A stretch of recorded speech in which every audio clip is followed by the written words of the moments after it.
I'm not going to be able to do something about that. Hello, you beautiful people. I am finishing getting set up. Figured I can just go live.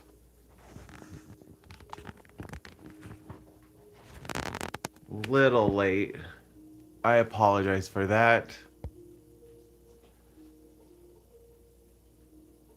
Baxter took a tumble off the couch and kind of gave me a little scare. He seems to be okay. I'm watching him. He's right next to me.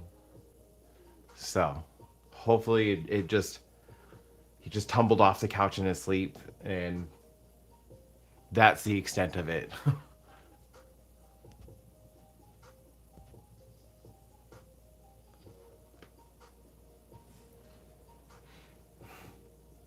Anyways, I can get started. If I miss any of your messages, I apologize. I have my spare phone so I could check the messages. Turn it on at the moment.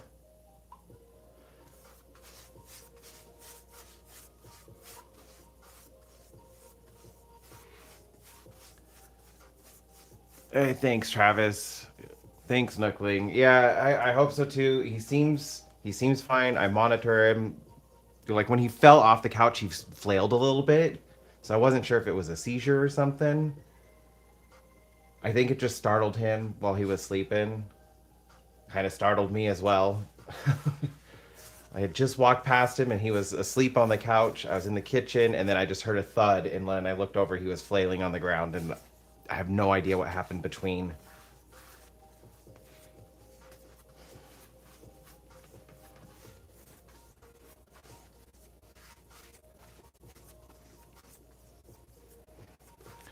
Thank you, Ella.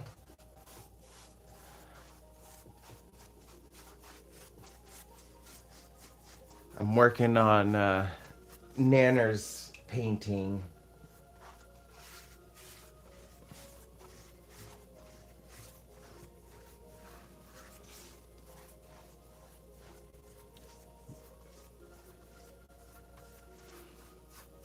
Yeah, he's walking around fine now. Oof, gave me a little, gave me a scare. He's not allowed to do that.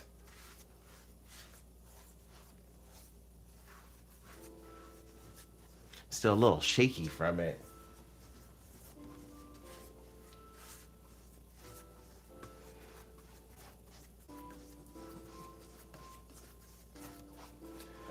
Okay, canvas is soaked. And now I gotta figure out what color. I don't even know what I'm doing.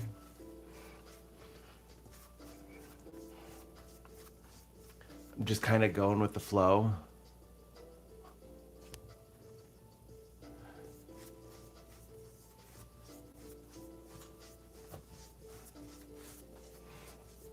I think that's all it was. Keeping my fingers crossed. I will be watching him though. Make sure he's okay. Just just startled me. I bet it startled him too. Both both scared this morning. You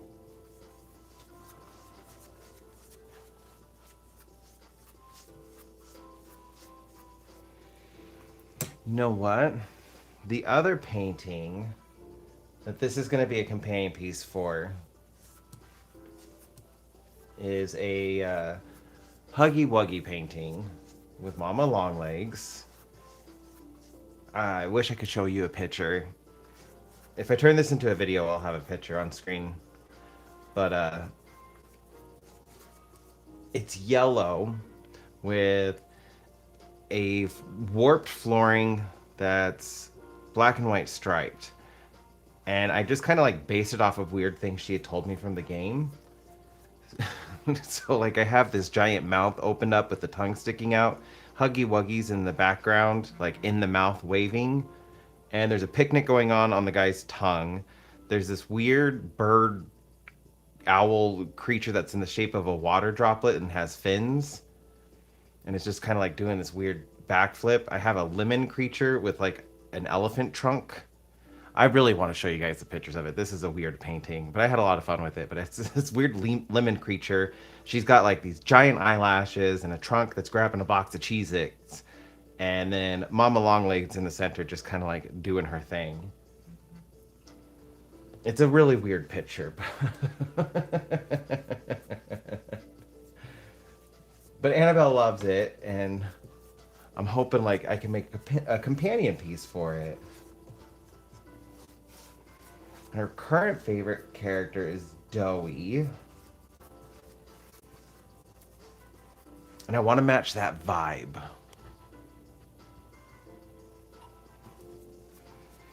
Oh, anyways, but like the painting itself is mainly yellow.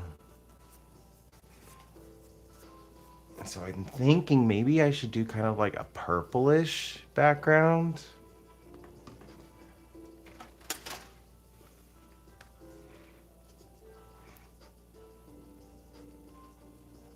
Yeah, I think I'm gonna go purple. I'm gonna start purple down here.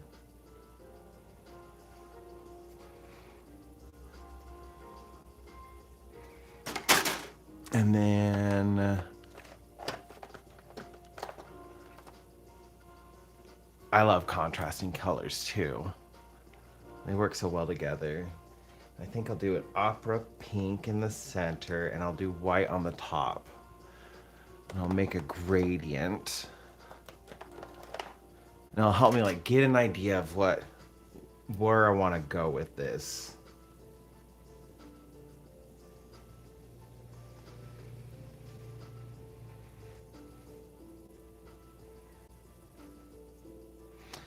So Doey is a Play-Doh character, and he's got splotch. He's like mainly blue, and he's got splotches all over him. I'll definitely have to use a reference. Mama Longlegs is like a play on Daddy Longlegs, and she's like the Betty Spaghetti dolls from the '90s with the stretchy arms and stretchy legs, and she's got like noodle hair. That's kind of what she reminds me of is Betty Spaghetti. If you know that toy, I don't know if it's still around.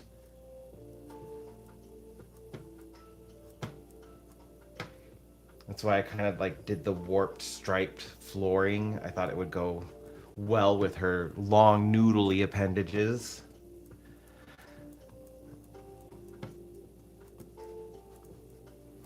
And I'm thinking maybe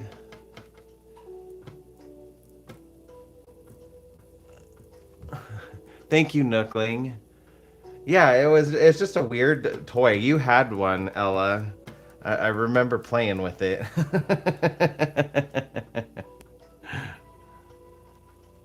Yeah, you did have that one. I remember you playing with it. And I played with it too.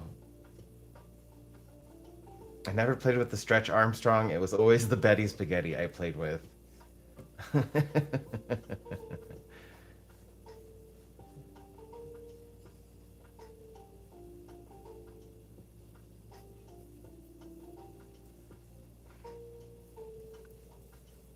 So I kind of like, and I just took her in, like, Nanner's interest and just combine it. It's like where the box of Cheez Its came from. It's her favorite snack, or Cheez Its. It has to be like the Cool Ranch flavor. That's her favorite. And that's the box that I made.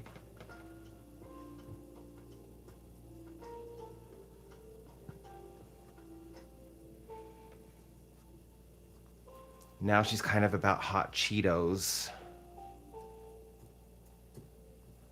So I could do like a bag of hot Cheetos in it.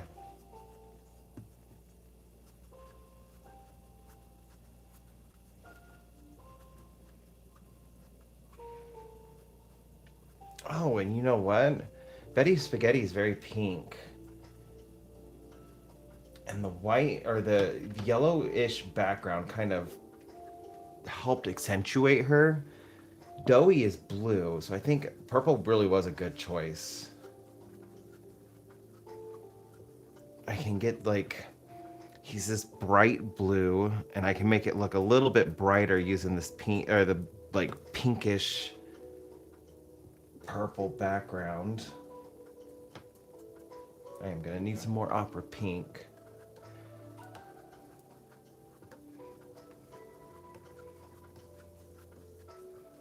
I'm definitely gonna need some more opera pink.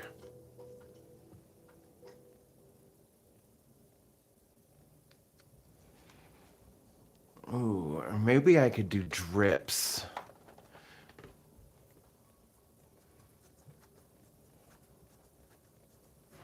I feel like drips work with like a Play-Doh character, kind of like how the lines worked with Mama Longlegs, Mommy Longlegs, however her name is. I'm probably saying it wrong, and I'm gonna get people that ever see this like, it's Mommy Longlegs.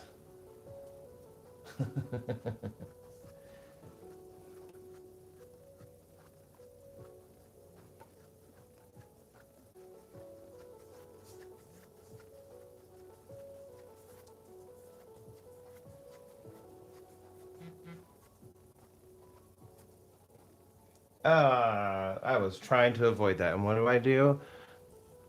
I flipped the paint right onto the table. And I don't want to waste it.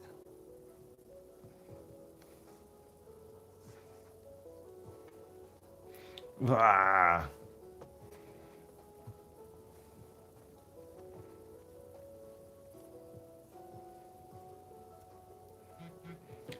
Thank you, Leanne.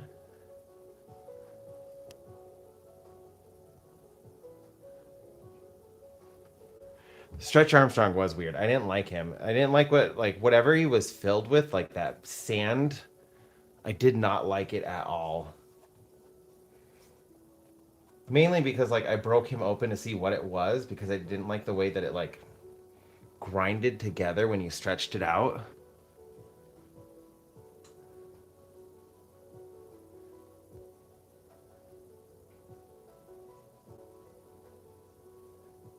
I should probably watch people from doing it. Yeah, great. I used to struggle with gradients. I just take my time with them now. They'll give me problems. The main thing is like I flip paint when I'm trying to do a gradient, and I like to be clean. I'm a clean artist, even though my hands are all covered in paint now. I'll have to watch it. I started your podcast video yesterday, and then I got distracted. Responsibilities took over, and I had to get some stuff done, and then I forgot to restart it. But I did start it. I think I'm about halfway through it. Talking about your season 1 ending.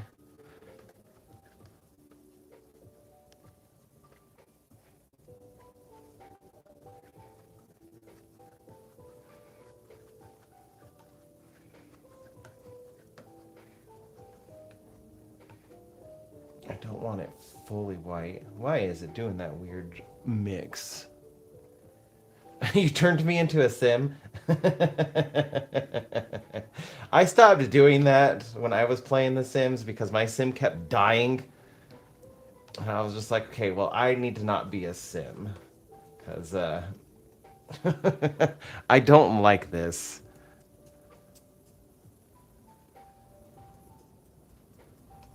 I think the funniest way that my character died was like he had made himself. I don't even remember which Sims it was, but he had made himself something to eat, and then he went and sat on the floor and ate dinner on the floor, but he left the stove on, and then it caught on fire while he was eating dinner, and everything was burning around him, and he just sat there eating his dinner. He didn't stop, and then he burned. I was trying to get him up to, and he was just like, I am eating. I don't care if the house is burning down. I want my grilled cheese. I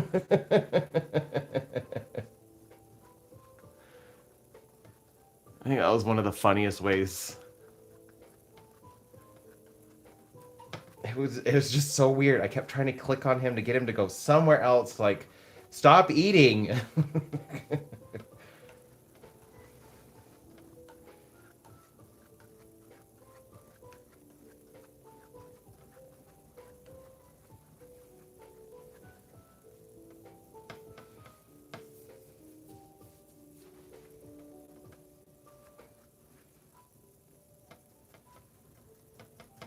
Gotta get the edges while I do the gradient. Because I will never be able to recreate it. It's my least favorite part because it's messy and I'm gonna end up touching the table.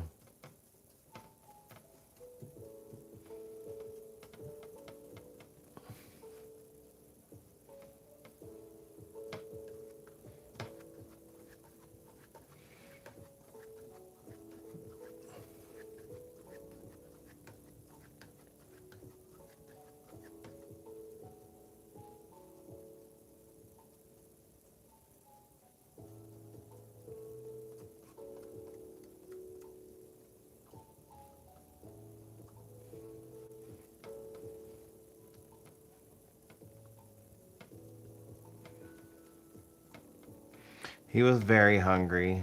I mean, it's fitting. I like food. But I'm pretty sure I would not just sit in the house while it was burning down because I was that hungry. Like, I don't care if the house is on fire, my stomach comes first.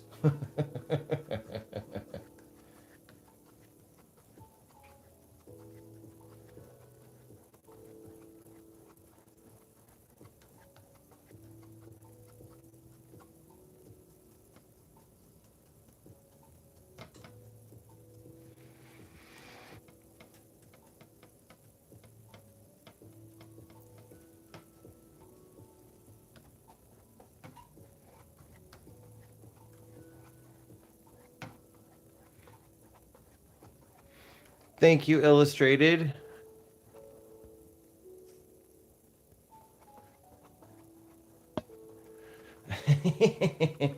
I'm a very messy artist too, even though I try not to be. I mean, okay, I shouldn't say I'm a very messy artist. I've gotten a lot better over the years. I used to be a super messy artist. And for the most part, like when it comes to acrylic paints, uh, I'm a I'm not that messy. Oil pastels, I am very messy with oil pastels. I can't even see if I'm doing this side correctly. I'm gonna hope for the best.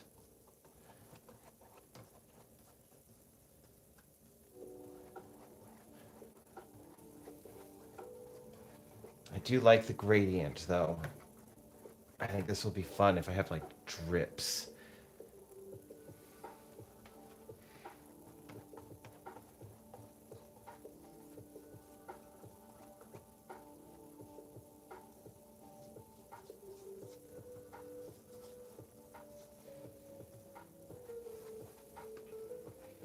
Yeah, I can see it. Like maybe I want drips from both sides. Some drips from the top coming down, some drips on the bottom going up. And I could stripe the drips. That would look weird. Hmm. Definitely gonna have to have the drips going this way because the gradient's going this way just to kind of like force the eye in places. It does kind of look like a sunset. This would be like a fun alien sunset. It's really pretty.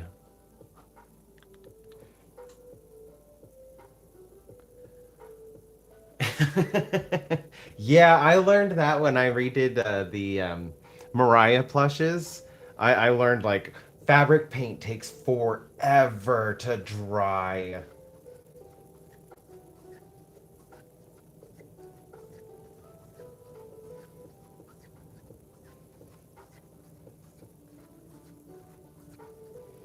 It does look like a sunset though. I do like that.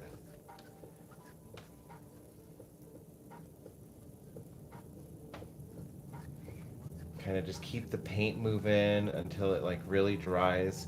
Help even out the brush strokes.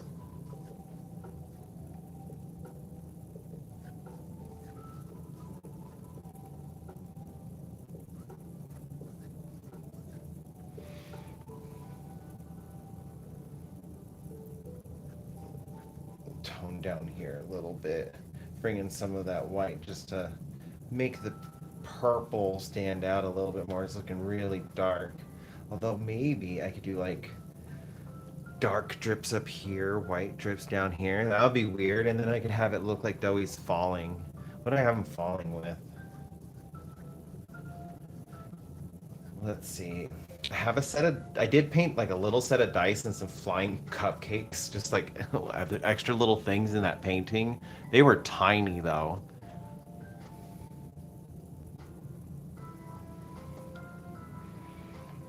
Yeah, it took a long time for my flushes to like so to not be tacky.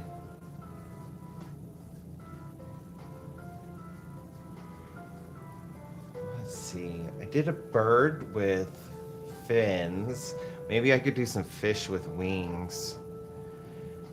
maybe little game pieces like the sorry game pieces. Since I did dice in the other one, I could put a couple like game pieces in there.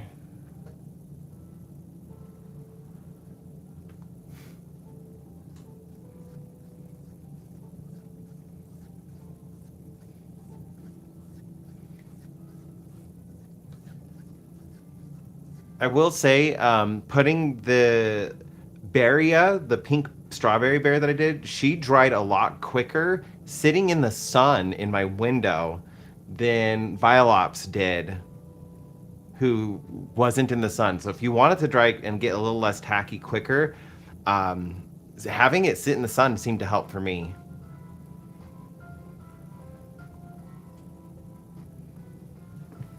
Yeah, okay, I'm gonna go wash my brush really quick and wash my hands off. Give me just a second.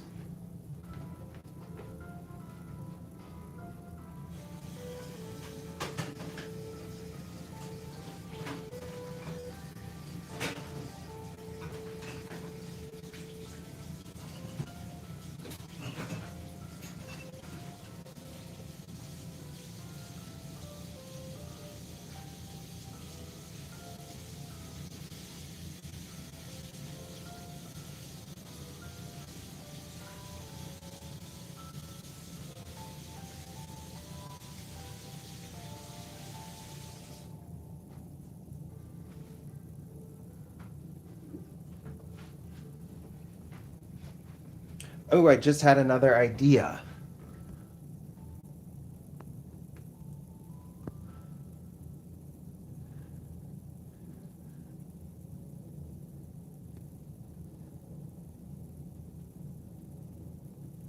Oh, I did not know that about fabric paint. That makes a lot more sense now why it seemed to dry okay in the sun. We haven't had much sun the last couple weeks either. And we have another storm coming in right now. Luckily, it's warmer, so no snow with it, but my neck and joints are hurting. Hello, official Sunshine Land. I'll call you Sunshine for short if that is okay. We have an iron, but I did not see that. To tell you the truth, I didn't even read how fabric paints work. I just painted them like I do acrylic paints. Like, yeah, I need to fix this side right here.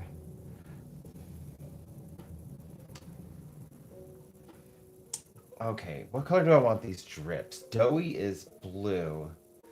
Like, just the most regular blue you could think of. He's just blue. Like, I wouldn't say cerulean, just like a run of the mill blue. I don't seem to have a run of the mill blue around me. Just kind of like blue. This blue. What is it? It is cerulean. Okay, maybe it is cerulean. He's just a blue. So maybe I want. Do I want black and white drips completely, or do I want to do like a dark Prussian blue drip, light Prussian blue down here? Oh, and I could have the drips turning into like the balls from a playpen. That would be cool.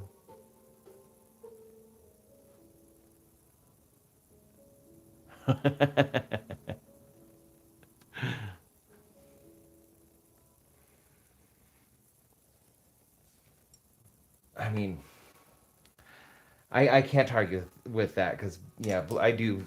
Blue is all over the place. Blue is like a very close second favorite color of mine to purple. Like purple is my favorite color, but then like for combination, blue, black, and silver have been like my favorite combo since I was a child. I had so many drawings I did in blue, black, and silver, and it was to try and hide the fact that purple was my favorite color. When people would ask like, "What's your favorite color?" I'd be like, "Blue, black, silver." Even though like I still really loved purple. I think I messed that corner up, this side right there. I'm gonna have to put a drip. It's just gonna be a drip now, since I know I'm doing drips. And I think I am going to go with the Prussian blue. I don't have a hairdryer either. I used to have a hairdryer. But then we got rid of it, donated it because like we just never used it. And that was before like I was really getting into acrylic paint, and now I regret getting rid of it. I'm like, I should have kept the hairdryer. It would have come in handy.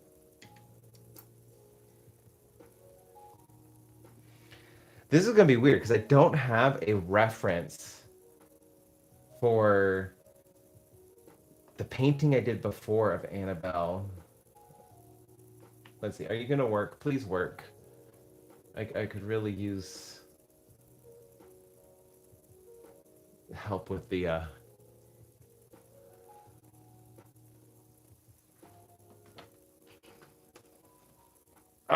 nope. The battery's going out on my spare phone, so I can't. Like, I touch the phone and it just dies. It like needs to be in one stupid position for the connection to be enough to keep the phone powered on. It's just an old phone, but it certainly helped things out.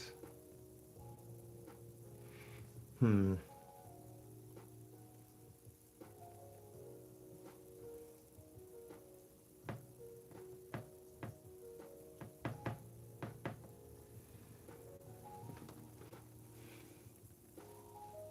Ooh, and I could have like a pinkish glow on the drips on this side, and then like a light purplish glow down here.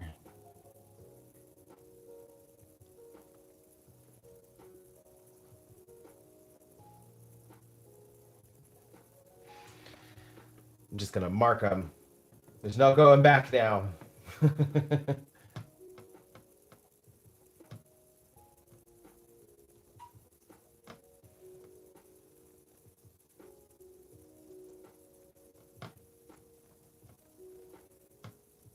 At least it will play nicely because it's still a little wet underneath, and that little bit of pink. And can I touch the sides? I can touch it here. I'm dropping it all over the place, marking myself with paint.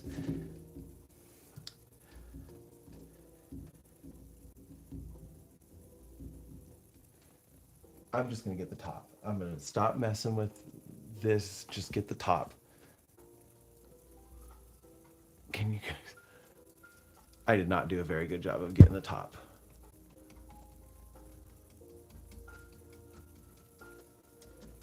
I got it all over the table, but I didn't get it on the canvas.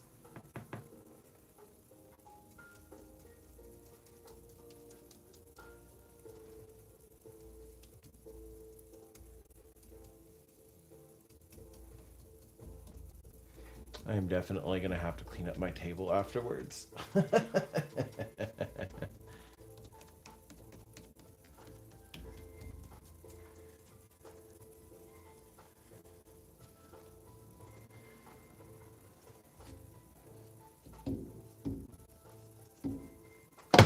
Oh my goodness. I got it all over my arms. My hands. I guarantee if I wasn't live streaming right now, I would have been fine. I wouldn't have had any kind of mess.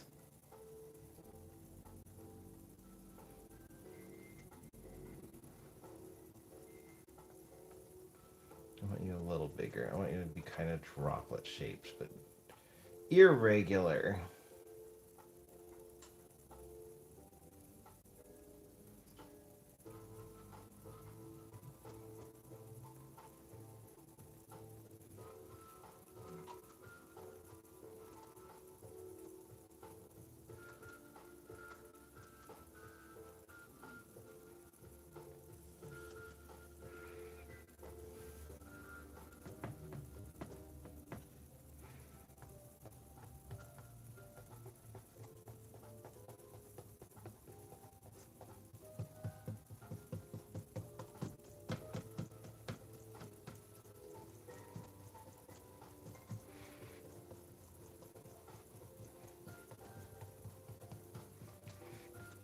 Thank you, Frosty.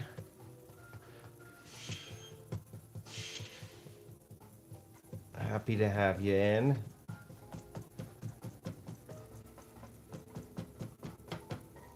We'll be doing a long live today. I'm going to try to get as much done on this as I can.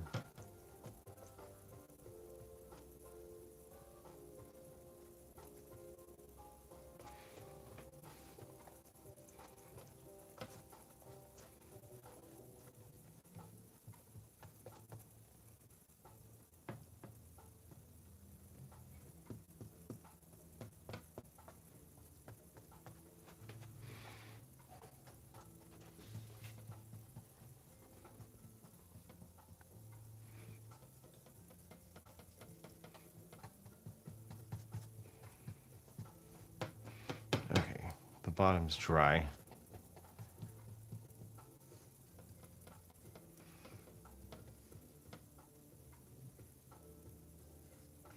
I'm gonna have you come out just a little bit more so I can like really cover this side.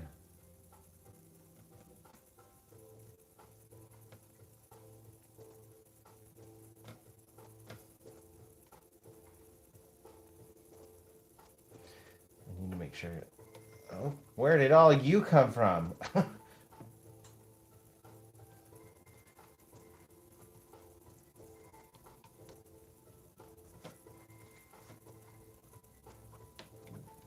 need you to go up and down.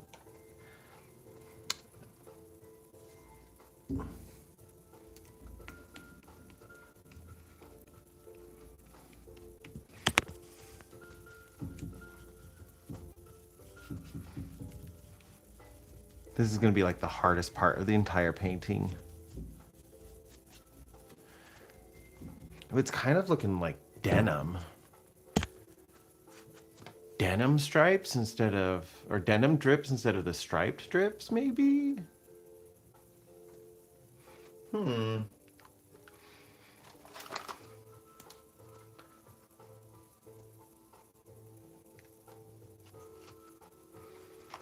That would be a lot of work, but it'd look interesting. It'd look cool to have like drips that have like a denim pattern on them.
My main thing is like I worry because like there's a lot of people in like different fandoms who get like really defensive about their stuff.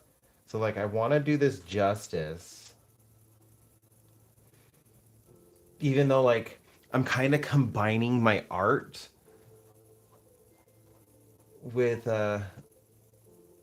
Poppy Playtime. That's the that's the game.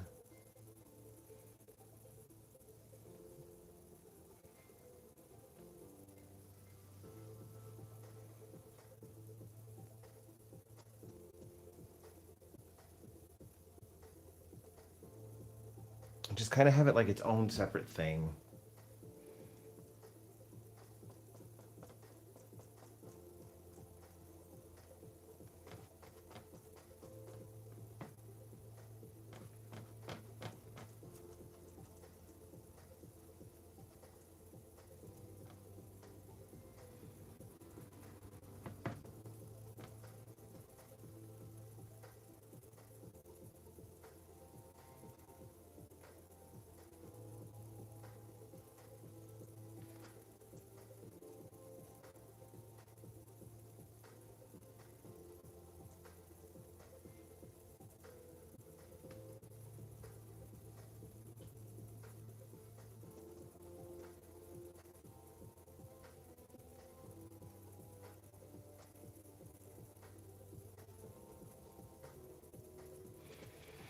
gonna need to get a smaller brush.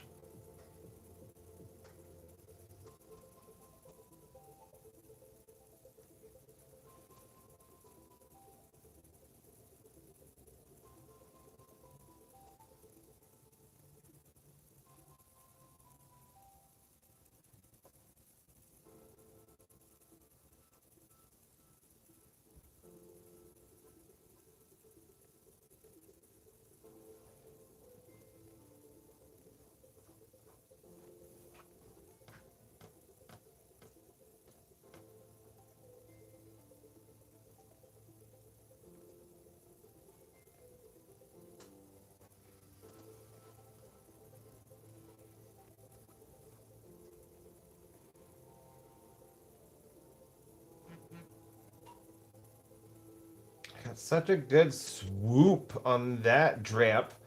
Why can I not recreate that in the other drips?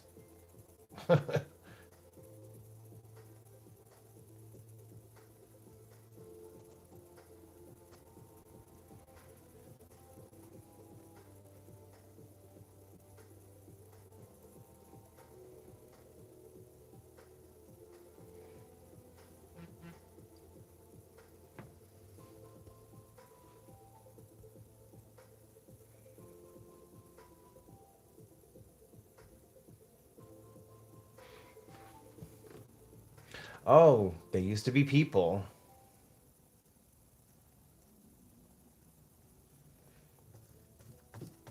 I really should like I see, and there's like I do have a dilemma with it because if I learn too much about the game, is it going to change like the way that I create these pieces for nanners?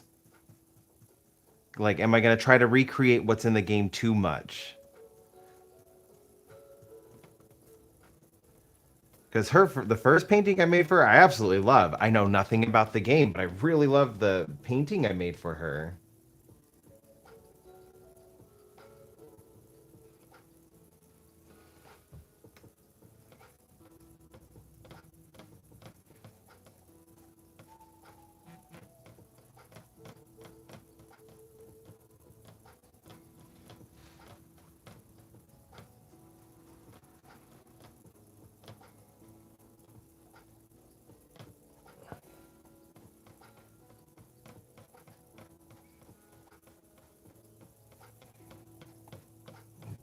Pull the paint down so it looks stretchy.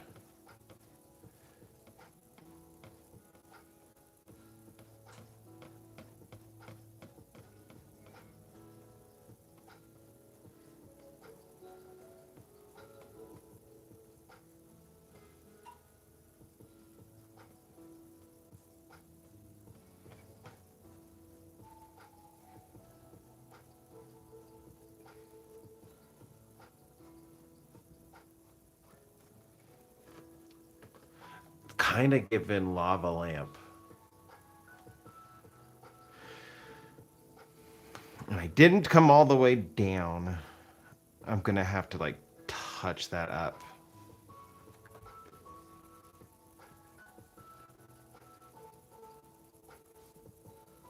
I don't know what you are, but you no.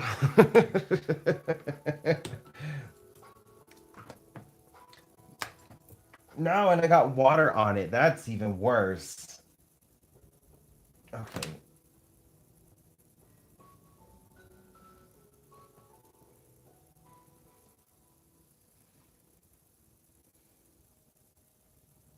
This seems close. That's cool. No worries, Illustrated. I hope you have a good one. Hopefully catch you later.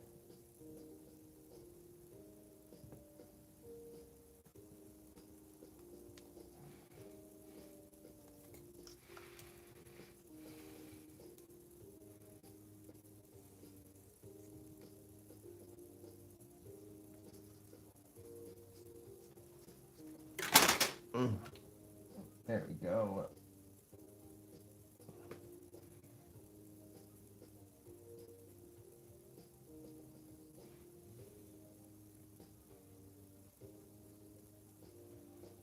That's the bad part about getting water. It totally lifts it up. I'm gonna need to mix a little bit of white.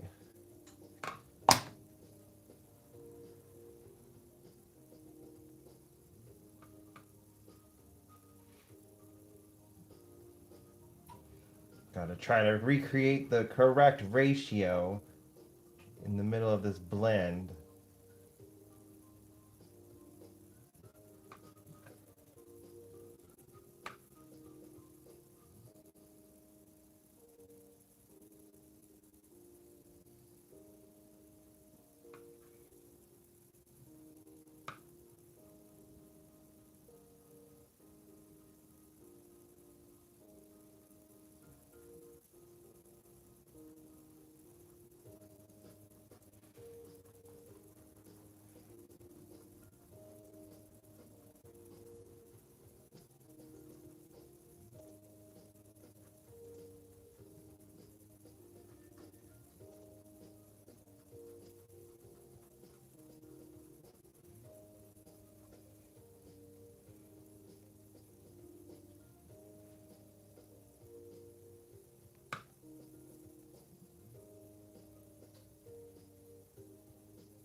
Frosty, are you still in here?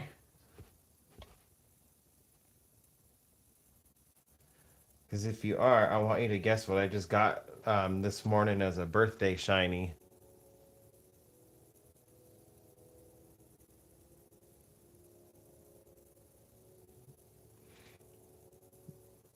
Or you can guess too, Nookling. It was in Legends ZA.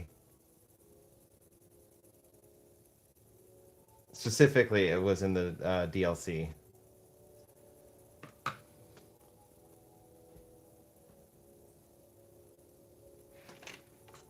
I'm super stoked to get it for my birthday.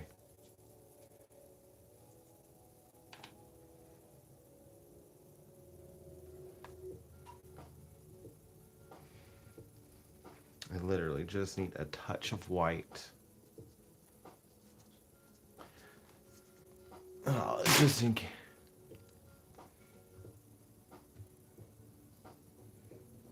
I was super stoked. I was really excited, and I got it really, really quick.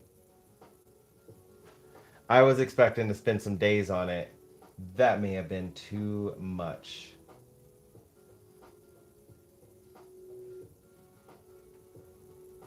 Maybe not. Even better, but it is a psychic type.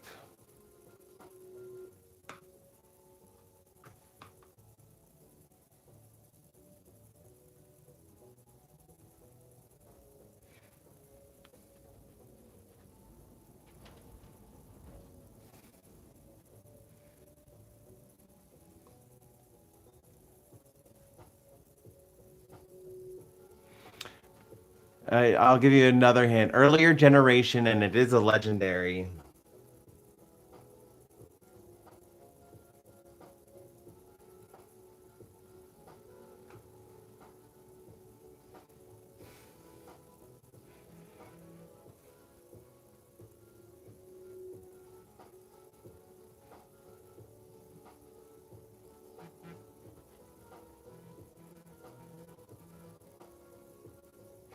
No, a little too far back. It is a dual type. Legendary dual type that is psychic and can be found in Legends ZA. It has a mega evolution.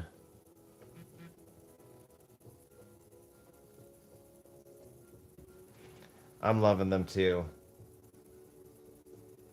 It's given a weird vibe. I just gotta fix my blend where I messed up and touched it before I should have. And I gotta kind of like blend it all around so it looks like it goes a little better.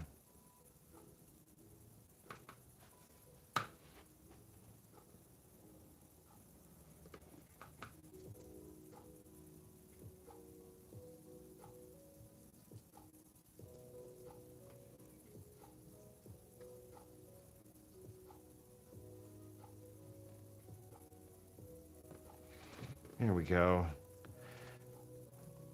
And I can fix this side too.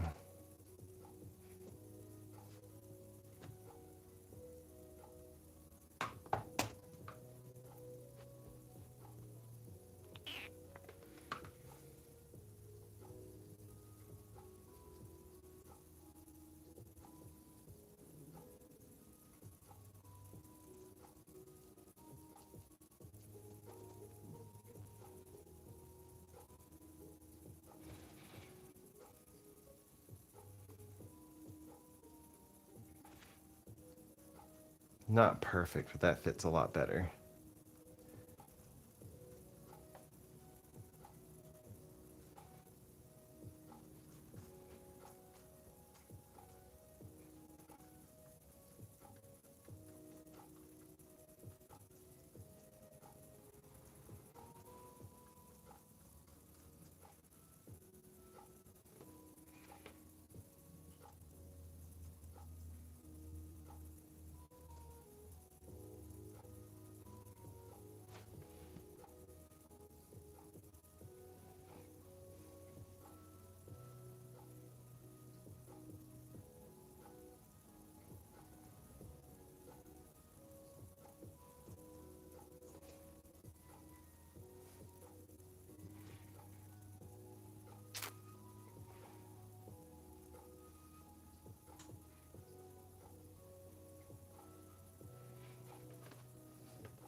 Well, I will. No, it's not Lugia. Lugia doesn't have a Mega. Next generation, I got Latios. I was super stoked. I In the game you can get like special. They're called hyperspace holes because of Hoopa. So you can go inside one of them and you can find a bunch of Pokemon. And in some of them, the special ones, you can find legendaries. But it's random when you get them. Like you can't plan them out, which kind of sucks, but it is what it is. And I ended up getting Latios last night, but I didn't hunt it last night because I had work to get done. So like, I was just like, all right, this is gonna take some time. I'll start it tomorrow in the morning and see how far I can get. So that was it for the day yesterday. Today, logged on and set up my hunt and got to like the location where you can like teleport to see it. And then if it's not if it's not shiny, then you can just restart and do it all over again. So I just set it up, saved, so I could restart. And 9 tries, 9 resets, I got it shiny. I was stoked. I have never gotten a legendary shiny so fast. Like I think the quickest I had gotten a shiny was when I was shiny hunting Lugia in Alpha Sapphire, and I got it in like 500 something resets. That made me really happy. But this one was 9. I was just stoked. So, like it was meant to be. Yeah, it was just meant to be my birthday shiny today.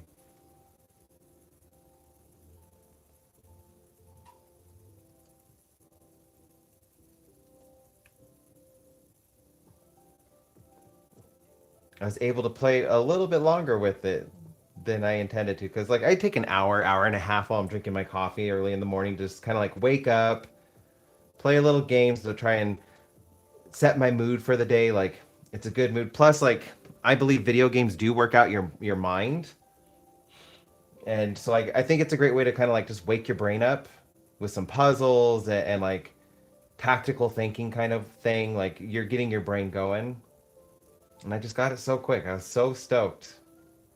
I hadn't even taken my first sip of coffee.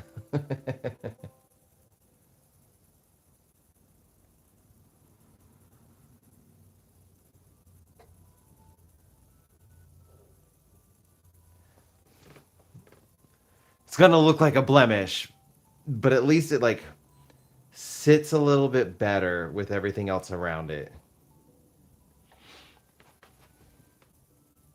Like kind of both sides do. So they look like blemishes, but I fixed them as best I could.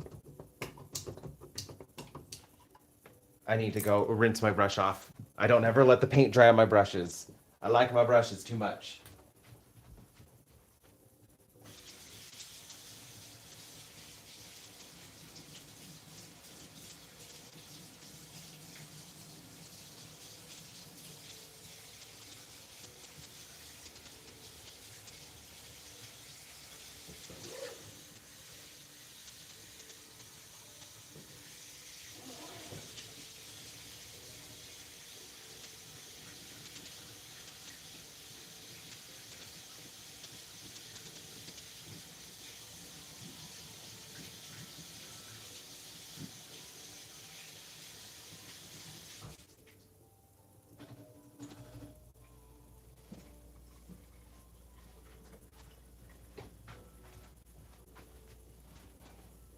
Okay.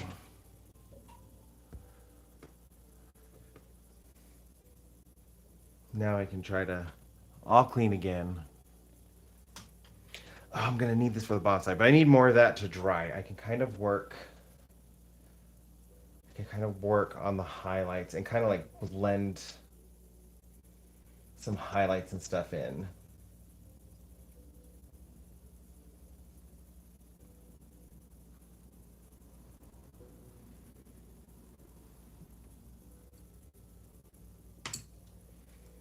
I need to use a decent brush though.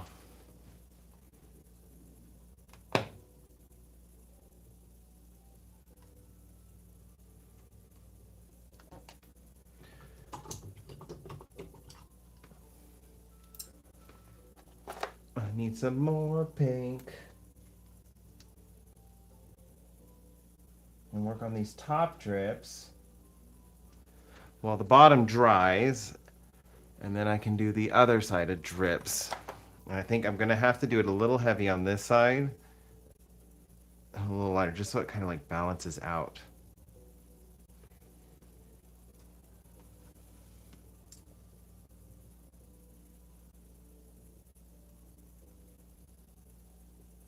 I'm gonna need to come up with a good name for my Latios now. I still cannot believe like how quickly I got that.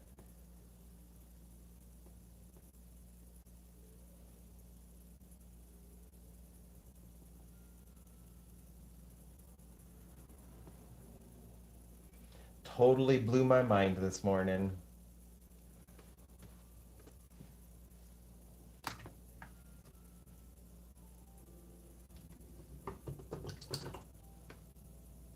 And it shows it was caught on my birthday. I was really happy. The other like I'm not gonna lie, like I do play Animal Crossing every once in a while, and I'll time hop in that, and I always forget to like fix the time on my Switch. And when I found it and then caught it out right after I caught it, I was worried. I was like, oh no, it's not gonna have the right date on it because I messed it all up from Animal Crossing. No, I had fixed it. So it's even got the right date. It shows it was caught on my birthday.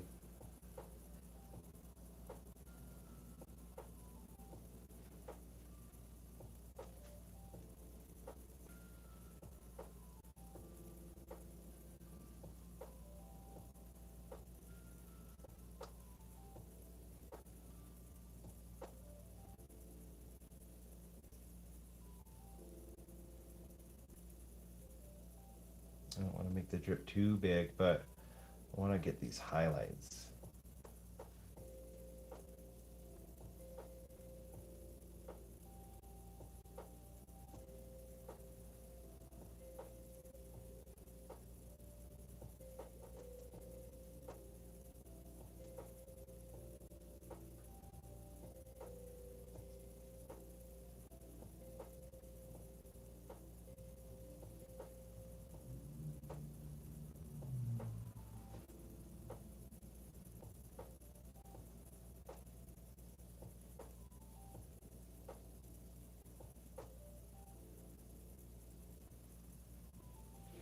I might have to like when I finish my live stream and like after Eric and I visit when he gets home from work, I might have to play again just to see if I could get another birthday shiny. Oh, I mean, okay. I did already get two others. While I was shiny hunting Latios, that area, like other Pokemon spawned with it. And I did end up getting a shiny Altaria and a shiny Halucha in the same area, which was cool.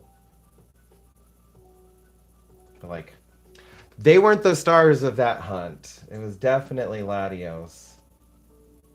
So I do have three birthday shinies, but maybe I can catch another one. Go for something else I really want.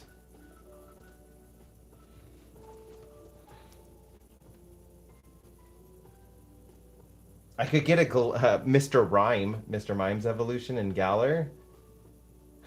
I do have a hyperspace hole for Mr. Rhyme.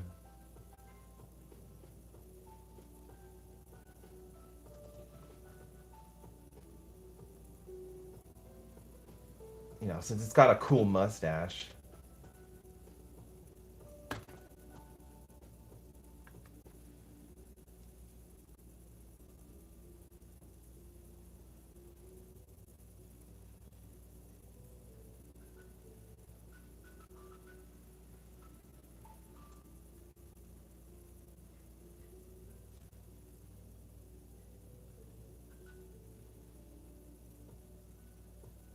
I'm gonna have some fun just like mixing up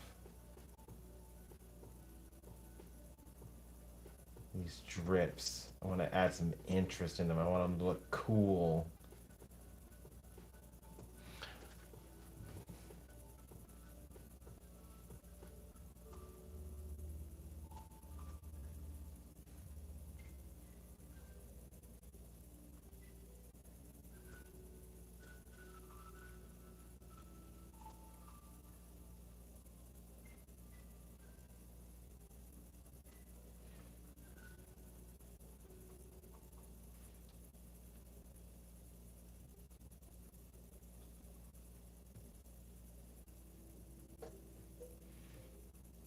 I don't know why this thought just popped in my head, but I was just thinking about it. Like, Mr. Rhyme's got a cool mustache. I got a cool mustache.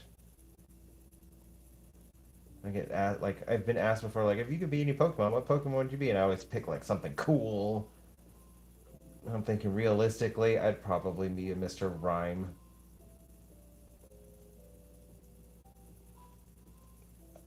Ice skating weirdo.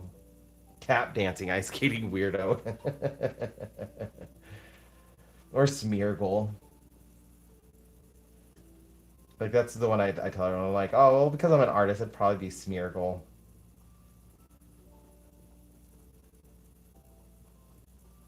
I'd probably be Mr. Rhyme.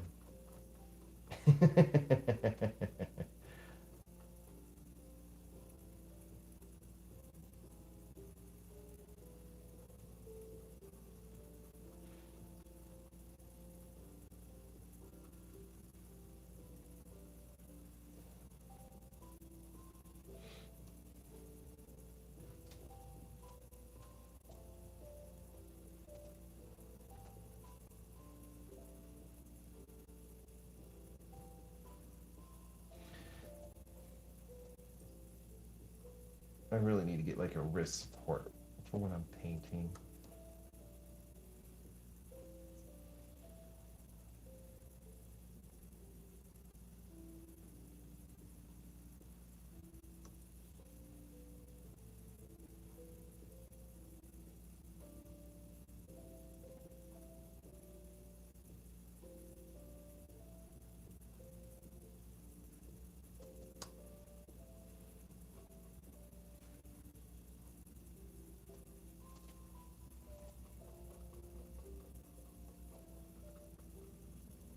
I'm gonna be spending so much time on these silly drips. I already know it.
gonna embrace these weird shapes.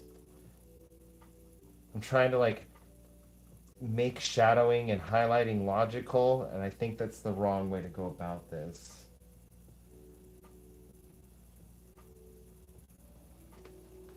You doing okay, buddy?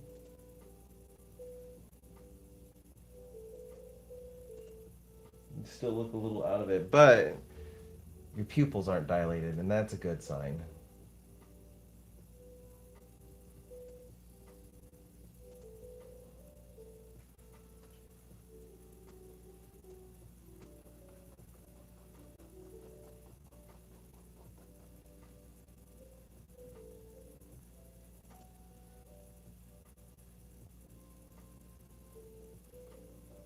Where did that white come from?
There we go. I think I'm getting into a rhythm. Maybe I just needed a better warm up.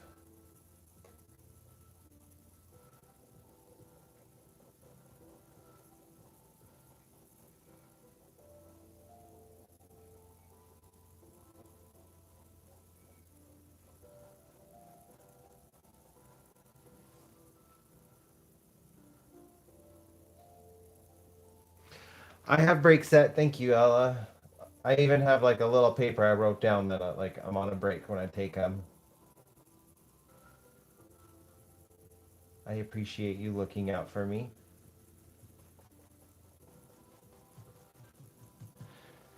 Definitely getting into the things, into the rhythm of things now.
Definitely liking how this is starting to come out now.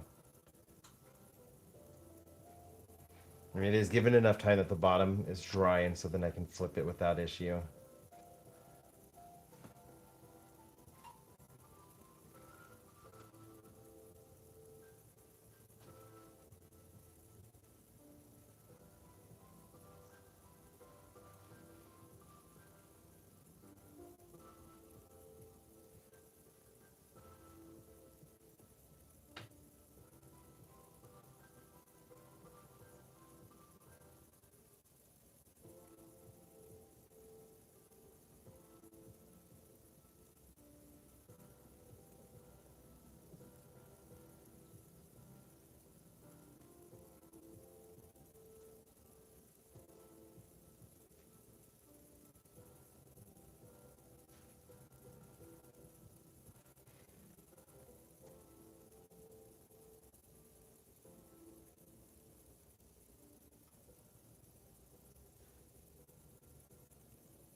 I do my best to pay attention to the chat as well, but I'm like also starting to get into a zone. So if I miss your message, I apologize. Kind of just letting it come out now.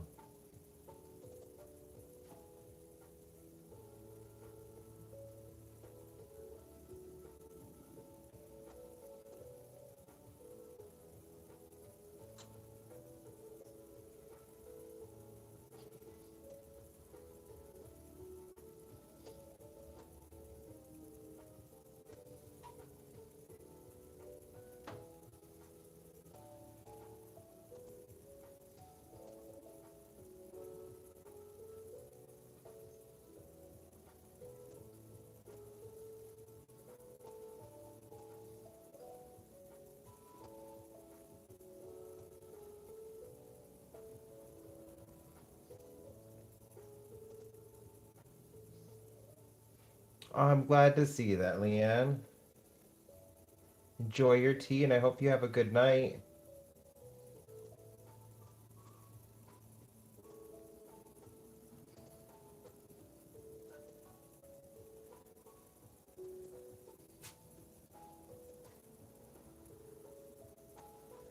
is very good to be in the zone.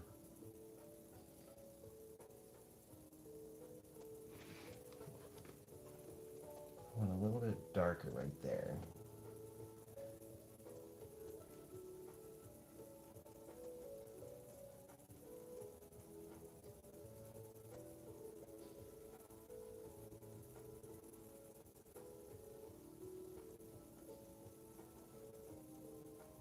Sending you all the positive vibes.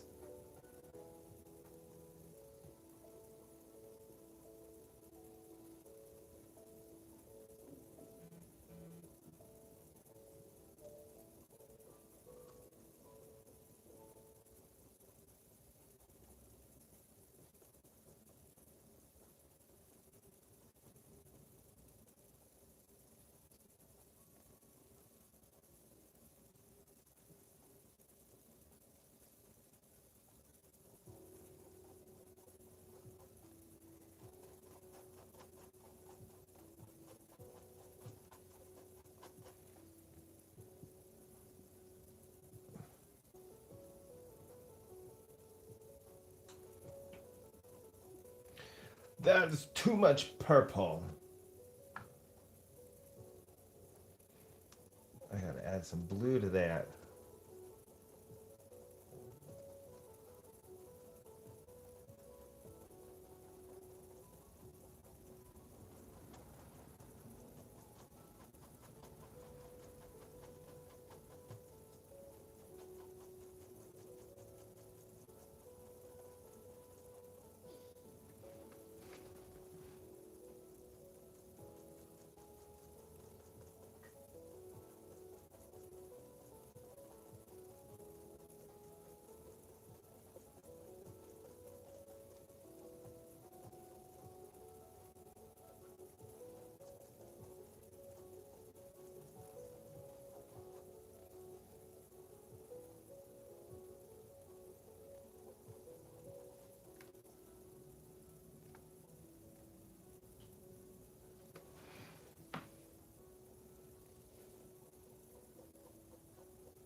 Blend it out a little bit.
I don't know if it's showing up well on camera, but like I can see a huge difference between the ones on the left and the ones on the right. I just gotta fix up this little part right there.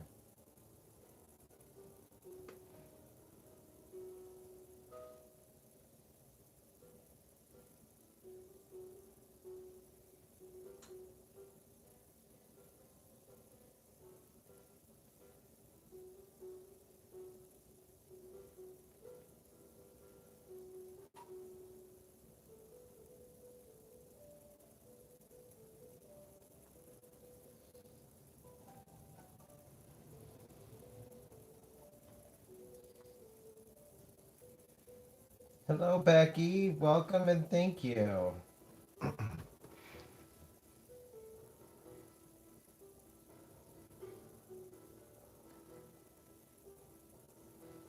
Getting this weird painting done for my niece. Her birthday is next week. Or March is next week, right? Yes. February confuses me because it's a shorter month.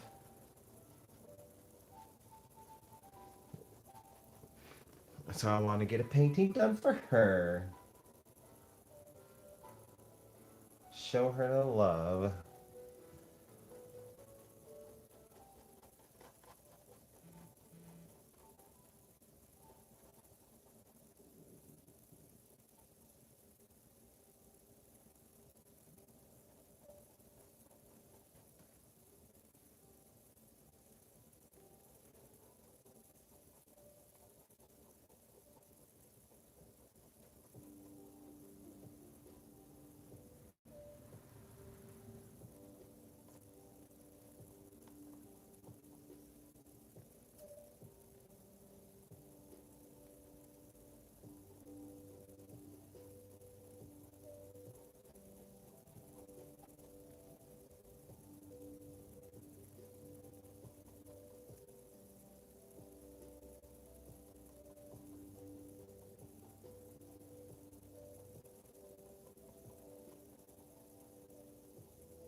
I'm kind of trying to be mindful of the brush strokes, but at the same time, like, not like trying to go for like a very specific looking brush stroke. Because I'm thinking, like, with the character I'm putting in this doughy being made of Play Doh, I kind of want like that sculpted doughy kind of look,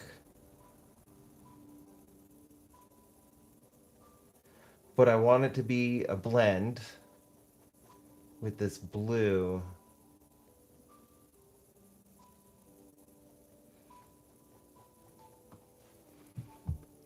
I don't know if I'm explaining like what I'm seeing in my mind. I'm gonna try to recreate what I'm seeing in my brain.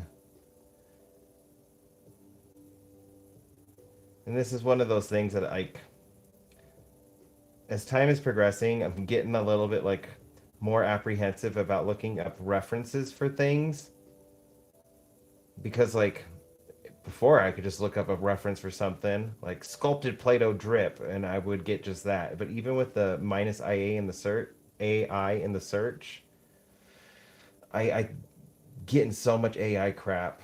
And I feel like so much of the stuff, like when I do a Google search, it's prompting the images to be created, even though like I don't want images to be prompted and to create like created from my search using Google and other. I never really used Pinterest. I never got into it, but I heard Pinterest is just as bad now with all the AI stuff.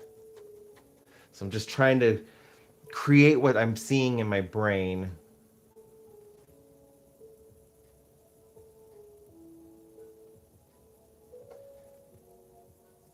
going at this without a reference, even though like I try to tell everybody like always use references. They're just gonna help you.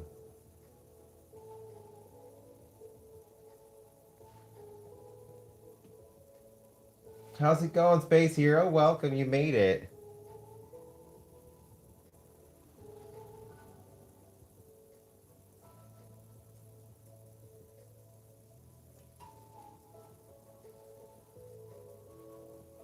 Thank you, thank you. I'm at the age where my birthdays are just kind of like, meh, it's a birthday.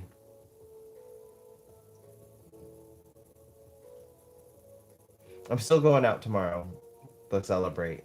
Eric had to work today, so we're just going to go tomorrow.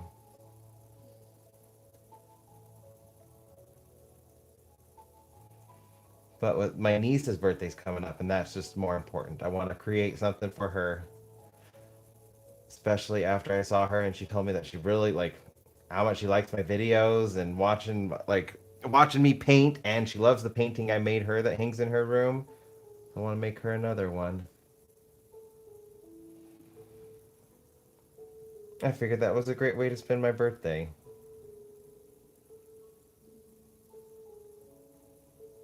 I love painting, so might as well do a painting I want to do, which is for my niece. Put the other stuff on the back burner for just the day.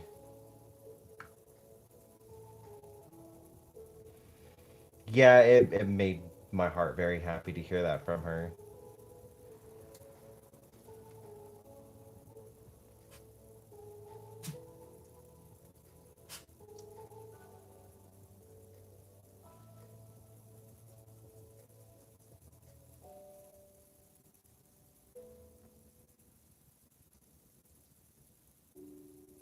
Yep, that's what I'm working on right now. When I started the live, I had a blank canvas, and this is just how far I've gotten into it.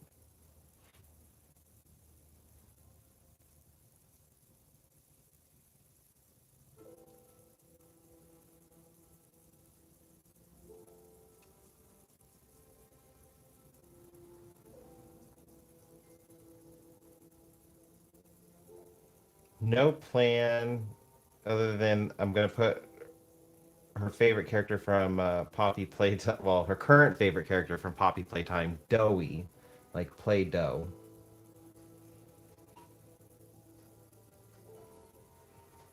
But I don't know anything about the game at all.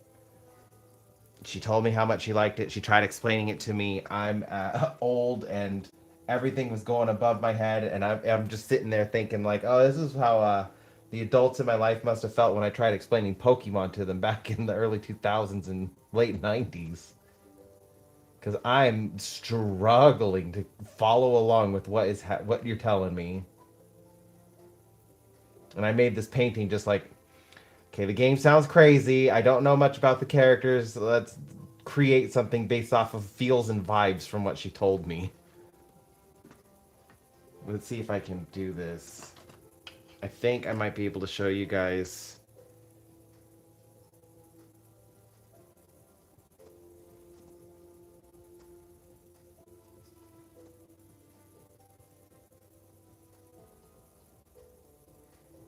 Albums, completed art. There we go.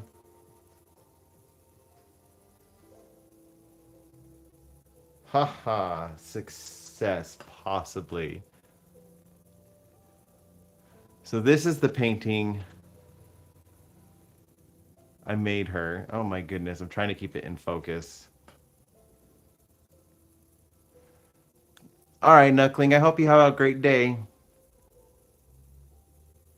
Like, there's Huggy Wuggy, another character from the game. I have him in this mouth. A picnic going on, flying cupcakes. Here's this lemon creature I was talking about earlier with like an elephant trunk. An arm coming out grabbing a box of Cheez-Its.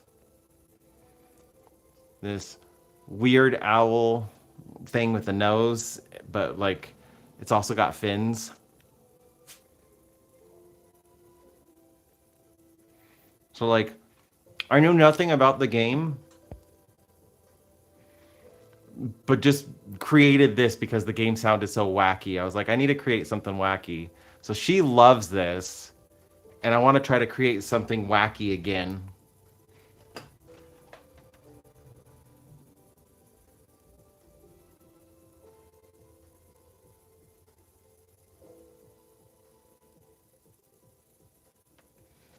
Okay, Becky, I appreciate it. You have a good night.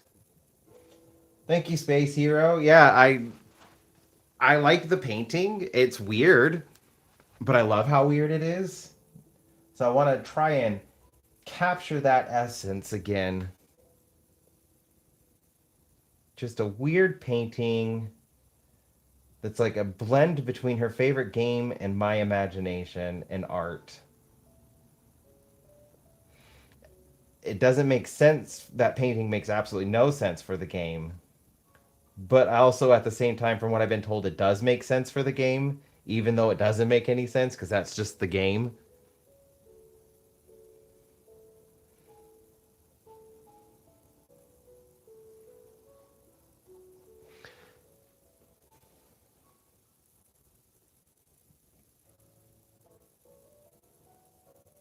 And she loves it. And that's like the most important thing is like she's the one that is obsessed with the game and she loves it. So it tells me I did a good job because there was only one person in this world I was trying to impress with that painting. And when I gave it to her, she was 9. It was my 9-year-old niece. It's the only person I wanted to impress with that painting.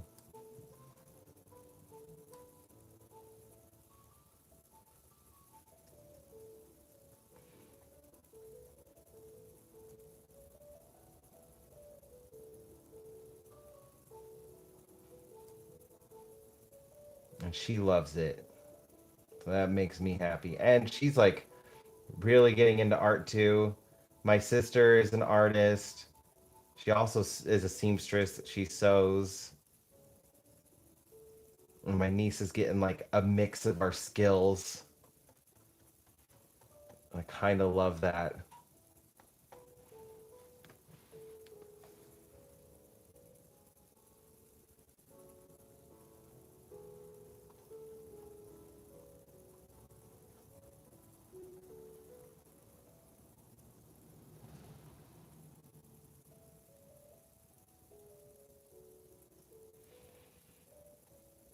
Last time I was talking to my niece, and she's just like trying to go like, "Oh, you're such a good artist," and talking about my art, and she was showing me some stuff that can do, and she whipped out this drawing super quick, and I was just like, "Wow!"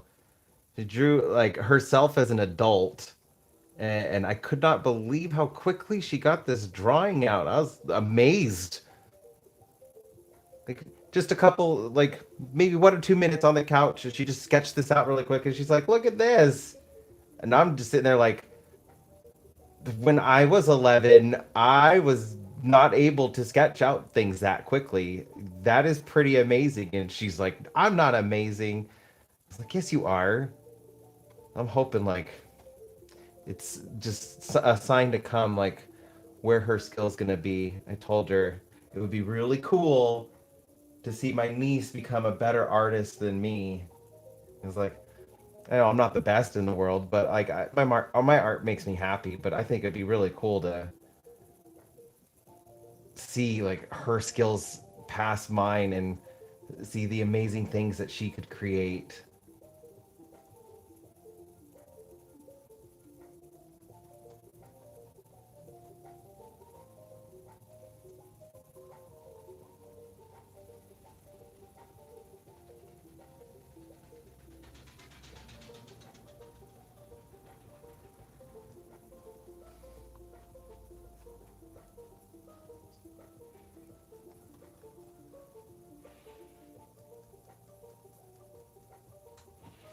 I love that little girl so much.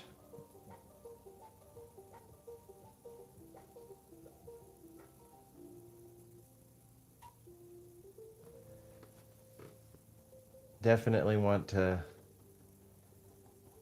foster her imagination.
Sorry, I missed it. The painting I'm putting in here, his name is Doughy, and he is a Play-Doh man. I will should pull up a reference here in a second as soon as I can.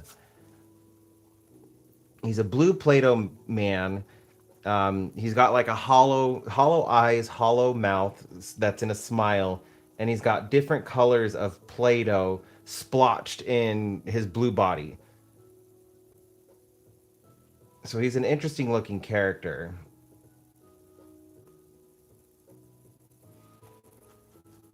So I'm gonna have to like figure out what I'm gonna have him doing. I might have him like look like he's jumping or falling. I don't know. One of those two probably.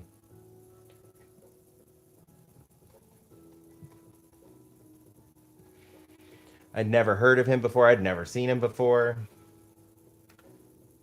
But she was talking about her painting, and I was asking like, "Do you still even like Mama Longlegs or Mommy Longlegs?" And she's like, "Yeah, but she's not my favorite anymore." And then she's telling me about Doughy.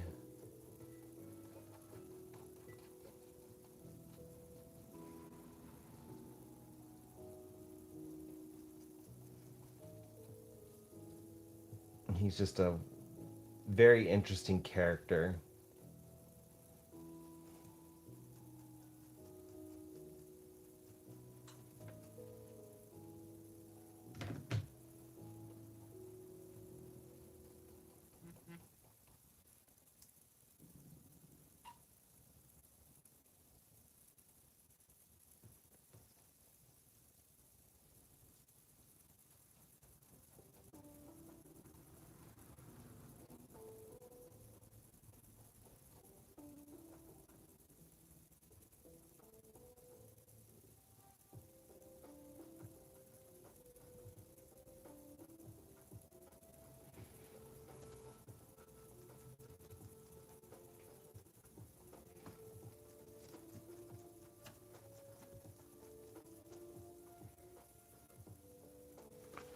Yeah, the game's Poppy Playtime.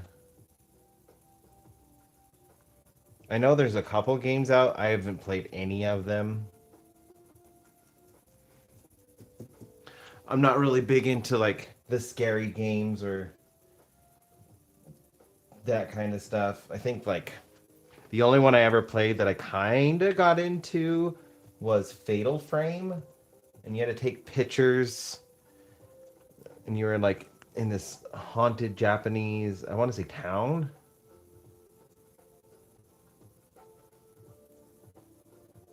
But that was so long ago.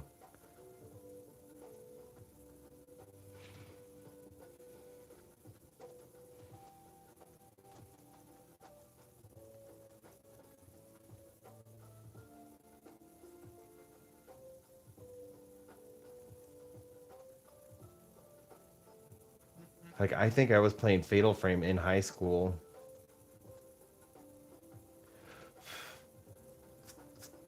Did I paint in one of Onyx's hairs? No, it was just sitting on top.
She likes the kind of terrifying stuff. She's just like my sister in that regard. My sister was obsessed with scary movies growing up. She loved them. And my niece, Annabelle, she in fact, yes, Annabelle is named after Annabelle the doll. But it's also a mix. Like my sister loved it so much, and I gotta say, my sister was really clever with this. Her favorite princess is Belle. My mom's middle name is Anne, and like she loves the scary doll Annabelle, and it kind of already combines the middle name of my mom and the Disney princess Belle, and so like you get Annabelle, and I absolutely love that name, and I call her my little banana bell, Nanners.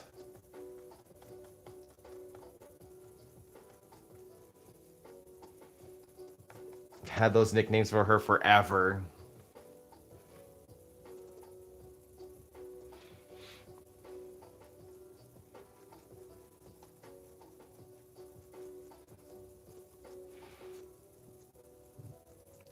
She's always been like super curious, a very super curious little girl.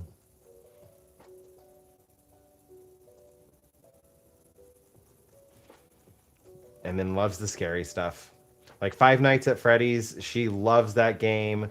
Poppy Playtime, Choo Choo Charlie. I don't remember the name of the game that he's from. If it is called Choo Choo Charlie, where like the Thomas the Tank Engine like train became a spider, and like you're trying to escape the island that this train is on.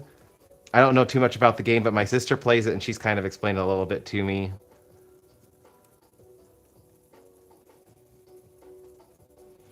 Yeah, that kind of stuff is like totally up her alley.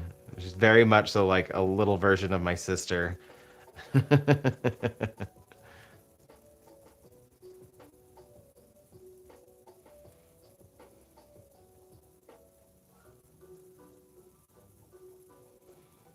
I was definitely more about like RPGs, fantasy games, Pokemon.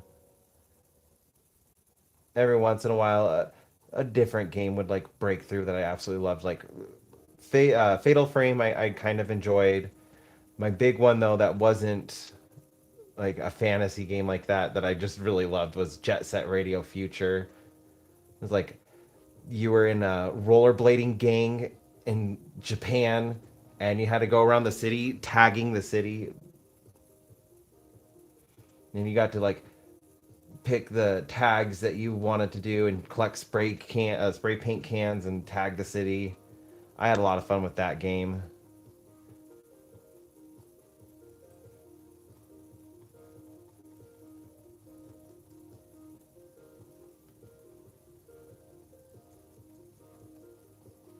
But otherwise, like Baldur's Gate, Elder Scrolls, Morrowind was big, and when I was a kid, Skyrim as an adult, all of the Legends of Zelda's games.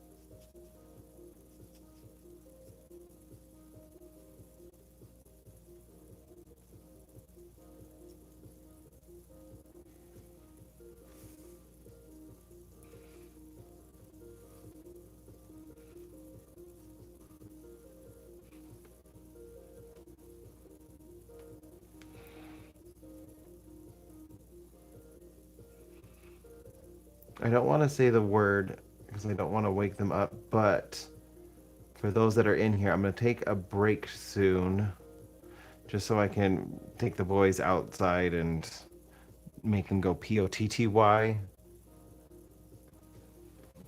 Since this is going to be a very long stream, I will take a couple breaks. My favorite game. Um, I would say it has to be Majora's Mask. Like, don't get me wrong, I really love like Pokemon Emerald as well. That I thought was a great game. I really loved that game. I restarted and played that game so many times. But there is something about Morrowind or Majora's Mask that I really love. The music, the story, like the visuals in the game are just like they captivate me. I really love that game. Which is funny because like the game was almost according to the developers and from stuff I've seen, the game was an afterthought. They had just made the first Ocarina of Time, and that game did so well they like wanted to get out another game, and so they just used the leftover assets and kind of like threw something together. But I love it so much, and like there's something about like those kinds of artistic like endeavors that you just like throw something together and you let your imagination go crazy that I feel like they can create some really great things when you just like do something just super spontaneous and let your creativity go. And I feel like they captured something magical with that game. I can play that game over and over and over. But if I'm going based off of like time spent in games, I have over 1,500 hours in my Pokemon Scarlet version. It is definitely the most played out of all of my Pokemon games, even though it's not my favorite. There are just some things about it that are fun and that I do enjoy. So like, I've definitely put my hours into on that game. Most of the hours into it though are shiny hunting because I do kind of enjoy shiny hunting in that game. And if you don't know anything about Pokemon, shinies are alternative color Pokemon and they sparkle when you find them.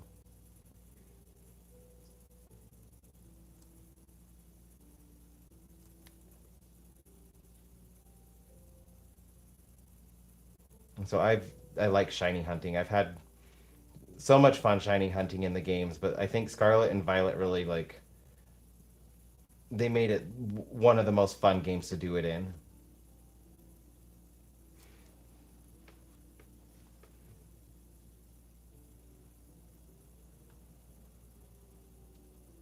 Although I do like Legends Arceus too. That's a really good fun Pokemon game. Yeah, Pokemon is definitely up there in the top favorite of all my games. But like I also like Skyrim a lot. I want to restart my character on there.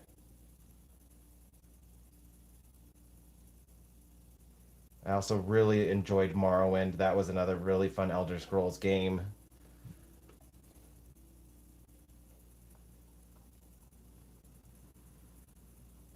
I like the visuals in that game.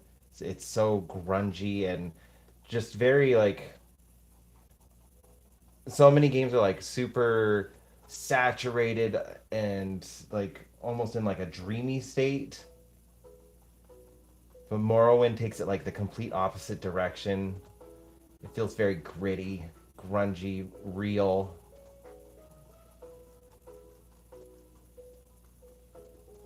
Animal Crossing, as the song's playing, that's also another one I really love. I was just talking to my best friend yesterday about how like I need to hop back in the game because I haven't played it since the update and they opened up a whole bunch of new free stuff in the game. There's like all new missions that you can play that are free and Nintendo doesn't do that kind of stuff very often. So like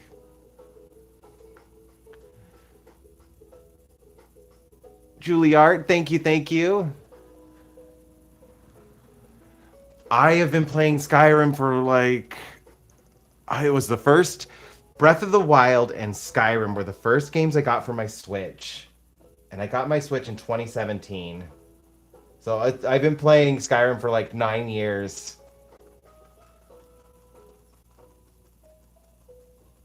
I haven't really played it though since like the beginning of last year. So it's been probably a year since I last played it, and I kind of like want to play it again.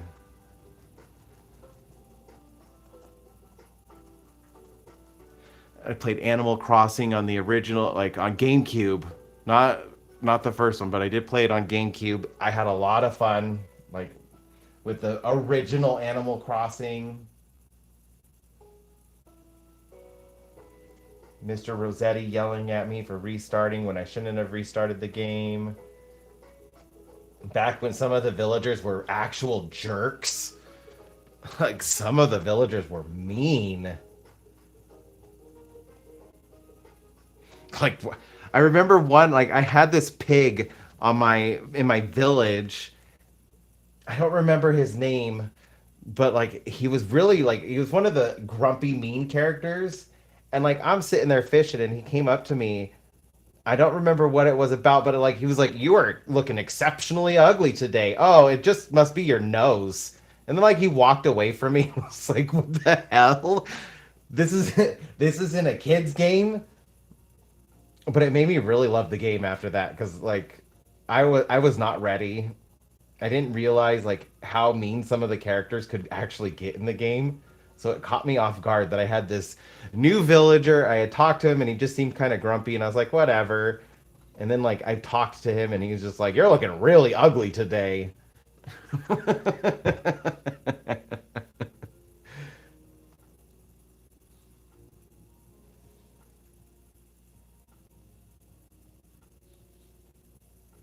I was a little sad to see like they've toned down the rudeness of the grumpy characters. They're not as mean anymore. I get it, but at the same time, I'm kind of like, I wish they'd still be kind of mean. It was fun. I felt like it mimicked real life pretty well because there are just mean people in the world.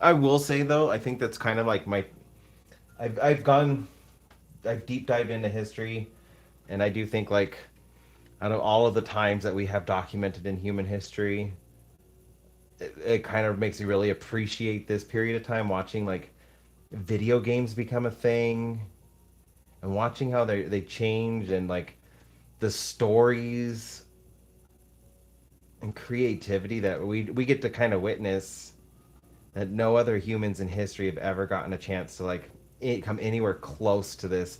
Like just comic books is another one. It's just like so cool to watch how see how much it's changed and grown throughout like its history. And it's such a like a in context with human history. It's just such a minuscule part of human history. But they've never had anything like that before. Like somebody would write a book and it would take like 100 years to spread out across Europe. Just or China is another one. Like the stories, it just even with the trade routes, it would just take forever for stories to go around. And so like you would get a new story and like that might even be it for like a decade. You wouldn't get a new story other than whatever you tell each other like in your community. And so being able to kind of like witness this kind of stuff and deep dive into it and see how it is changing over the years has been kind of a fun experience. I use that to kind of like push back the existential dread when I start feeling it. I kind of like think about things that are going on that never happened before in human history just to kind of like put it into better context and help me feel a little bit better.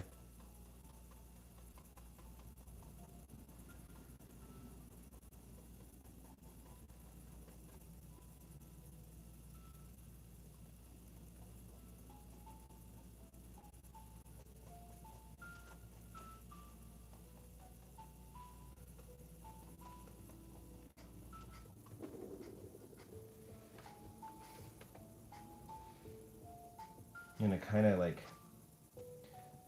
create some washes.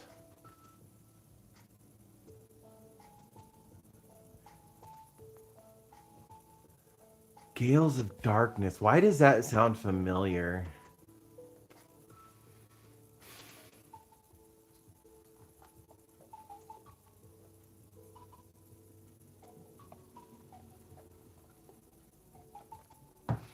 I think I had Gales of Darkness. That game is sounding really, really familiar. I'm not picturing it, but like I know it.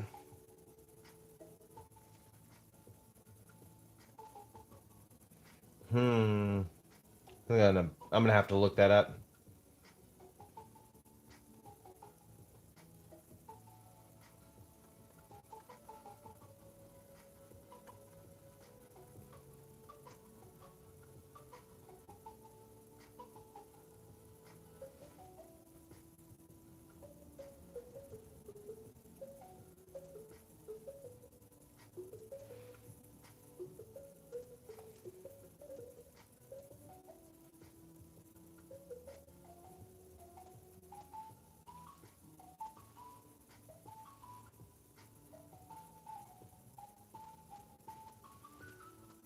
And just kind of like blend it out.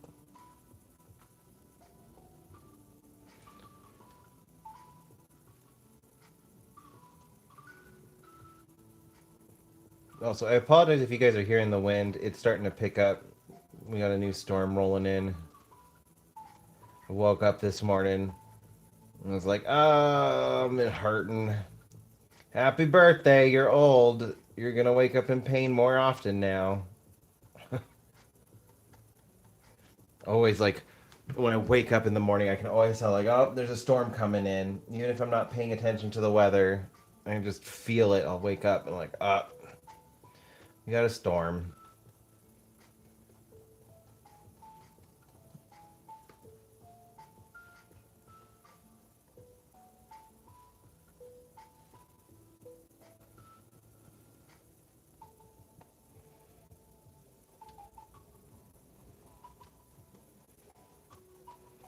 I want to add a bit more darkness in some places.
I dipped it in the wrong color.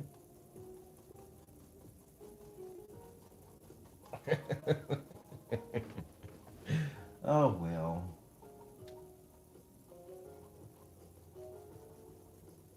Just kind of blend it out.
Yeah, that's looking. I like the brush strokes. I don't know if I could get it to focus on them that well. But I'm liking it. And it's looking like a lava lamp. I do kind of like the way they're looking upside down.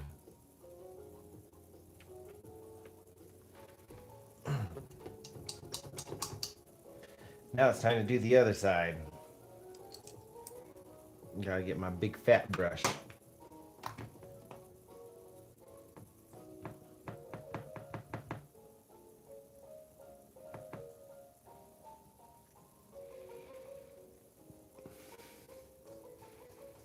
I want these a little bit lighter.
Yep, I know. It's about that time.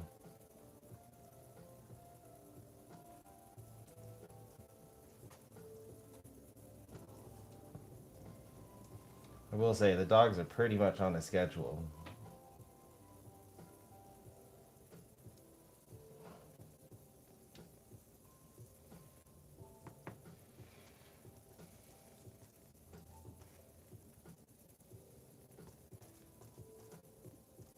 Onyx is letting me know, like, he's gonna need to go.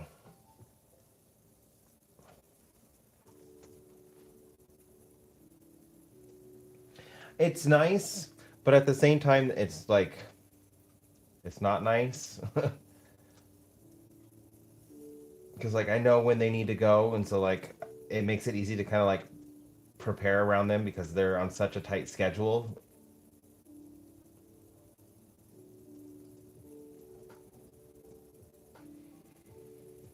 But then it makes other things, like, kind of awkward on trying to plan around, like, the dogs' schedules.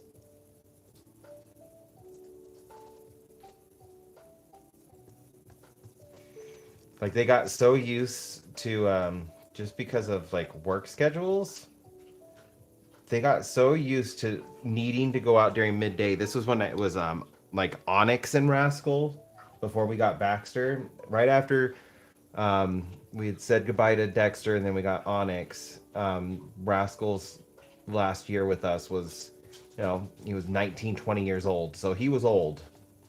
But he was so used to that schedule. I had to start coming home on my lunch break from my current job just to make sure, like, he could go out at 1. So, like, I had to go on my, like, I scheduled my lunches with my boss around Rascals need to go to the bathroom.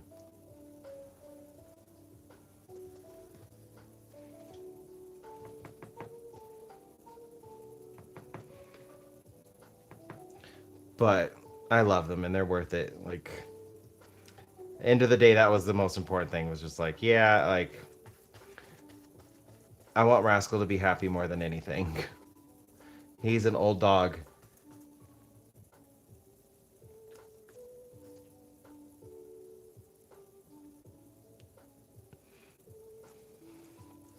It worked out though because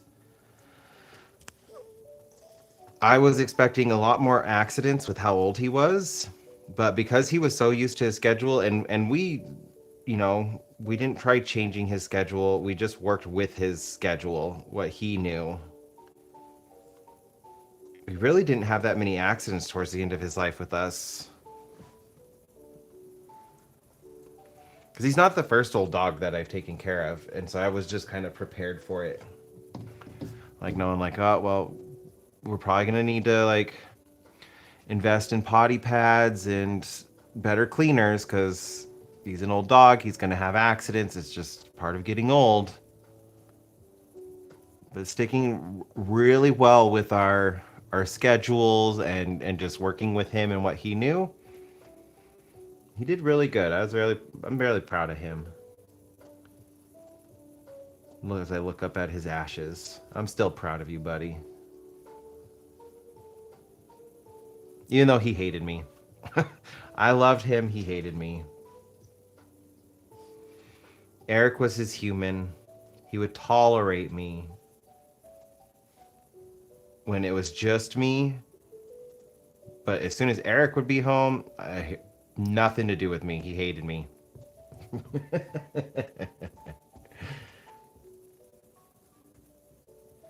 Dexter was the same way, though. Like, I was Dexter's human. He tolerated Eric. And it's really funny because Baxter and Onyx, like, they love both Eric and I pretty equally. Which is so funny. Like, I was kind of expecting him to do the same thing where, like, Onyx is mine and Baxter's Eric's. But no, they love us pretty equally.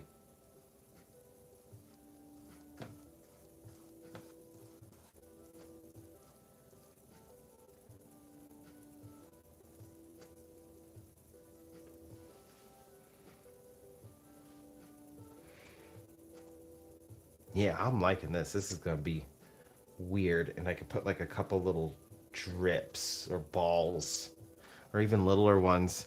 So it kind of looks like the ball pit balls.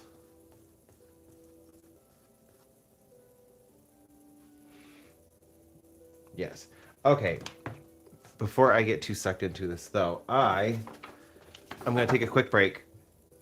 I've already been filming for 2.5 hours. 11, about 2.5 hours. So I'm gonna. I don't want to put it in my wet paint, but I want it to be able to see. I will be right back. I'm gonna stretch really quick, and I'm gonna take the boys outside. So I will be right back.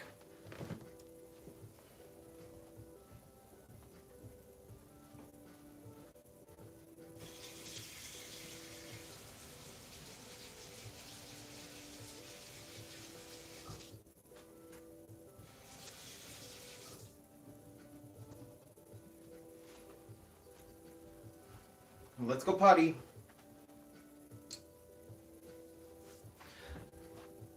Come on, let's go potty. You want some help down? Come here. I got ya.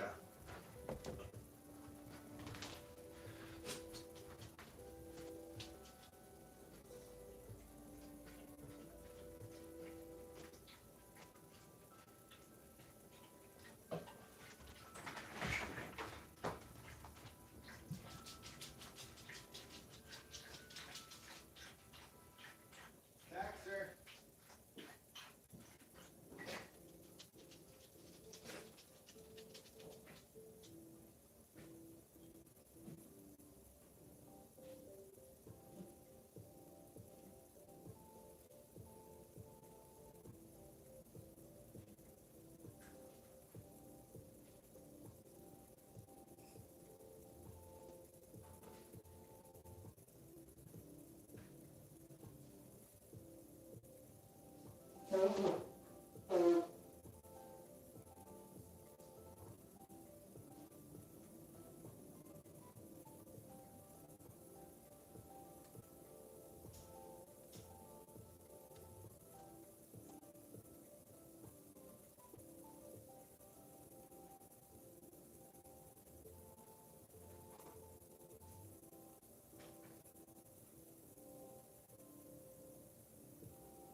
Okay.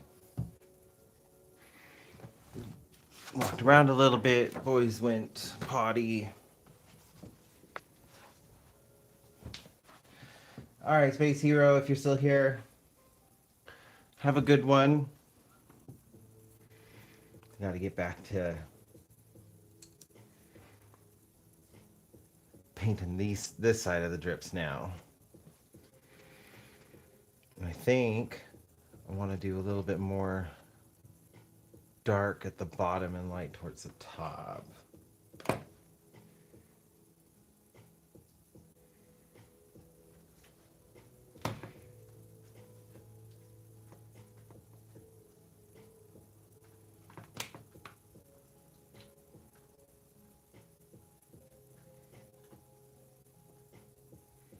Was it good?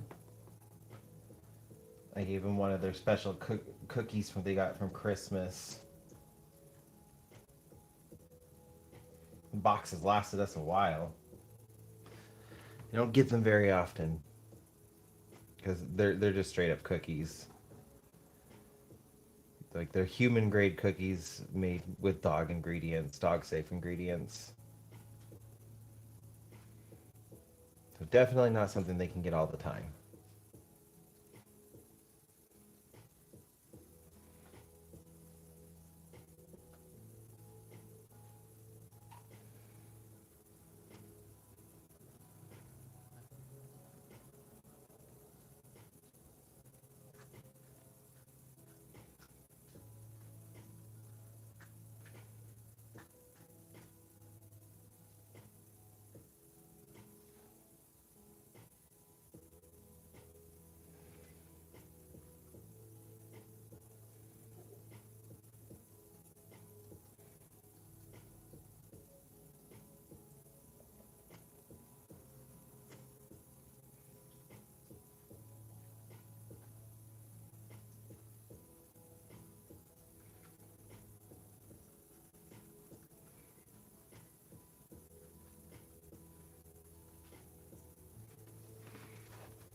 Are you good?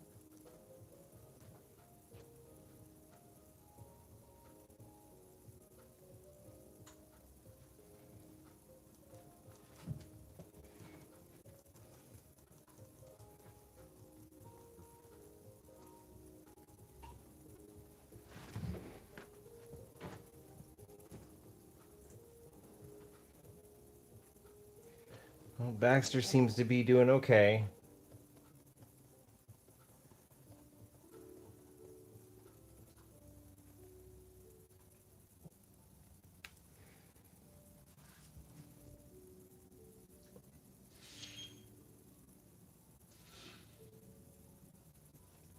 Just gave me a scare this morning. And now he's acting like nothing happened.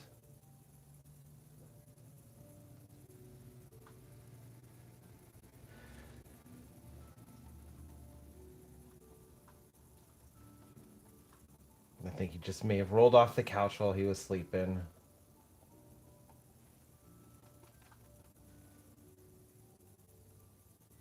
Just don't do that again.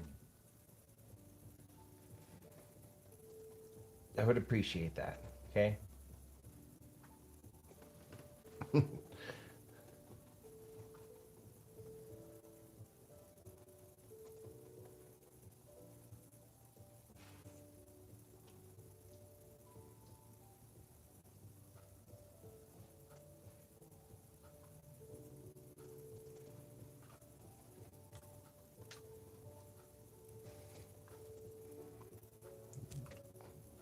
Yes.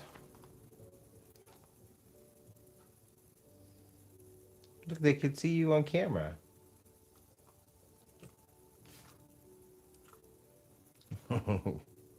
You're a good boy.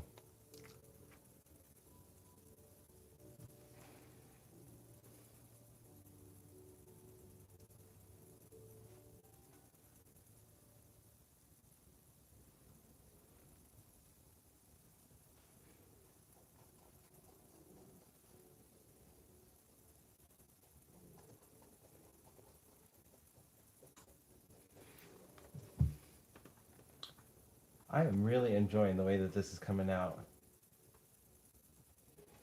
It is not the direction I would have thought it would have gone.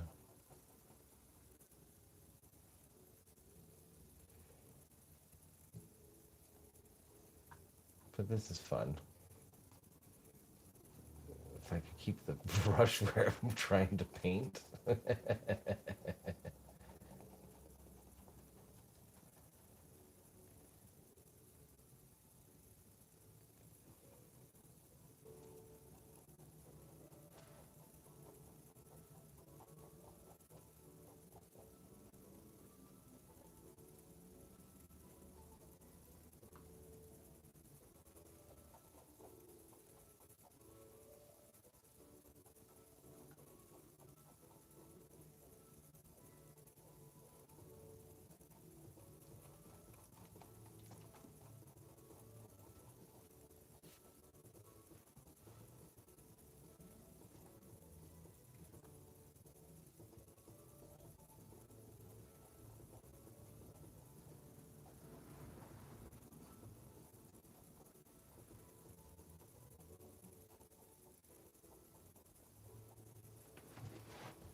need to clean up the edges anyways.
This is such an awkward angle for my hand for some reason.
camera catch it. Just realized like my hand is covering up my blendy work. I'm getting so lost in my zone.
There's just a couple parts that are like standing out more so than others.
Welcome back, Illustrated.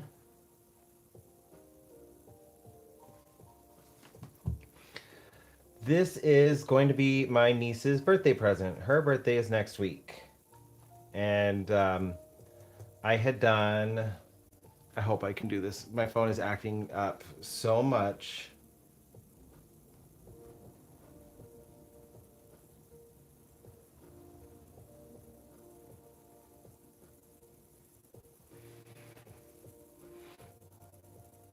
Completed art.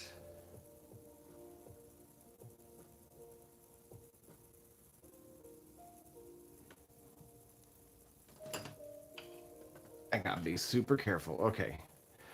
I made this painting for her 2 years ago for Christmas. She loves Poppy Playtime. So I did her favorite character. Are you gonna focus? There you go. Mama Longlegs. But I did this like weird abstract surreal painting. So like that creature's not actually part of the game.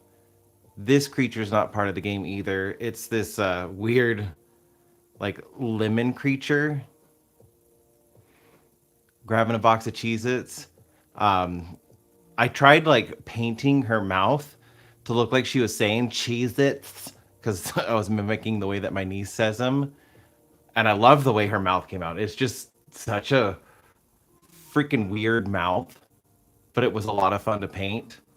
And then flying cupcakes and a picnic going on in the background with the main character, Huggy Wuggy, sitting inside of this mouth. I made this just off of things that she was telling me about the game. I don't really know any of the characters. I was just listening to her stories and how nonsensical they sounded, and I wanted to try to capture that in a painting with like my own art style and stuff. Trying to get the glare off. But I was just trying to do it in like my own little style. Oh, like her favorite part, this little like bird thing right here. I painted it to look like it had pooped, and it had pooped out the dice. She thinks that's hilarious. So like I just had a lot of fun with it. It just felt so nonsensical. So since she loves this painting so much, I want to try to do another one with her new current favorite character, which is his name is Doughy. He's a Play-Doh creature. So like she's based off of like a toy like Betty Spaghetti from like the late 90s, early 2000s. Like that's kind of what she reminds me of. And then Doughy is like a Play-Doh like man that kids would make. And it's like a scary kids game. Totally up her alley. She loves it. So like I want to try to recreate that. But I do kind of want them to look like they're going together. So I might stripe the drips just to kind of like tie them together a little bit more. But we're gonna see. I'm gonna go pretty nonsensical with this one as well.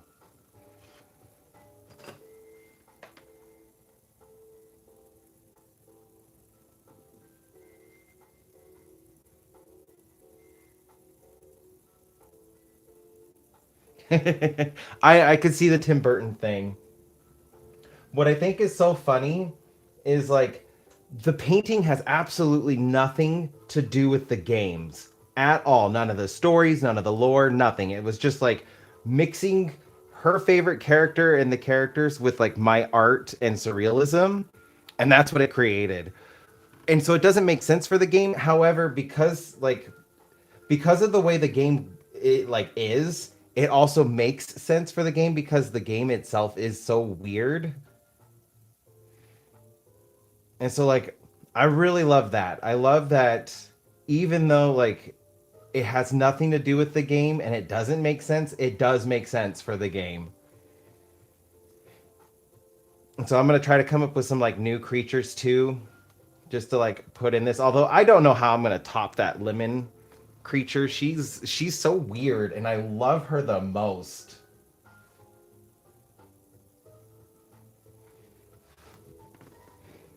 That could be fun too. Yeah. Make it look like they're reflecting the stripes. We're gonna see. I'm getting like the main colors of it done. I might like just do some like weird stripes just to kind of like warp with the perception a little bit. I still have no idea how, like, what I'm gonna do with Doughy. And I'm debating if I want to put Huggy Wuggy back in it. Because he was in the other painting, and I could just do something like that again where he's just kind of like peeking out somewhere.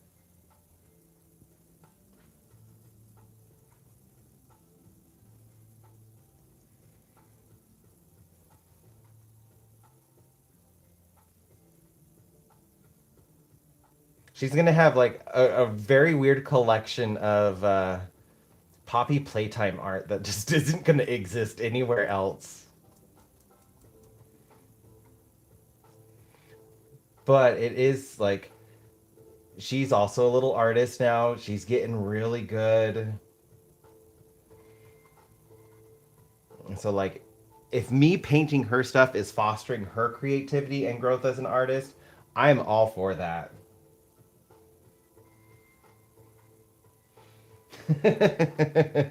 I could put the weird lemon creature back in here, especially because like, so my niece now is more like she's her favorite snack at that time was the ranch Cheez-Its. Those were her favorite, and that was why I put it in the painting. Well, now it's hot Cheetos. So like I could put hot Cheetos in this one and have the lemon grabbing the hot Cheetos and do something weird with the mouth again, like make it look like she's making an O face for Cheetos.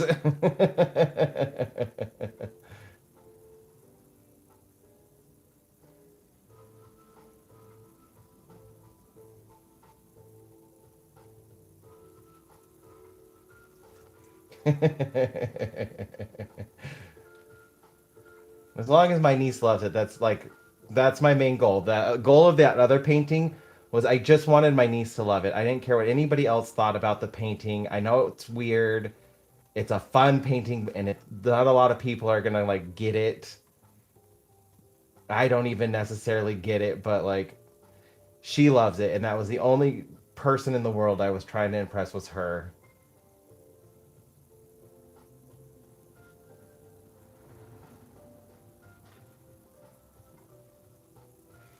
Why is the paint not sticking right there?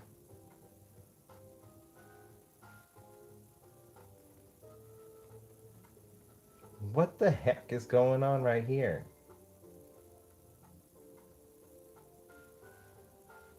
I should have primed.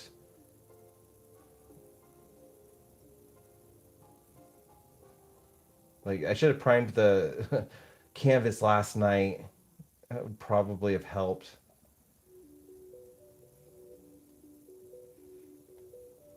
I literally opened the canvas out of the package like right before I started my live.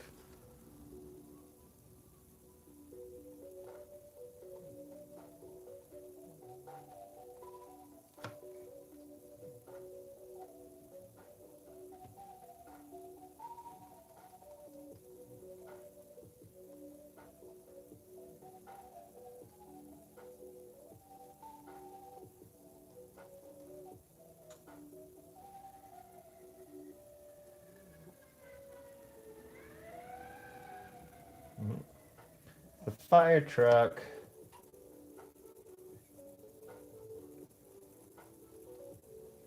It can get annoying sometimes with them driving by so much because we literally live right next to a station.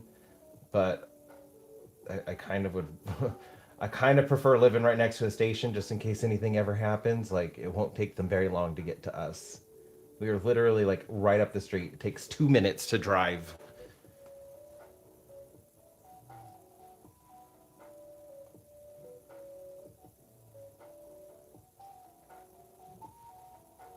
I just want to blend you, but you're not sticking to the canvas. Why are you not sticking to the canvas?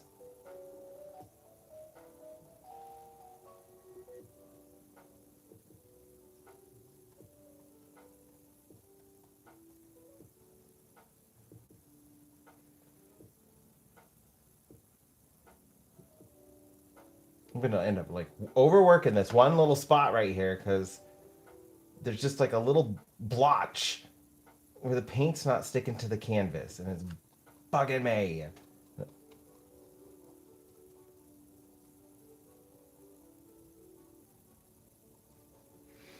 Okay, leave it alone. Leave it alone for now.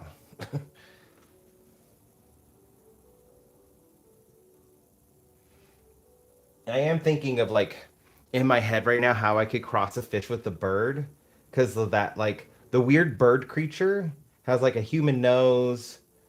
It has squid eyeballs, and then it's like the coloration and wings of a owl, but like in the form of a whale or a fish. It is a weird creature. Like all the creatures I added in it are kind of weird. But I kind of want to do like an opposite with this one, and I feel like because the drippies make me think of liquid, and of course, like now I'm thinking of fish. Like maybe a fish with a bird, like scales and a fish head. Maybe give it like more human-esque ears, just to be weird.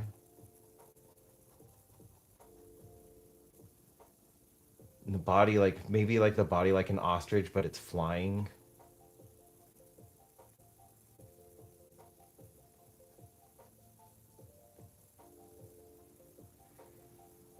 Maybe I could give it like compound eyes, like the eyes of flies.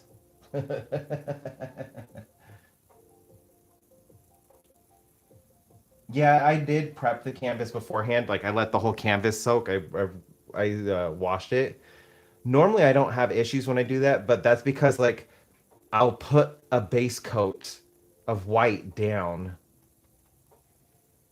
let that like soak. I'll soak it, put the base coat of white down, let it dry, and then I'll soak it and then go with whatever color I'm going. I didn't do that with this one because I literally was just um right before I went live, Baxter fell off of the couch and like he fell hard. I was getting myself something to eat while I finished setting up so I could eat something before the live started. And I had walked into the kitchen, and when I passed him, he was asleep on the couch fine. And then all of a sudden, I just heard a thud, and he was flailing on the ground. And it startled me and it kind of scared me. I didn't know if it was a seizure or if he was just like asleep and fell off the couch or what. And he seemed to be a little bit out of it. So, like, I delayed my live just so I could make sure he was okay. A little stunned for about 30 minutes. Like he just seemed to be a little bit out of it, but his pupils are dilating fine, so there's no concussion.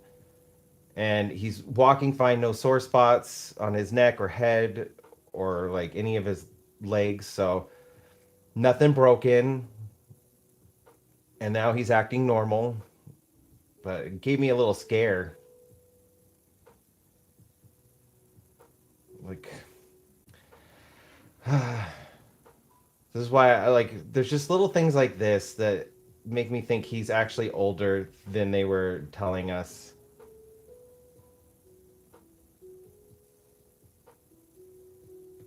That's what I'm thinking. I think he just rolled off the couch in his sleep. But like when I was making something to eat and I had just like heard the thud and looked over and the way I saw him flailing on the ground, like Rascal towards the end started having seizures. Like he was old. He was 20 years old. He's such an that was such an old dog. He had seizures towards the end. And it just like my mind immediately went to that. And it just really scared me.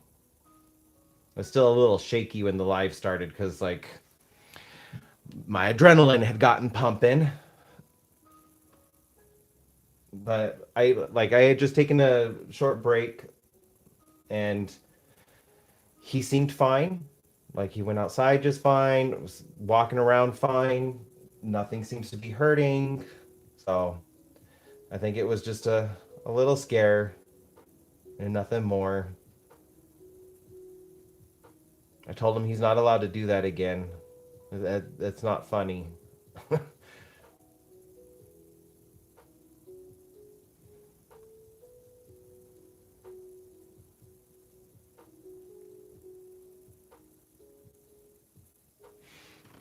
Yeah, that was Rascal.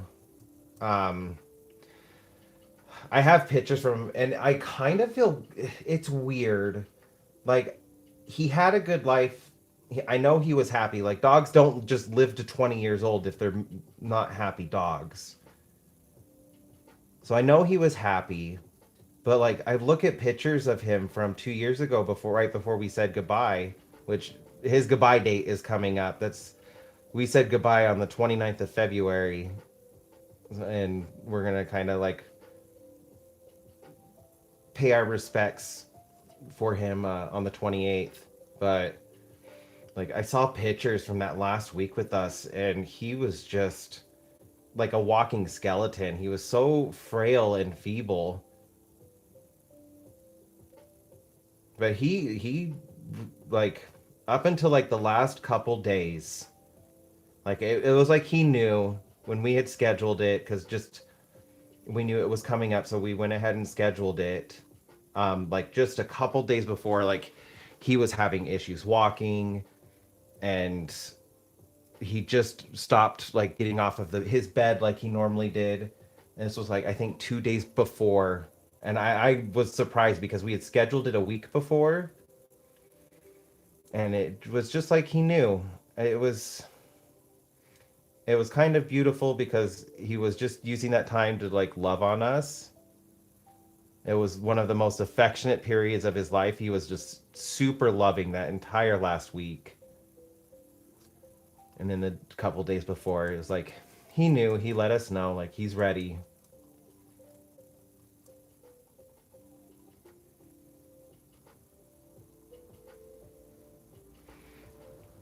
And it was sad. Like I'm getting a little teary-eyed now thinking about it. Like it is sad. Like he was a really good dog. But that was one of the more beautiful ones where I've had to say goodbye to a pet just because he was ready. He was old. He lived a long life. He had a lot of happy memories with us.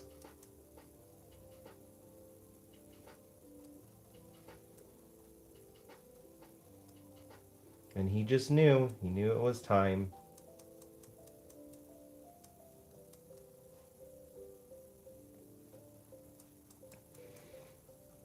Yeah, I wish we could have had longer with him. Same thing with like Dexter. Dexter's goodbye date passed. His was Valentine's Day, but his was so sudden. That one, that one, like, I feel so guilty, and I know I shouldn't feel guilty. There's nothing you can do about medical stuff. He had a brain tumor. It grew so fast, and it was literally right behind his eye, and it was pushing his eye out of its socket, and it was painful. Like we knew he was in pain. He was letting us know he was in pain. And so like that one I feel so guilty over just because like I wanted his last days with us to be like Rascals. Rascals was peaceful. He was at peace, and I feel like I couldn't give that to him cuz he had a brain tumor that just developed. He was 18, so he also had a decently long life.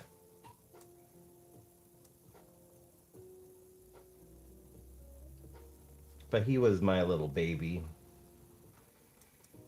He connected with me in a way like no other dog has ever done.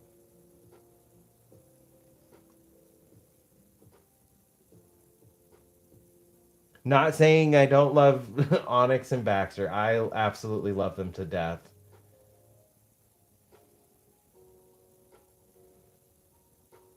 And I wouldn't trade them away for anything in the world. But Dexter's like my heart dog. He just we just got each other.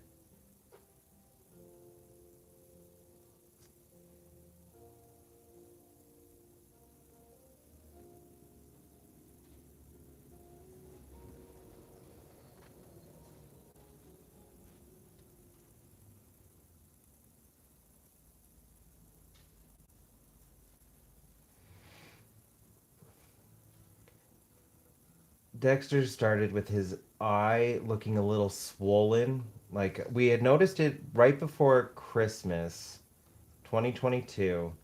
Just his eye looked a little swollen. And we thought it might be allergies. We couldn't afford X-rays at the time, but the vet was just like, it doesn't seem to be painful, just an irritation. It's probably a little like a little eye infection. We got some antibiotics for him, and that was it. And it didn't really change until the end of January. And then it just like out of nowhere exploded, and his poor eye was just getting pushed out, and that was just so hard. But I couldn't let him suffer. I just was thinking about like if I was in his situation, if I was an old man in his situation, would I want others like to force me to like just go through all these things to just try and do something to help? And then like on top of it, the surgery with it where it was located in his right behind his eyeball, the survivability rate was like less than 20%. The doctor was just like, you guys are, I hate to say this, but most likely just going to be wasting your money. There is such a low chance of survival just because of the where the tumor was located. And so it just was like, no, if I was in this situation, I wouldn't want others to force me to just endure it. There's no way of removing the tumor, and medications only go so far because the only thing that we could get him were pain medicines.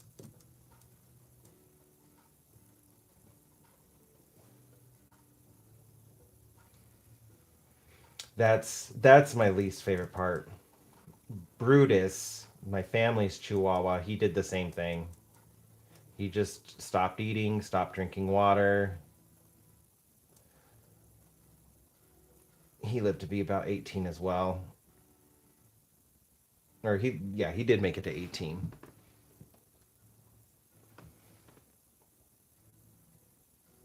It was just so hard. And then like the only opening that we could get was Valentine's Day. That was also like exceptionally rough. And at the time, like I didn't care. I was just like, I don't care that it's Valentine's Day. I want him to be at peace. I don't want him in pain. But I wish like now, like I kind of wish we would have like maybe just pushed to the 15th, but we had to go with what the availability was and what was right for him. We didn't get to choose the day. I mean, we did in a way, but although I did make his last week with us super special. I will never forget my last week with Dexter. We found places in town that allowed us to bring our dog in. So like we went all over town visiting all sorts of different stores and restaurants. We had him wrapped up in a little towel, all hopped up on pain medicine, just seeing all sorts of people eating all sorts of food that he never got before. I got to take him on one last hike. He sat there and he just like looked at the sky with me.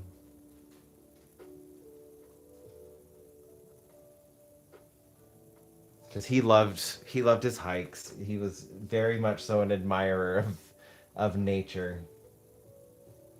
How's it going, Shell? Thank you. I appreciate it. Just talking about like my doggies from the past. They'll always be in my heart.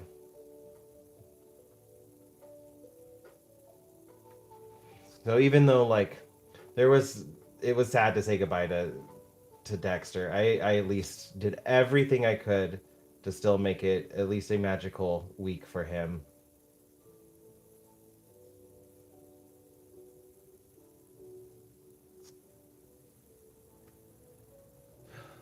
Oh no. That's so scary.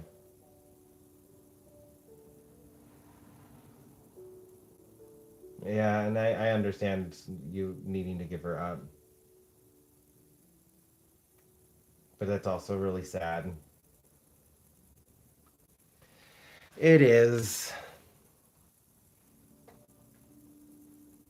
It is really hard to give up fur babies. We give them so much love.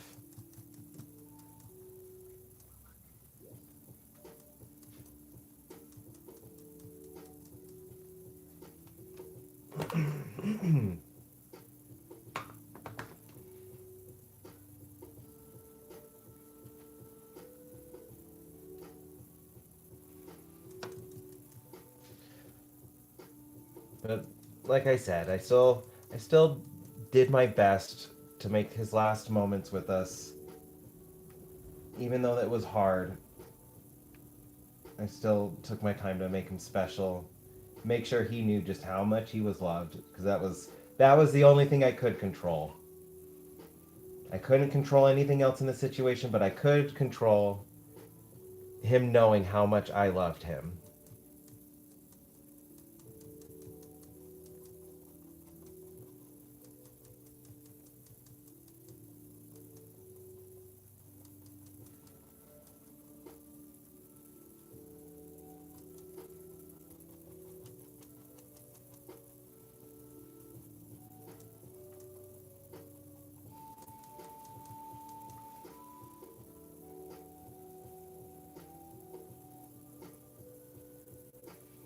Yeah, that is.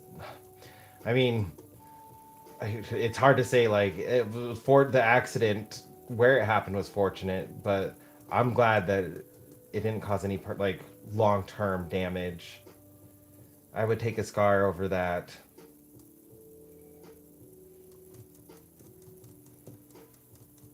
Was it like an intended attack, or was she playing and just didn't realize like her own strength and ended up hurting your daughter? Because I had a friend whose dog did that. They were just playing, and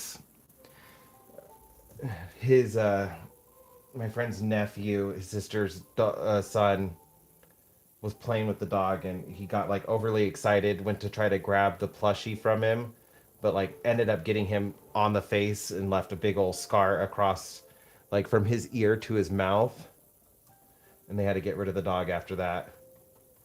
Like it didn't attack him; it was just the dog didn't understand like his own strength, and that was when his nephew was like I think 4.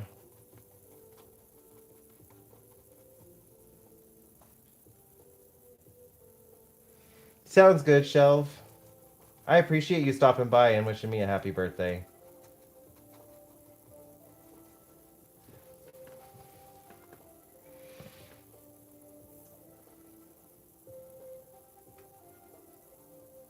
That was the only reason though that they didn't put the dog down, was just because they knew the dog didn't attack him.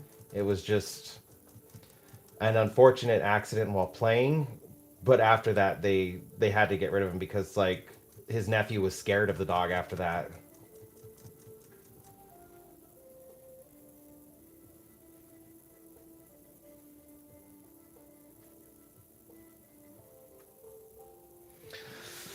Mm,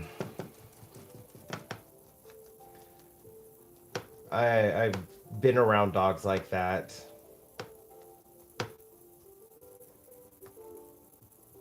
It's both a that's one of those things that's a blessing and a curse. It's a blessing because if anything ever happens, like that dog will protect you with their life. But then like at on the other side of that coin, that dog doesn't like to share you and would absolutely get too territorial towards the wrong people.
Yeah, that's very unfortunate.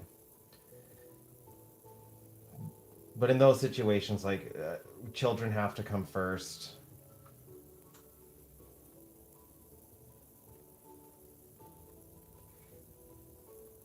with my friend's dog because it wasn't a vicious thing.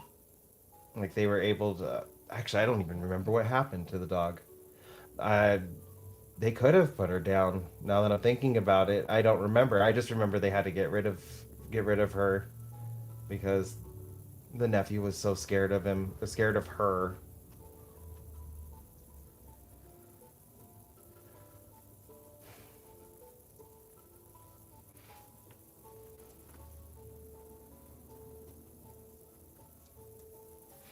Because he was so little. He was like, I think 4. He could have been younger. I just don't remember ages. It's been so long. I just remember he was quite young, and I don't think he was in school yet. But after that happened, he was just so scared of the dog, and they didn't want him to be like scared of dogs. So they got rid of her. They ended up getting another dog, but much smaller. I think it was a dachshund. That was like right before our friendship ended, so like I didn't really get a chance to get to know the dachshund.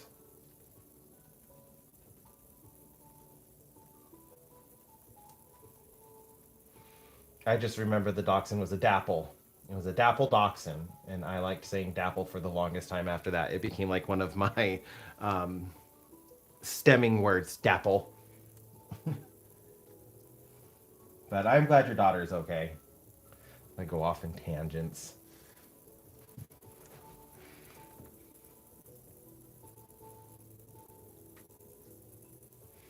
I need to do dark. I'm getting away from the dark.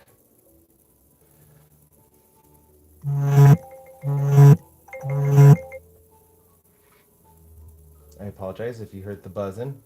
I forgot to turn my alarm off. That was my accidental. If my you took an accidental nap, wake up.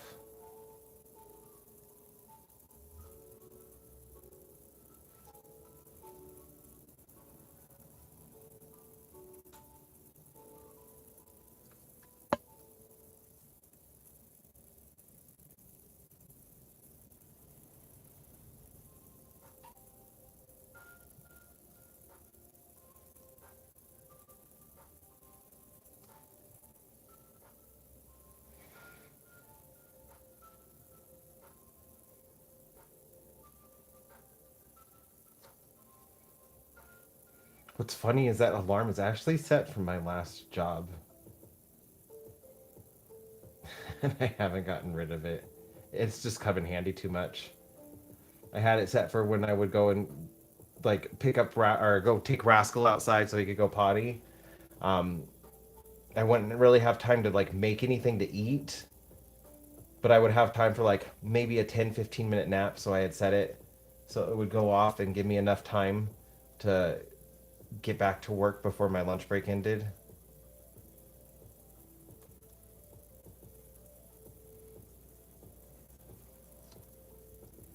It was one of my favorite things about that job is like I could at least my lunch was an hour long and it gave me enough time like if I brought my lunch I could eat something. If I went home I could grab a snack. I could take the dogs out and take a quick nap. And then I was good for the day.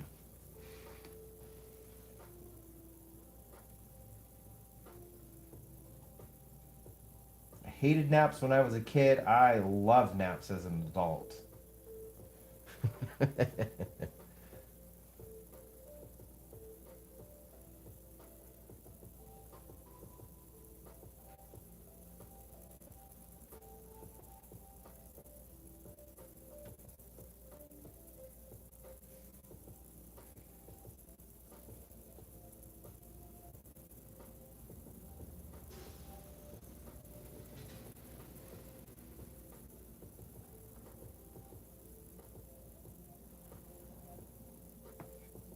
Yep, that is my issue as well. The worst spot, and all of my roommates I've ever had will vouch for this. Eric will vouch for this. If my sister was in here, she would vouch for it. The worst spot for me for time blindness is the bathroom. I go to take a shower, and then 2 hours has passed. I just don't know where the time goes. I have to set alarms in the bathroom because I just lose so much time in the bathroom.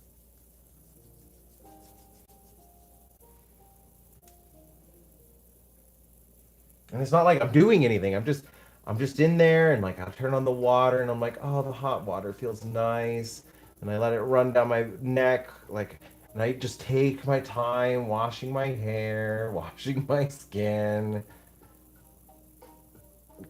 feel refreshed, and then like I get out and like I brush my teeth, put on deodorant, comb my hair, and then I look at the time and I'm like, oh my goodness, 2 hours has passed. I would be so late for work if I did not have alarms set for like, well, I don't set alarms, I put timers on.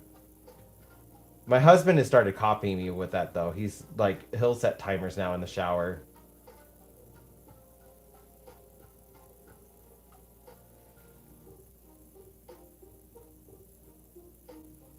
I find that funny. Like, he sets timers now in the shower. He'll be getting ready for work.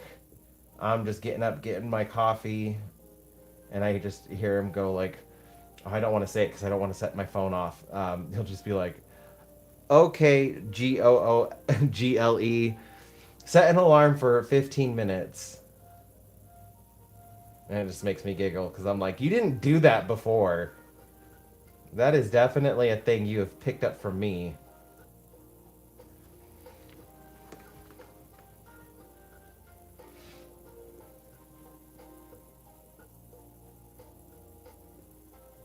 I had to spell it out because if I said Google with the okay beforehand, it would cause my phone to go. And I'm in the middle of a live stream, and that would be like really bad. I would be afraid it would shut the live stream down.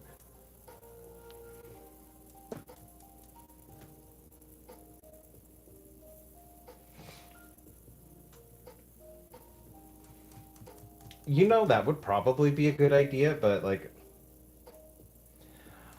I'm an older millennial, so like, it's either nothing in the shower, like no music, no nothing, it's just a shower, me and my thoughts, like how how it used to be before cell phones, or every once in a while when like I have a really busy day, but I could see some of my friends have posted videos on YouTube, and I want to catch up before I get going with everything else. I'll put some of their videos on and I'll watch them while I'm getting ready. But I still have to have the alarm set because I'll just watch video after video after video without even realizing, like, hey, this video's 30 minutes long. That means 30 minutes has passed when the video ends. It doesn't even dawn on me in the moment. I'm just like, again, again.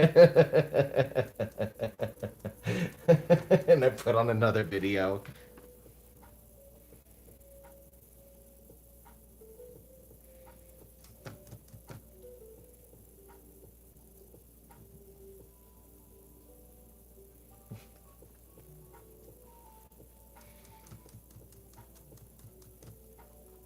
I would, if I was born a few years later, I would have totally been an iPad baby.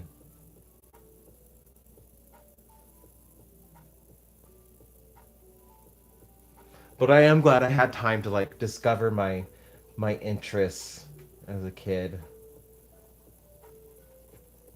I would not be this much into art without it.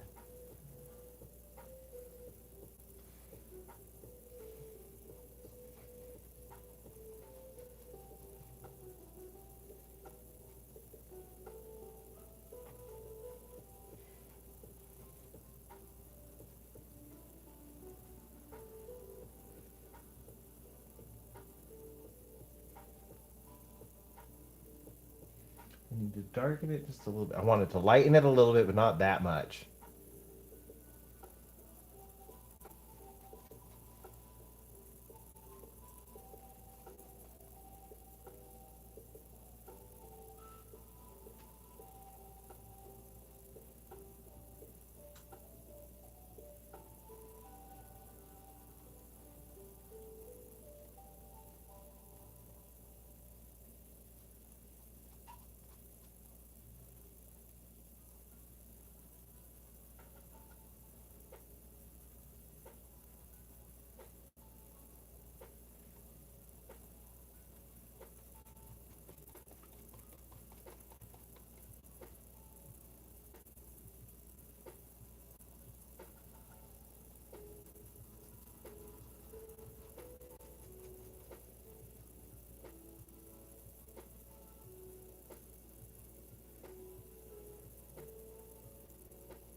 Good. It's dried enough that I can go over it now.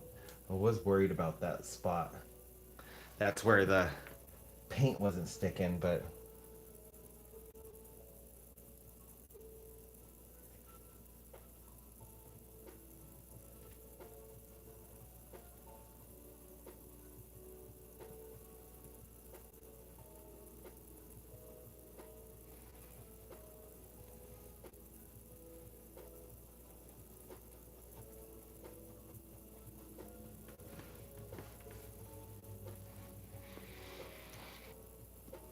these drips are looking weird. But I wanted weird, so I'm happy with that.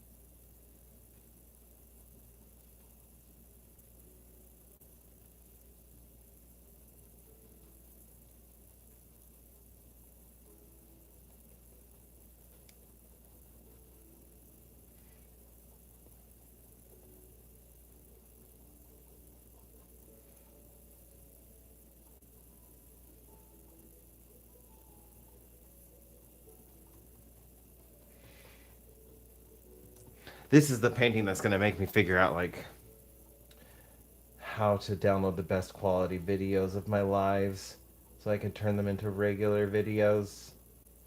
So I'm definitely going to want to show this one in a regular video. Especially because Nanners loves my videos and painting. So I've got to turn the painting I make for her into a video.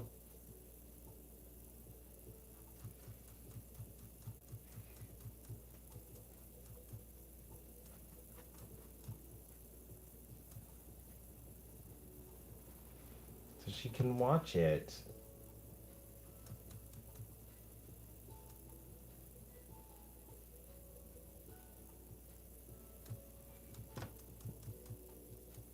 You are a little too pink or purple. I need to tone you down. You are getting bossy there. I need you to not be bossy.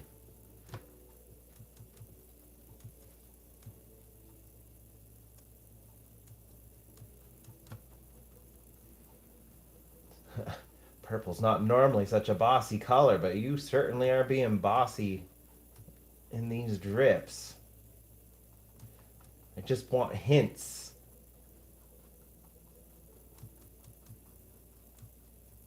Normally purple's so mellow. It's kind of like yellow. It just blends so nicely with blue and red. Like yellow blends so nicely with red and orange and green. Like they play nice with other colors. Now, right there is just being way too bossy.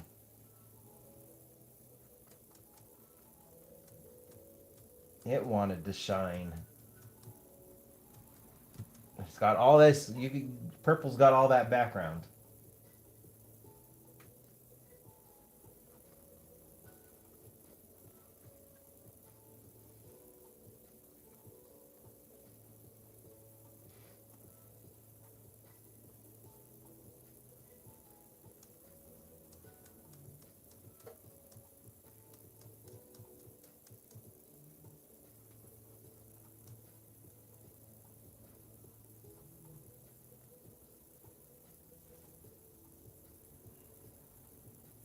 Yep. Caught off guard a little bit by it because normally purple plays so nicely.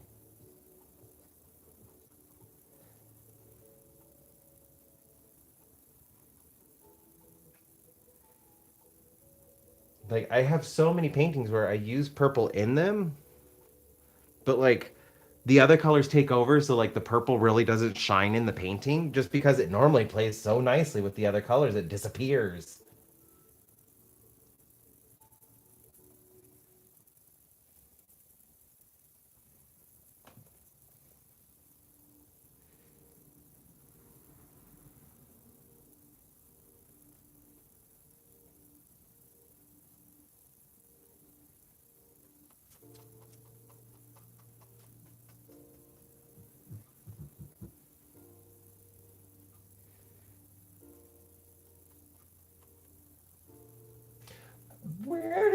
come from?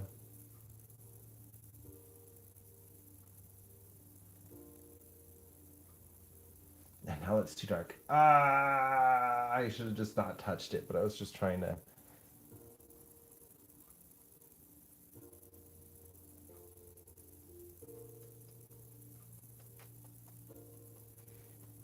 like add some movement in these drips.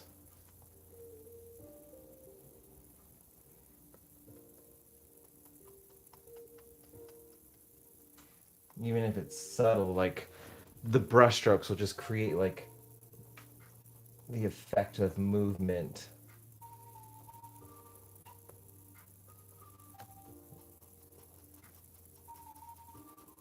And there you go, being bossy again.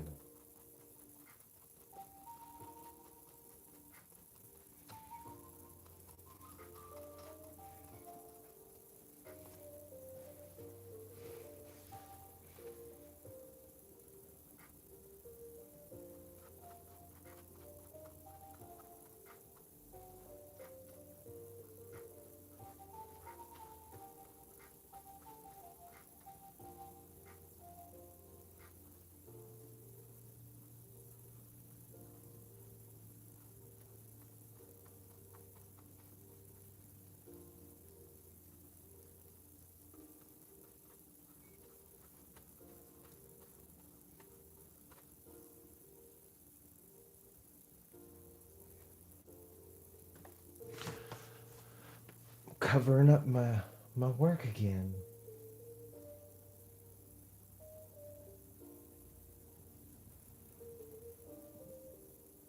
I want you guys to be able to see what I'm doing too. You can see how messy my freaking table is now. Goodness gracious.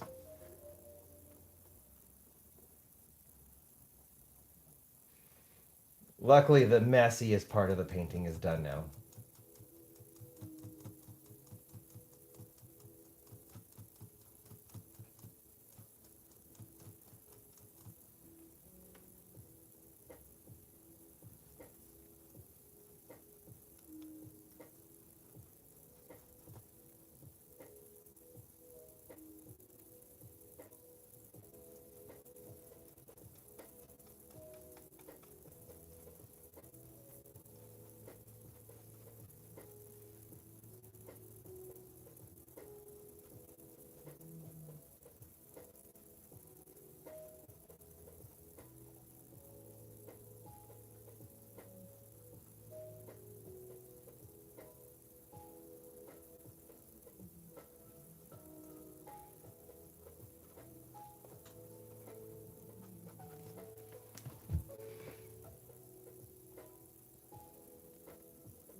I need some touches of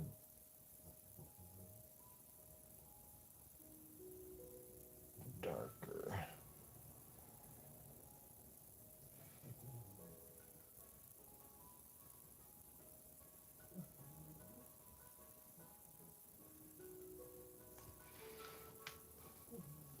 just to kind of help make this look a little bit lighter. I kind of want, they're really close to the same color, but I want these drips to look a lot lighter than these drips down here. So I'm switching the places of the shadows and the highlights.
There we go.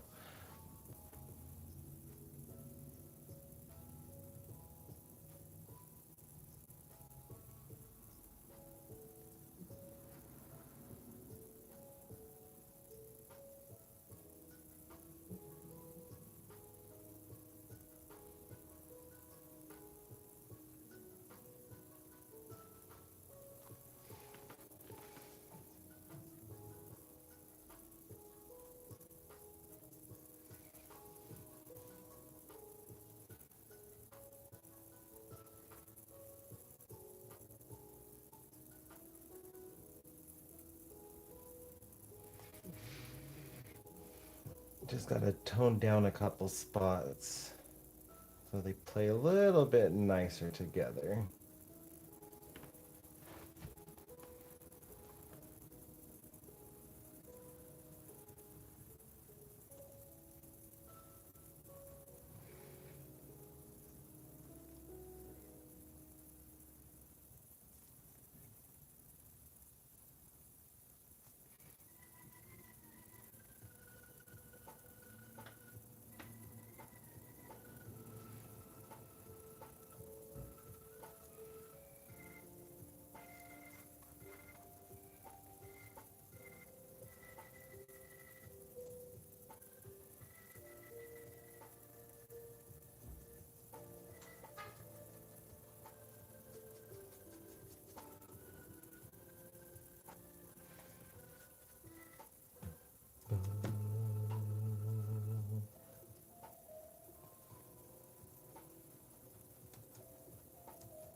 At least, like, one of the things I'll say I like about the lives more so than my normal videos is I feel like you guys get a better, if I'm actually in frame, a better idea of like my blending with acrylics. I get another question I get asked a lot about my pieces, aside from like questions about Pokemon and things like that, are my blends.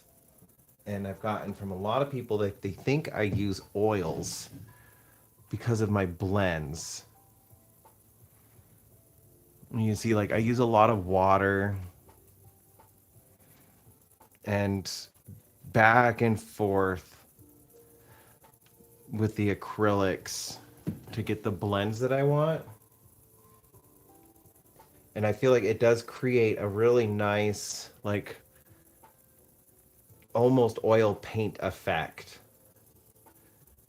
And I can show it off a little bit better than I can in my regular videos.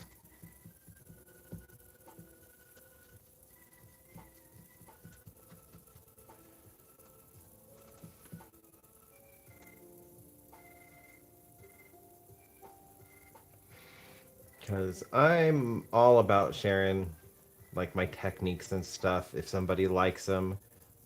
I don't want to gatekeep. I have I don't like. Okay, well, I didn't get specific acrylic paints that are slow dry. I got the medium that you mix into your regular acrylics that makes them slow dry. And I don't like it. I don't like it loses something. I'm not going to word this right, but it changes something with the way the paint flows with the brush I don't like. And so like I don't feel like I have the same control over it as I do when it's just regular and water. Which is funny because I don't like watercolors because I don't have a lot of control. But I can mix water with acrylic and I like the amount of control that it gives me with creating like an oil pastel blend effect.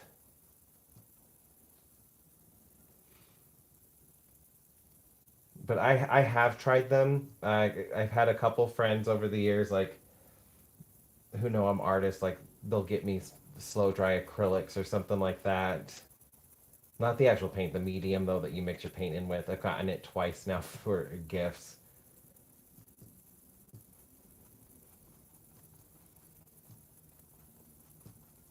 Just not a huge fan of it. I'm pretty sure like I could find a way to use it that I would like. I just have not discovered that way yet.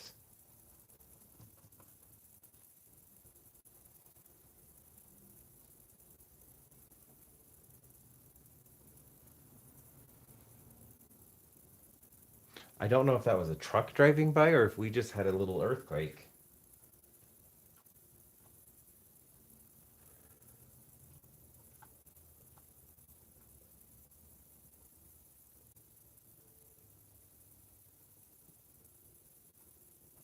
Hmm.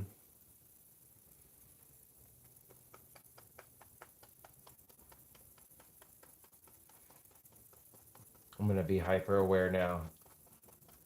We do get earthquakes out here. We've had quite a few since I've lived here in Reno. Nothing like major, which is good. You want the little, if you're in an area with earthquakes, you want the little earthquakes.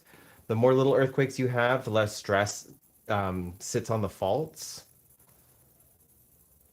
and it decreases the likelihood of having a big earthquake.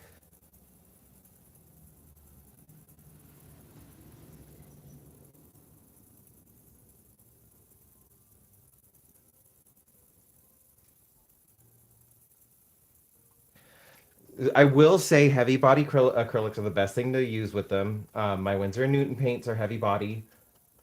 So like I did use the proper paint with them. Like I did do a little bit of research into like mixing it to see if I would like it. So yeah, definitely use a heavy body. You might like the way that it paints, but like also just water and lots of little blending strokes. You do kind of you can get a good like oil effect. It's not quite the same because I do paint with oils and there's differences, but I can create something I like about oils with the acrylics. So you have multiple options, and feel free to reach out if you like have questions about it. I'll do my best to answer them. I will share my techniques. I want other artists to grow. I want other artists to be successful. I want other artists to create things that they love.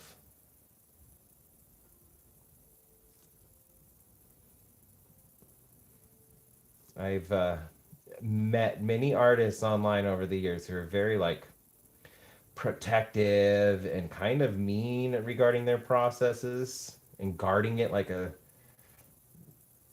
prized possession. And if that's the way they want to be, so be it. Like, I get it, but I want to share.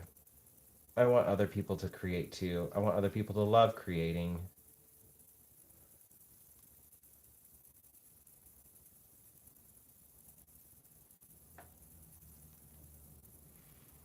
Oh, wow.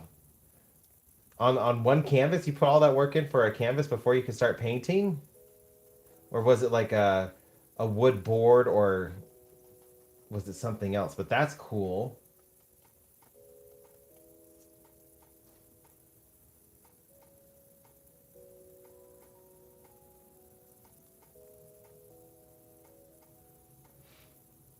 Oils is what got me started with painting first. I'm right there with you. I love oils too. It's just like currently, the oil paints I do have are not good. They've gone bad. They are over a decade old. Paints don't last forever. Luckily, most of them were like close to being empty because I did use them a lot. But I definitely would need to like rebuild my oil paint collection, and all my money's gone into acrylics, which are slightly cheaper. So they're gonna have to wait. I do have oil pastels though.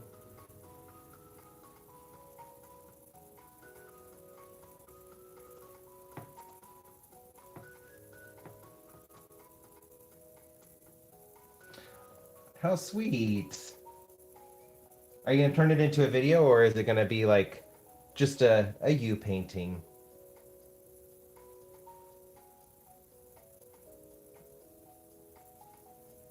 Also, I need to catch up on some videos from you illustrated. Now I'm thinking about it. I think you've posted some videos, haven't you? Oh, nice.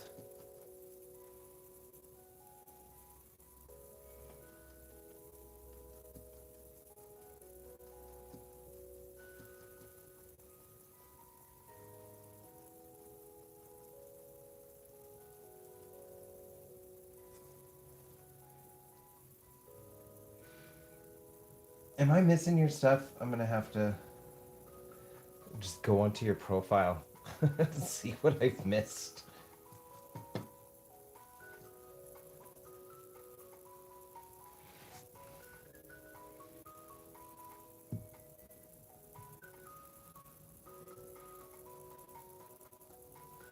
I need a little more white.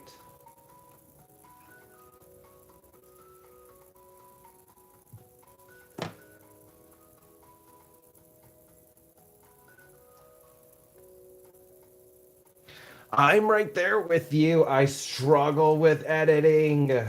Oh, I struggle.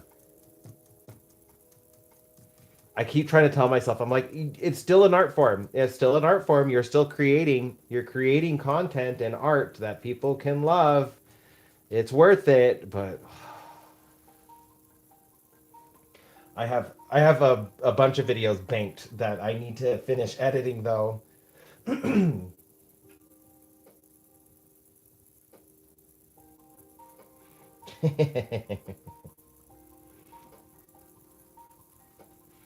I've been in my own head too much.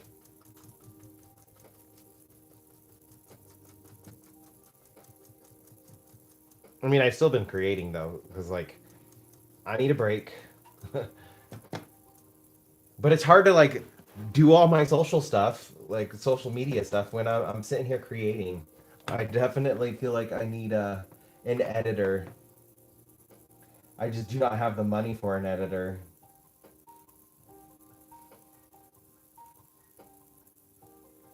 And I wouldn't feel right like somebody just like, I'll edit your videos. You don't need to pay me. I couldn't do that. I'm like, no, you're putting in work for me. I'd want to pay you.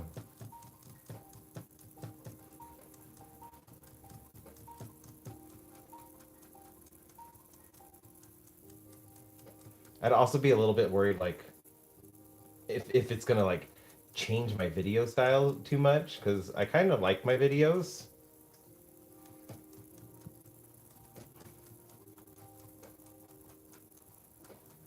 but it could also make it better.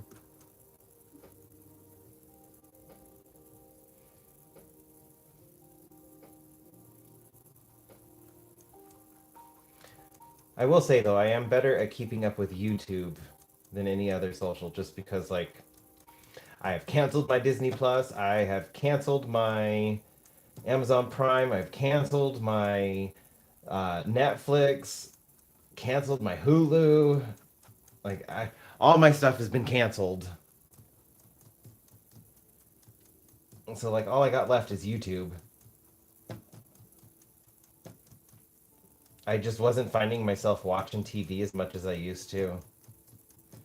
I was like, I don't like where some of the what these some I don't like what some of these companies are doing, like with just increasing their prices over and over and over. And I can't justify, like, I just don't watch enough TV to be spending like $300 a month on subscriptions. I don't think it was that much. I'm over exaggerating, but still.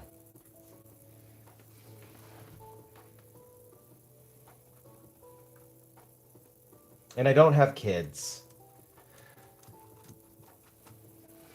If I had kids, I think I would probably still have some kind of subscription, probably like Disney. But I don't have kids, so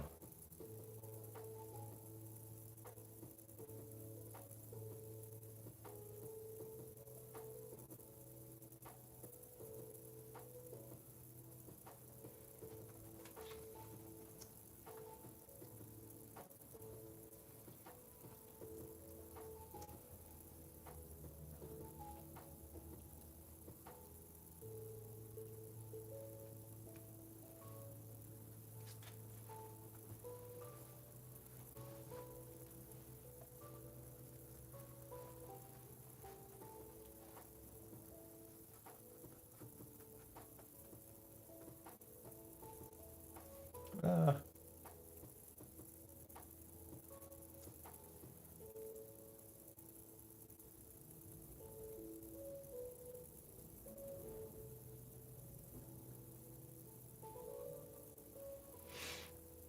yeah. See, like that's the stuff I don't understand. If I'm paying for the subscription to begin with, why is there another paywall?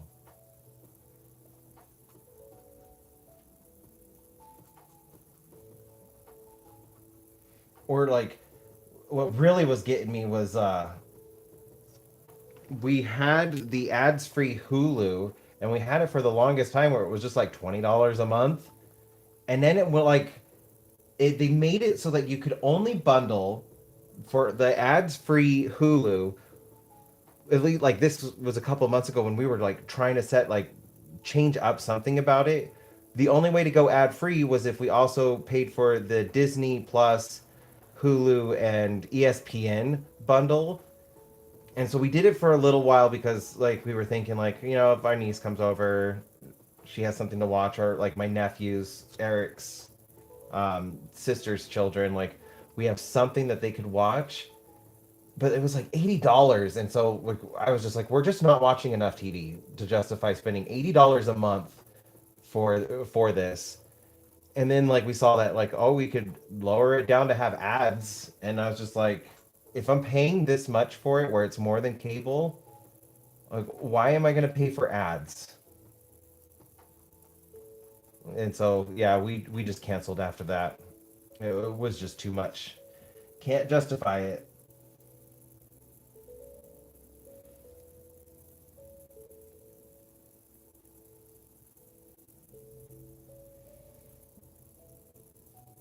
On top of just like everything that's going on, I was just like, you know what? I just think it's better right now just to cancel.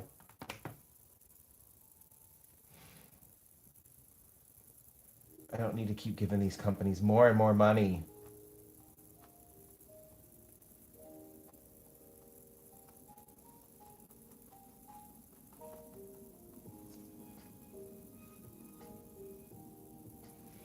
There's gonna be some shows I miss, but like I don't know, maybe in the future, like we could justify a month to like binge something like the new King of the Hill episodes when they come out, or Futurama, or something like that. Shows that I do like watching.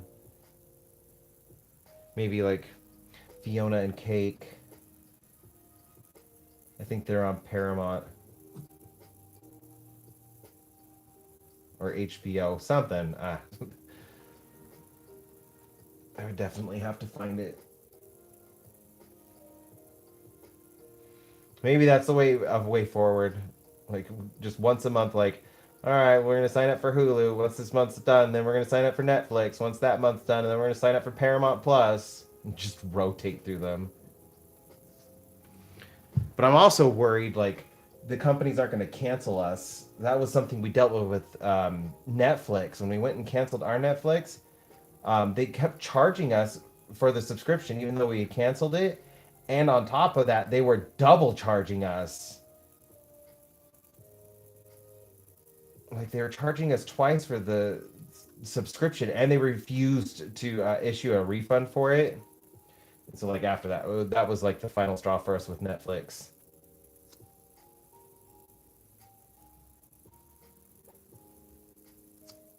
I was like, the accounts are under the same email address, and you're charging us twice, but saying they're different accounts. Why are we being charged twice? And then they wouldn't refund us, and I was just like, we're done. We are done.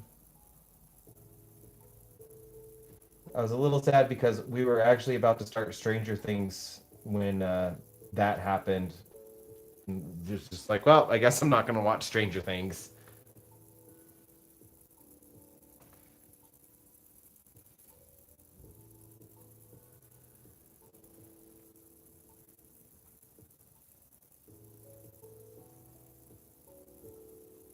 And that was when we were just on Hulu, and then Hulu did all of its stuff, and we're like, I'm just done with all of them.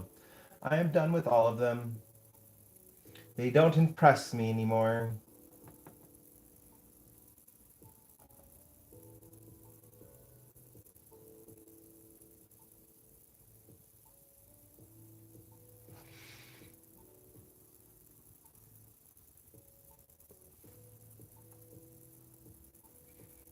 Yeah, and I just don't get it. Like they've just become that greedy for money. Even when they're in the wrong, they cannot admit that they're in the wrong because that would mean that they would have to give money back. And that's just the only thing these companies care about now is just money.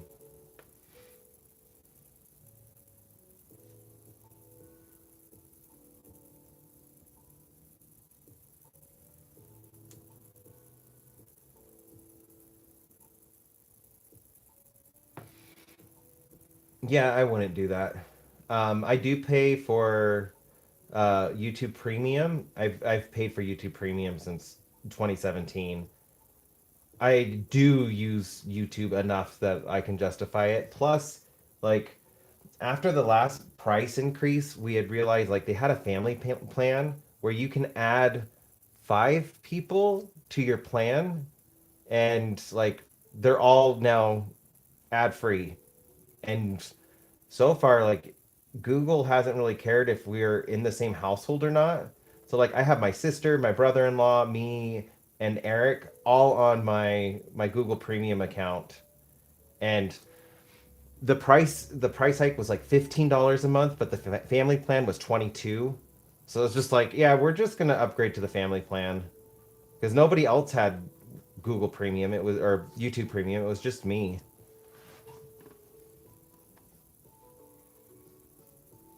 But now everybody does.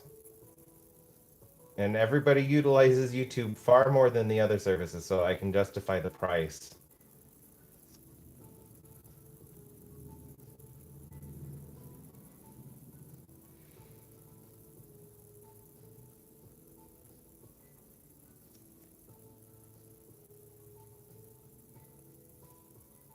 I have no idea how they would have hacked it, unless like I know like the companies they get hacked all the time, and information gets out. Unless like Netflix had gotten hacked, and then your like password and email address ended up like on the dark web in a shady spot, and where people can just like try to use your credentials to log in and watch Netflix for free. I know stuff like that happens.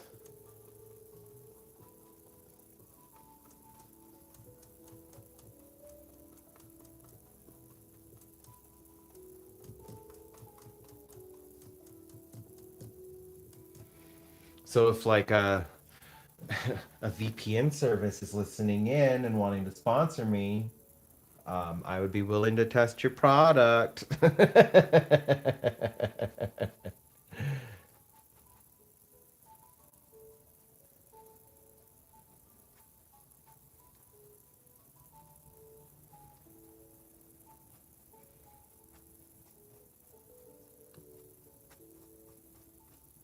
There's people here who could benefit from having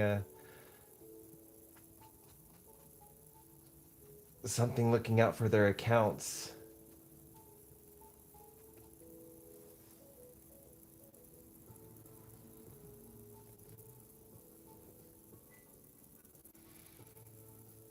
Oh, I forgot Netflix did that. That's right. Yeah.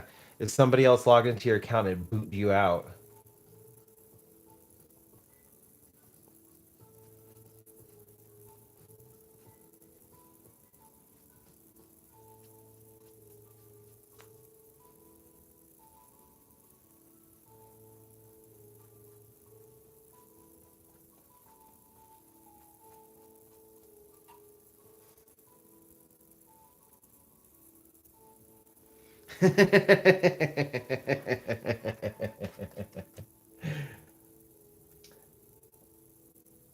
Maybe one day it'll happen. I'll get a sponsorship soon.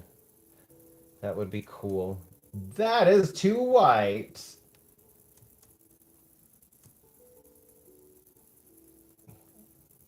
Goodness, that was.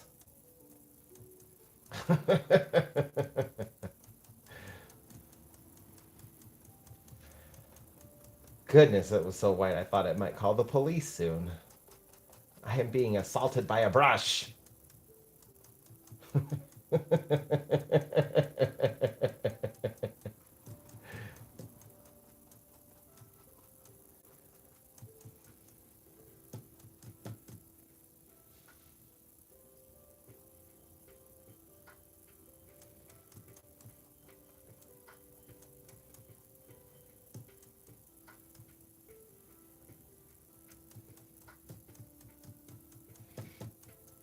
These are the thoughts that pop in my head while I am painting that I don't normally put in my videos because I just speed it all up and I do a voiceover.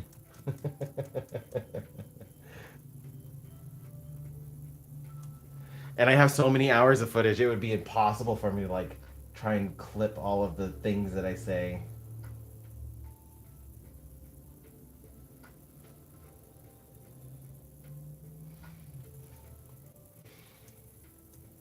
It depends what I'm painting. Um, I do utilize both ways, especially like when I'm creating clouds or blends. I will mix right on the canvas. But if like the flowers that I'm doing, I mixed all of like in my containers and I would just pull from that just to like do the petals. Because yeah, I think they create different techniques that I like, different visual interests.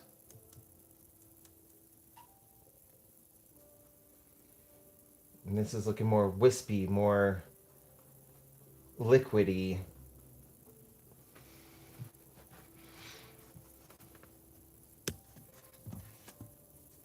I still got to finish this side, but like they almost look like the exact same color on camera, but in person, I could tell this side is just like so much lighter. That's why I'm messing with it. I'm trying to like look at camera and not necessarily like believe what I'm seeing with my eyes. My eyes are telling me like it's fine. You could tell the difference of which side's darker, but on camera, I'm looking at it and I'm like, but you can't. Now I'm gonna need to go and fiddle with it some more. This is really dark. Okay, that blue was just a little too dark.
Okay.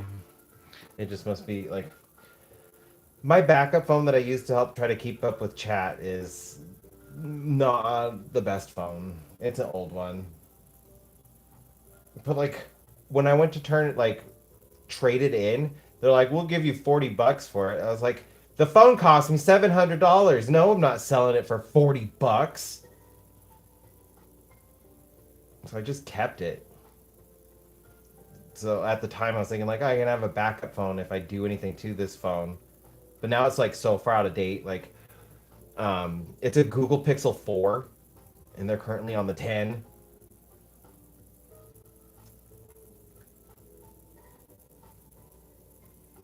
So it's an old phone.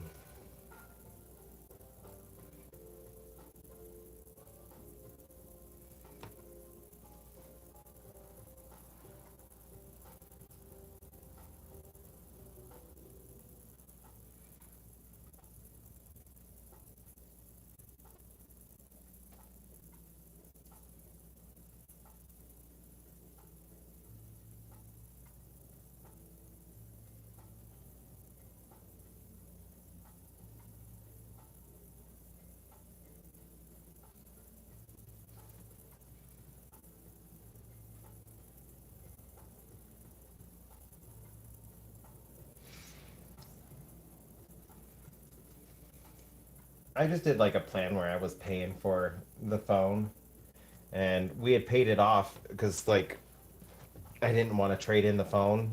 I wanted to try to keep it as long as I could. But like we got something like, "Oh, it's time you can get a new phone now. Your phone is completely paid off." So we went down there, and that was when I found out like I'm on the Pixel 7 now, which is now also out of date, but I got the 7 and was gonna trade in my old phone, but they're like, "We'll give you $40 for it. Nothing's wrong with it." Well, I mean, now the battery's starting to go, but at the time, like there was nothing wrong with it. There's no screen cracks. It was in great condition. $40. It's like I bet the gold and stuff in the components is worth more than $40.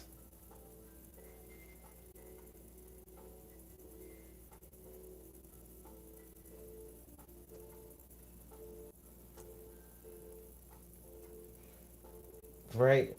So I just kept it. I was like, I'm just not going to trade it in then. And the guy was like, "Wait, what? You're not going to trade it in?" No, I'm not going to trade it in. You're only going to give me $40.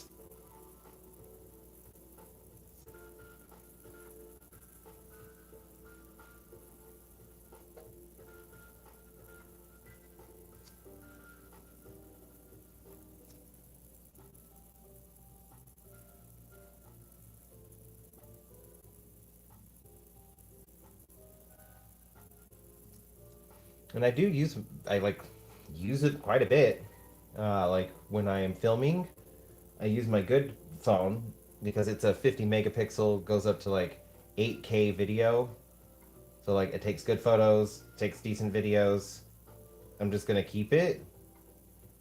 And then I use while I'm filming, I'll use my old phone to like look up references or like with my live to follow along with chat because like the phone's technically sitting above my eye level, and I could read the chat on there. It's just easier to like look from here and then off screen to where my chat is and then look back.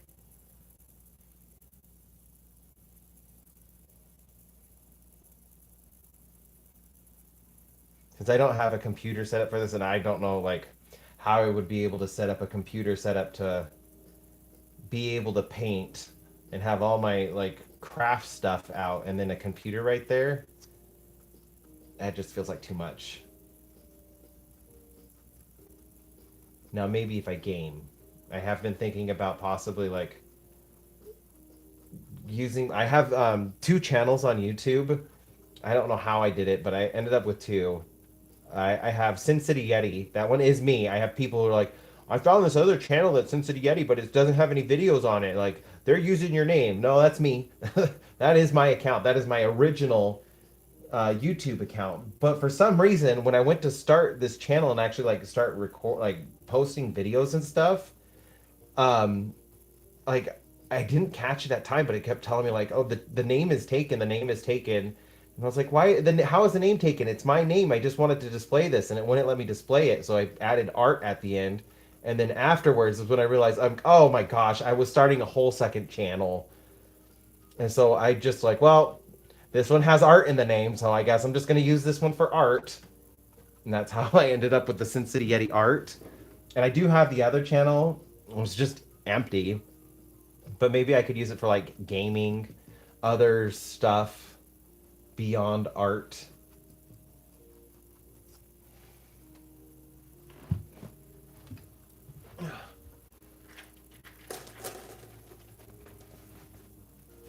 It's time to close the blinds. The sun was starting to blind me.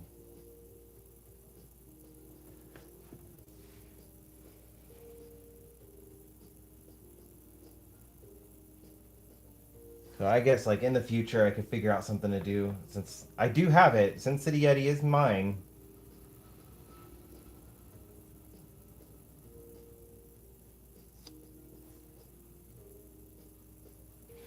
Yeah, that's kind of what I was thinking. Something like vlogs, maybe something with the dogs. I've recorded like some recipes. I had I don't know how much sense it's going to make now, but I did get behind on my videos around Christmas. But I had recorded me making my favorite holiday soup, pumpkin jalapeno soup, and I did it to share the recipe with everybody.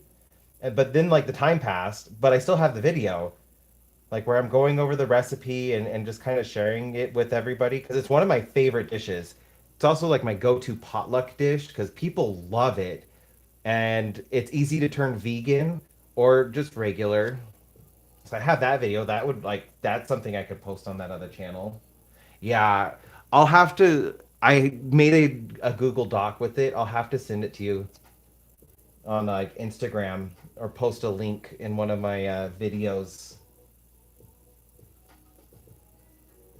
Just because like it is such a good soup. I freaking love it. It's like very southwestern flavors like a lot of cumin, chili powder, jalapenos. Potato is like the base soup to help give it its hardiness and its bulk. But then like pumpkin like is the star of the show, and it just pumpkin does so well with savory. We think of it just purely as like dessert because we use it in a lot of desserts, but it also does so well as a savory dish. Oh, nice. I was telling Eric I want to make another potato soup. I want to do like a loaded baked potato soup.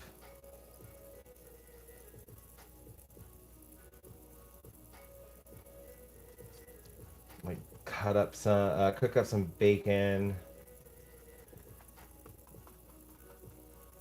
We do like the Morning Star bacon, but then like some beef. Make it like steak and potatoes, and then with the salad.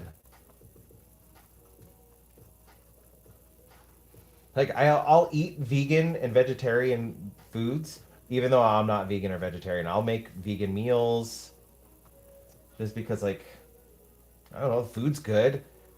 I don't think there's anything wrong with like having a vegan night one night.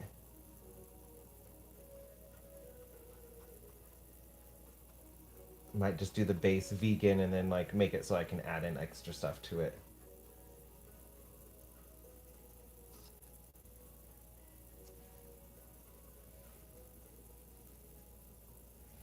It's just such a good staple.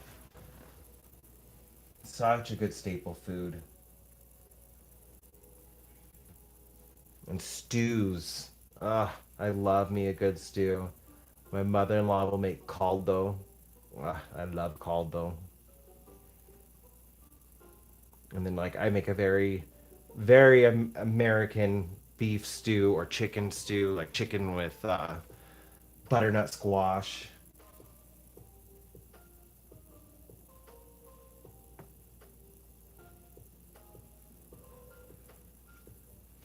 Actually, I know a lot of vegans, and that's why like this is my go-to potluck dish because when I'm making it for a potluck, I make it vegan, and that way, because one of the things I noticed that I don't like, I was just like, I can do something about this. It doesn't need to be like this. It's not a big issue, but like it is a big issue when like people I worked with or like friend groups like vegan and we would do a potluck, they would have to bring their own food and they would just get left out of everything. And so that's why I started doing the pumpkin jalapeno soup because I can do it vegan and everybody can have it. It's also a gluten-free dish. It's gluten-free and it's vegan and I make it from scratch, so like I know all the ingredients are good. I don't think it's paleo because of the potatoes, but like it just checked so many boxes for like diets where people could have it that I was like, this is my go-to. This is the dish I'll make.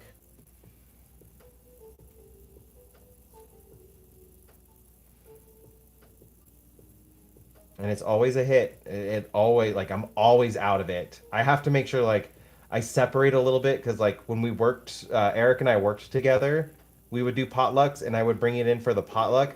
I would always have to separate some so Eric could get it because his position he had to work while everybody was like on their lunch or doing something, and his lunch had to go afterwards.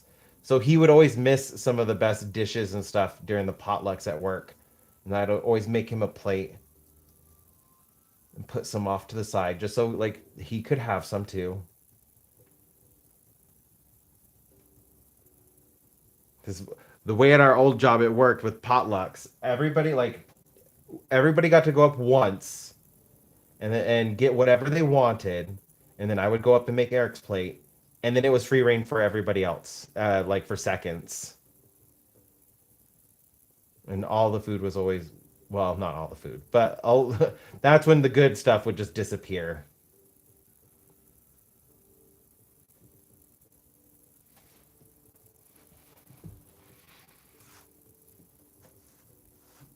And I had to be a good husband. Like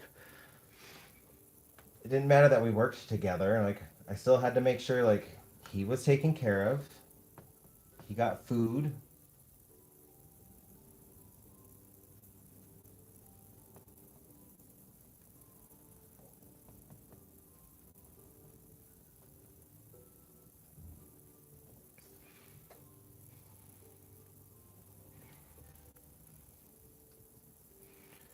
I'm just gonna add in some like touches of purple and pink, kind of like force these darker colors just a little bit more down.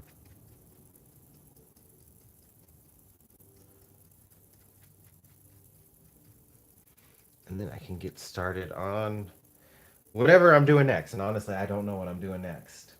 I'm just gonna go with it.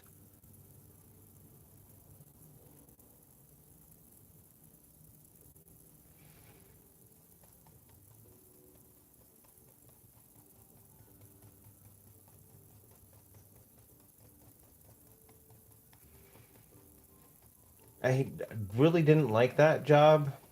I mean, I did, but I didn't. I didn't like it because it was like corporate America and it was soul stealing.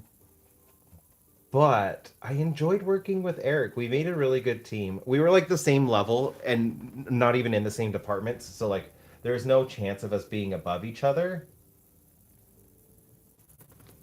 But it made work so much more enjoyable.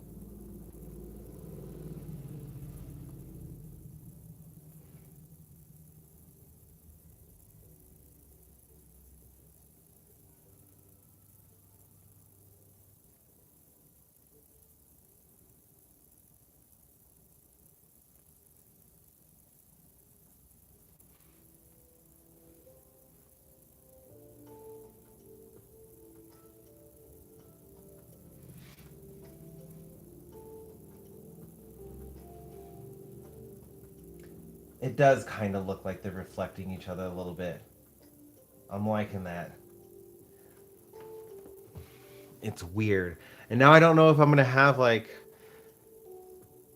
doughy bouncing because I almost kind of feel like I want him like maybe walking across. I don't know. I'm gonna have to just like go with my flow on this one. I don't know what I'm doing. I'm just doing it.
Same.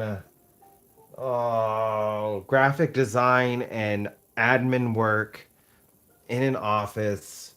It was a smaller company, but oh my goodness, I hated it. I dreaded going into work. It just like I didn't really have any problems with the people I worked with. It was just the job itself.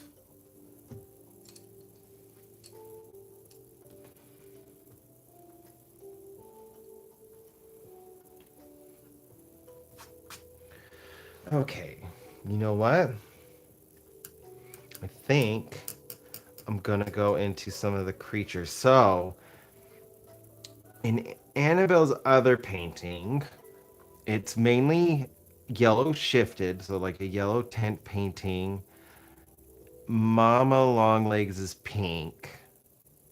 Doughy's gonna be blue, and I got blue drips on it, but that's gonna be okay.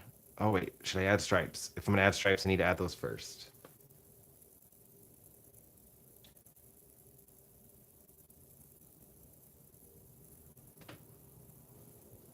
Oh, I don't you hate those like they want like a 2 inch by 2 inch like advertising space, but they want a novel shoved into that space. I need to fix that. What is going on with that spot?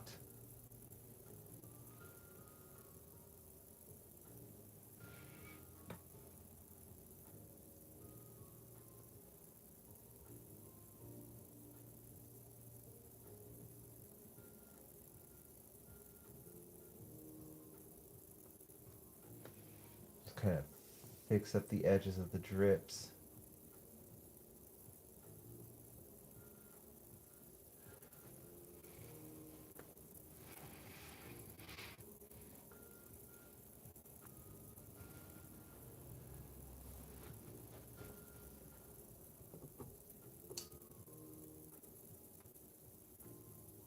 I'm going to need to pull up this reference. Do I want to put the stripes?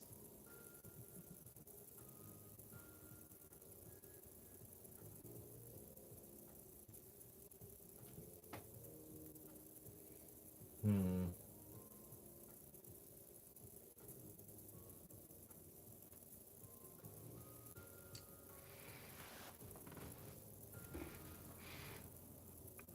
I feel like I might need to. There's not going to be a black and white element if not. And I think like these top drips, I could do some like black stripes. And the bottom ones, I could do like white stripes.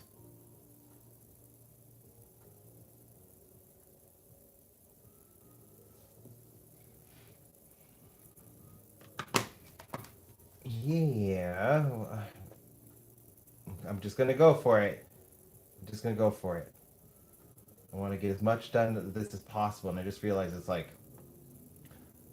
only got like an hour left, hour and a half left to film in.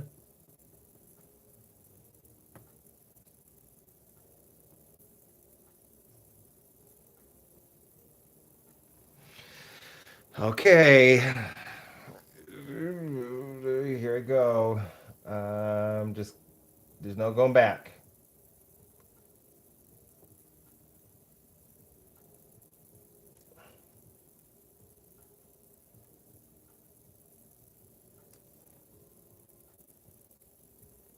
I'm just gonna mark them out.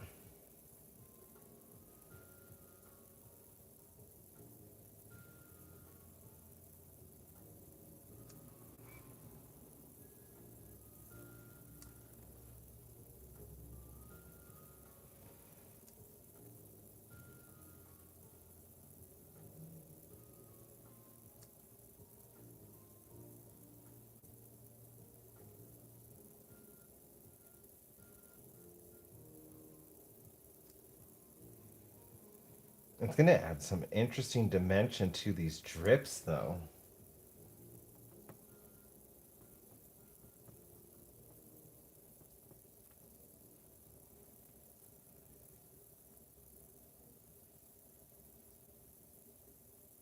Kind of looking like a bee butt.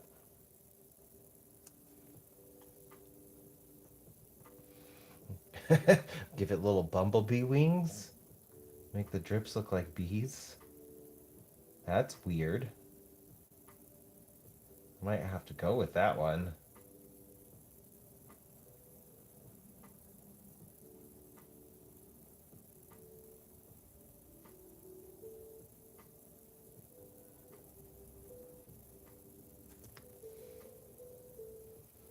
Yeah. This is why this is my favorite kind of painting.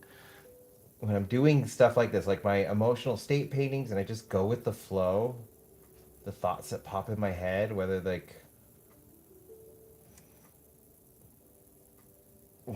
seem good or not in the moment. Because most of the time, like I create like interesting things.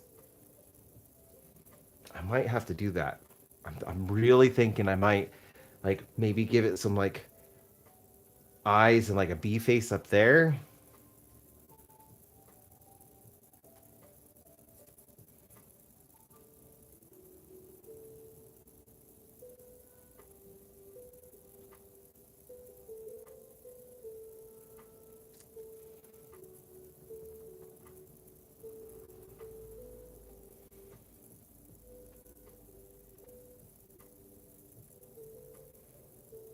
That totally goes with the vibe from the other painting. I have to do it now. I have to turn these into bees.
I think this was a good call.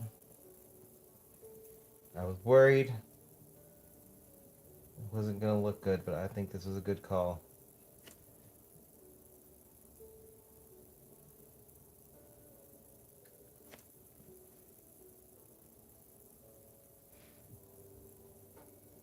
I think what I'm going to do is I'm going to finish this particular spot right here. I'm going to take a quick break after The dogs are starting to get antsy again.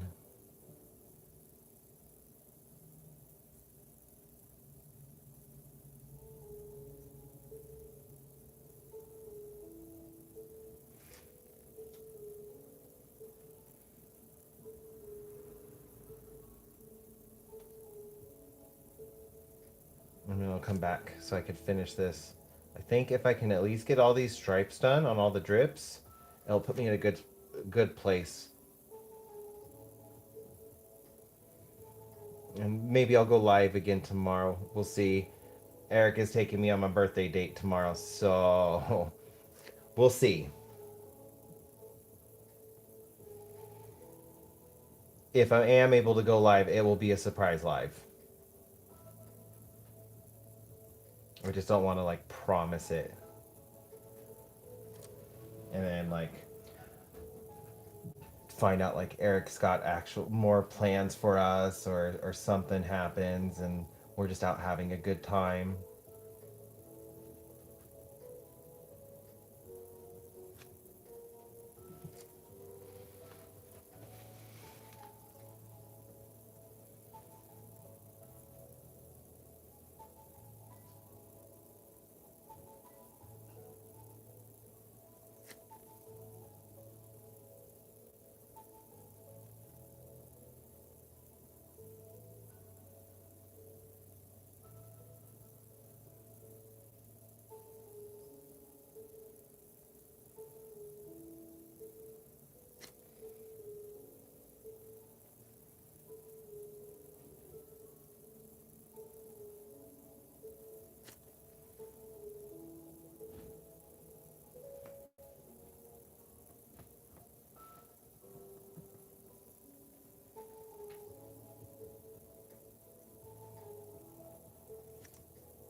I know, buddy.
Thank you so much, Illustrated.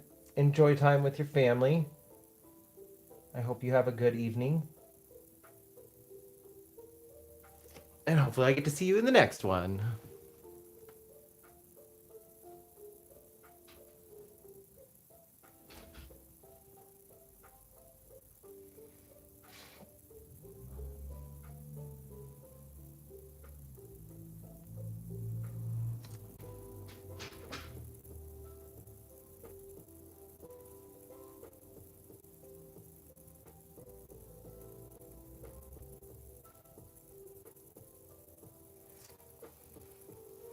They're a little wonky, but they got personality.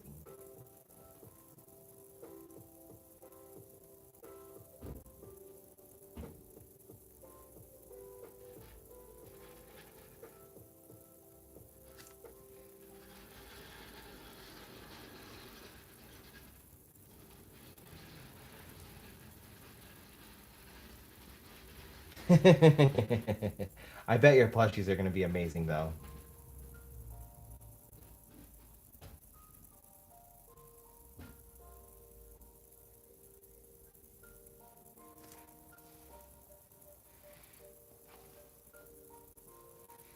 Yeah, I'm liking this. They look weird. I like the way this drip is looking.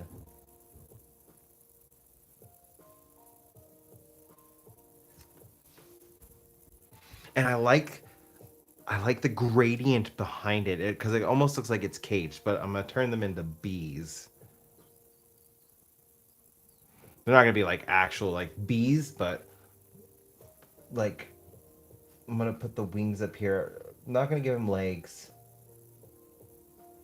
but I'm gonna put the wings and then the little faces. Okay. Yes, I know. I need to take a quick break. I'm gonna stretch around a little bit so I can keep going.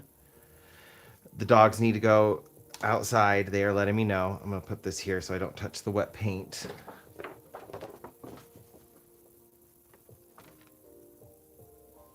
And I will be right back. Uno momento, por favor.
I know, buddy. Let's go potty. I'm sorry.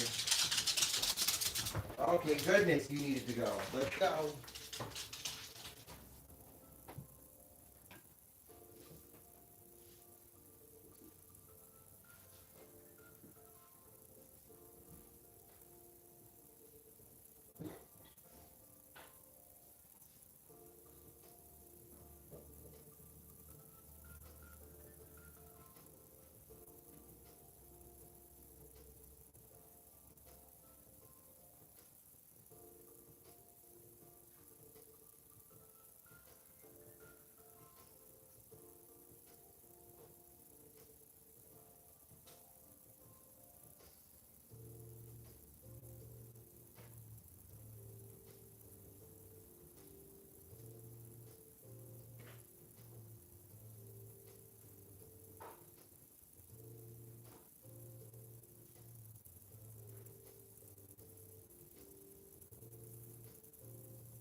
Gotta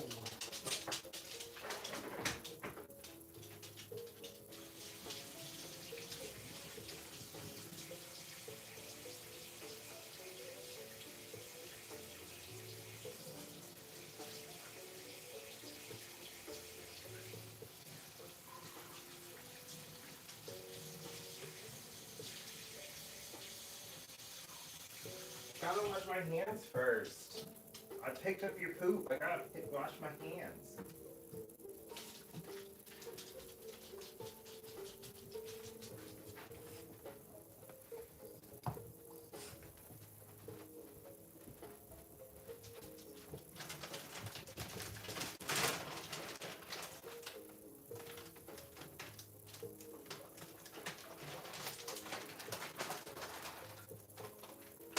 Okay, no more. I am back.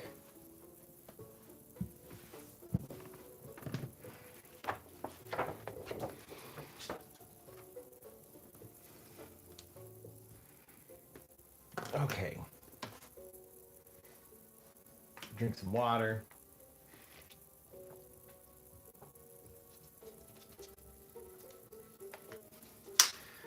Gotta make sure it's staying hydrated.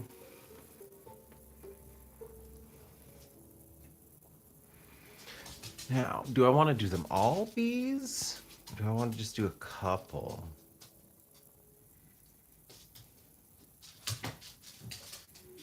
I think I just want to do a couple.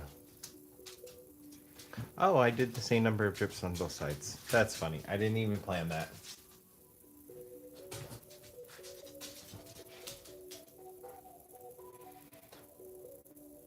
Oh no, did it get stuck? Can you get it? Okay, good.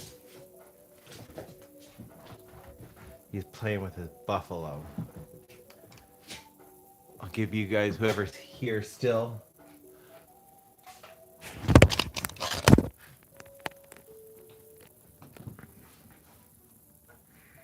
Get it.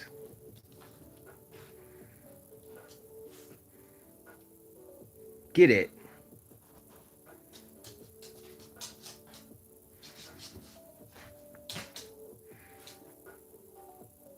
Get it.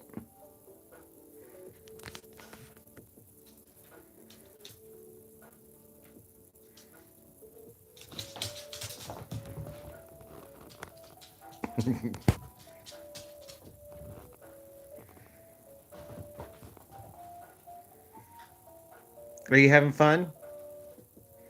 Are you having fun? Get it.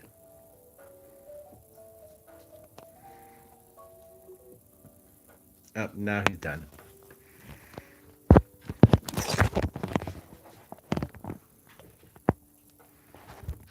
Our little interlude.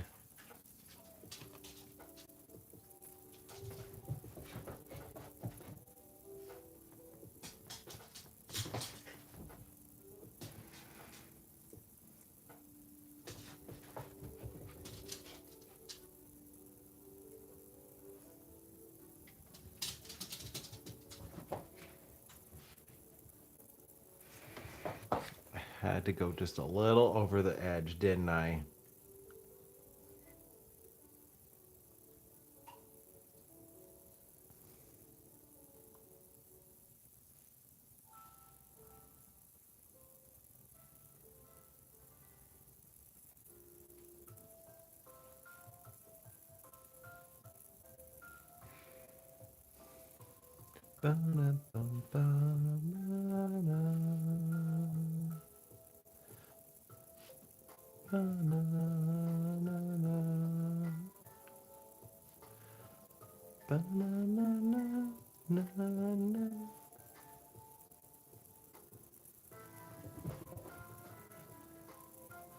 Mitha has such a good theme. Did a good job capturing like her essence with music.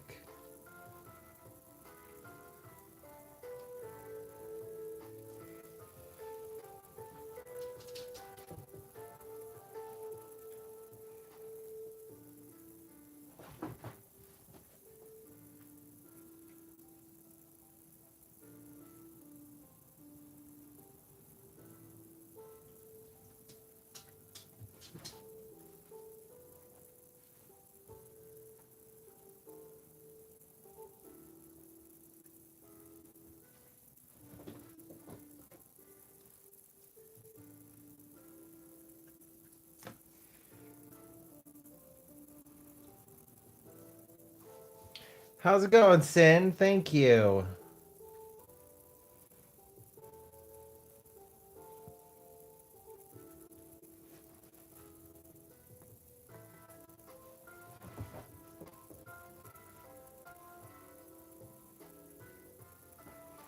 Trying to get a painting done for my niece for her birthday.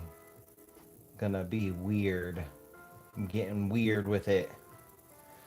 But I have it right here. I can show you what I finished in my live stream. Or what I got done so far.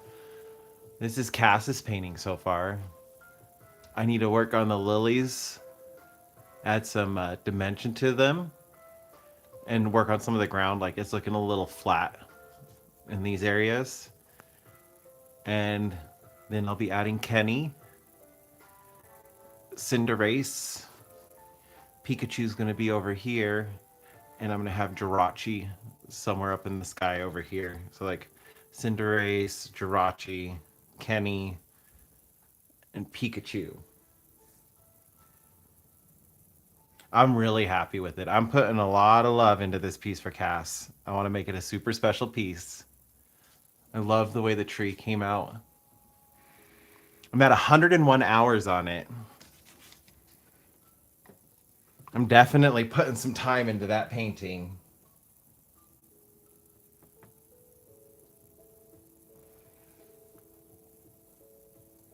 A lot of love and care is going into that one. I want it to be something like Cass and her family will treasure for as long as they have it. Yours was sitting at, I think, 60 something hours. I'll have to, like, I have it written down somewhere. Or 80. I think yours took 80.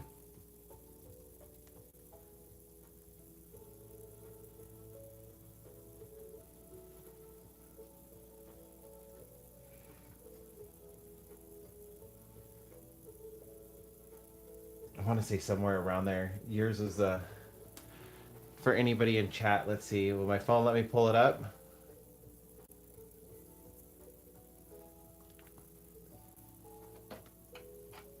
So, this painting that I'm working on is a companion painting for this one. So I made this one for my niece a couple years ago. And I really love like how just how weird it is. She likes Poppy Playtime. And so like I put Huggy Wuggy in the back. There's this weird lemon thing. I added a lot of weird elements to it just because of things that she was telling me about it. The game felt really weird, so I just went with the weirdness. I'm doing that again with her new favorite character. And then yours, so I could show chat. Sin got a painting from me as well. And I want to say hers took me 80 something hours. I'll have to double check. It's on my phone that I'm using to record. But this is Sin's.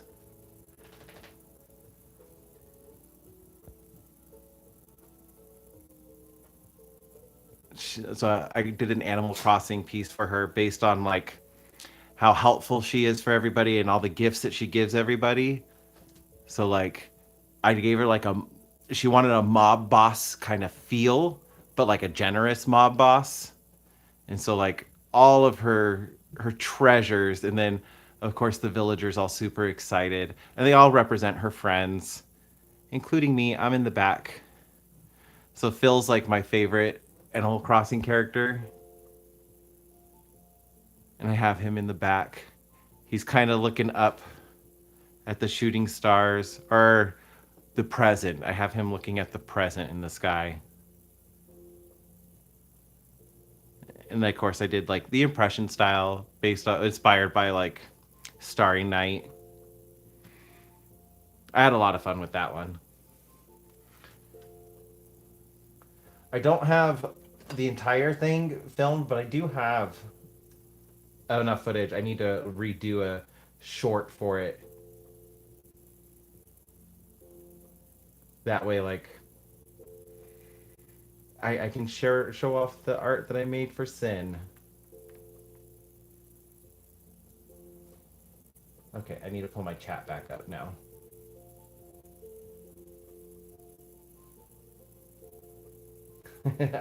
That makes my heart really happy that you love it so much.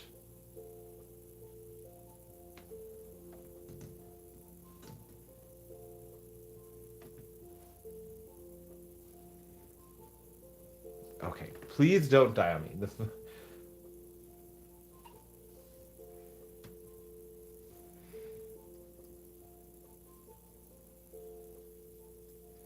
Sin is part of a Pokemon group that I met on Facebook. I actually like met another member and she invited me in. I met her playing Pokemon Go, and the group is full of really cool people. All of us are Pokemon nerds. But I don't have Facebook or the chat or anything on my phones anymore. Like, so I've kind of like, I've kind of like neglected the chat. I need to. I just really do not like Facebook at the moment.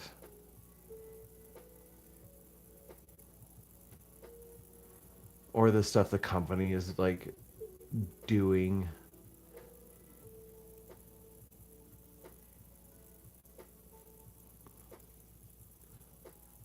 Even though I still have Instagram, I should probably just. I'm on Instagram.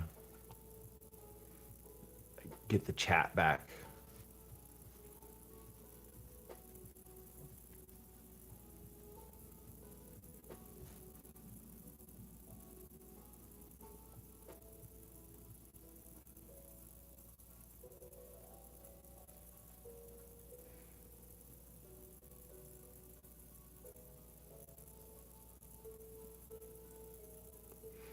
My notifications are probably like blown up with people wishing me happy birthday.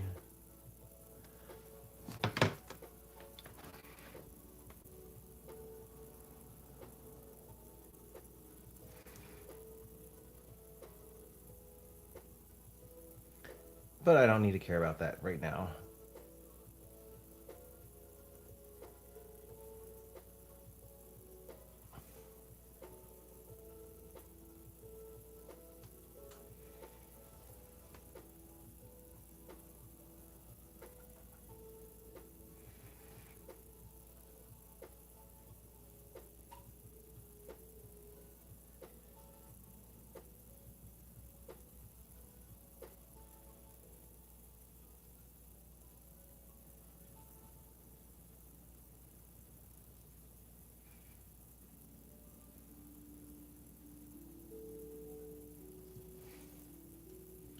Goodness, I don't know if you guys can hear the wind, but it is windy outside.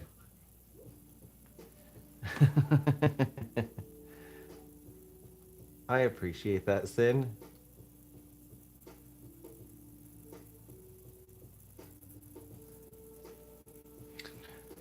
I'm gonna work on Cassie's painting later on this week.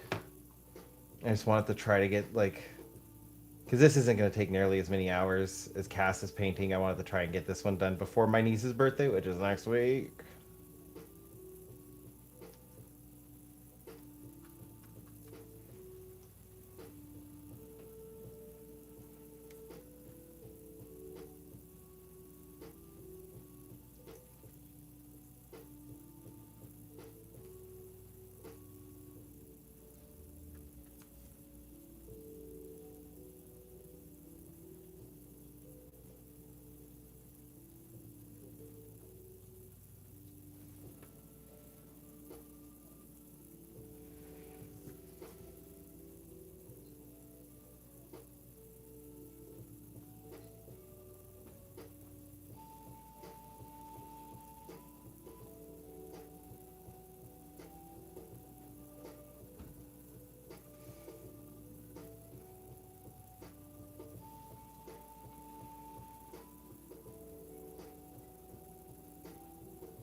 You're too kind, Sin. Thank you.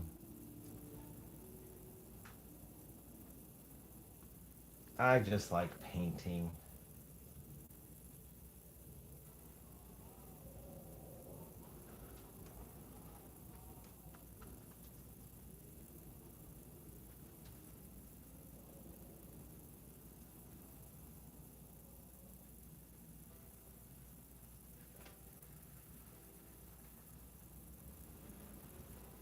But my niece does love her other painting, so that's why I'm doing this one for her. And I know Cass is loving the painting. It's just taking a while. But 100 hours, like paintings like that do take a long time. I always try to compare it because I'm like, I could do two 60-hour paintings like in a month. I can do a 100-hour painting in that time. No,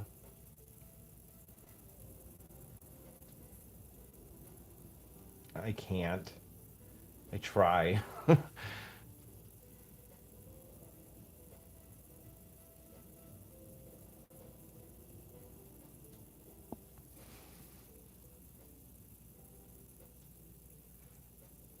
They always take so long, but the end result, I'm always super happy with the end result, and that's kind of what matters.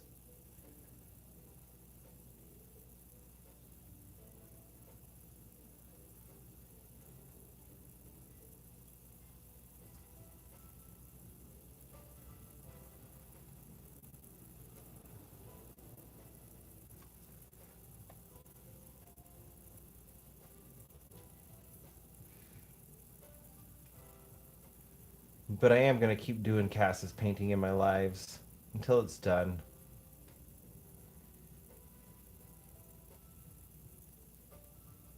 I might do one more live with this painting, just so I could finish it on the live.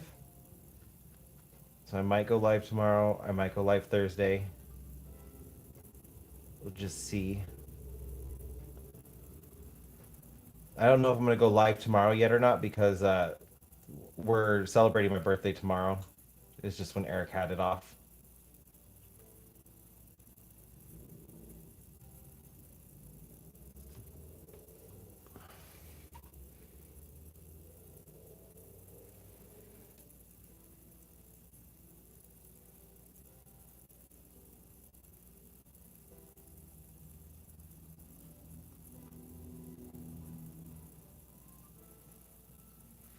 So I don't exactly know everything we're doing tomorrow, other than sushi,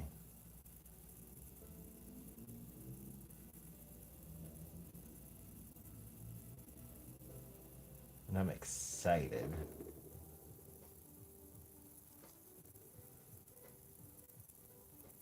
I haven't had sushi in forever.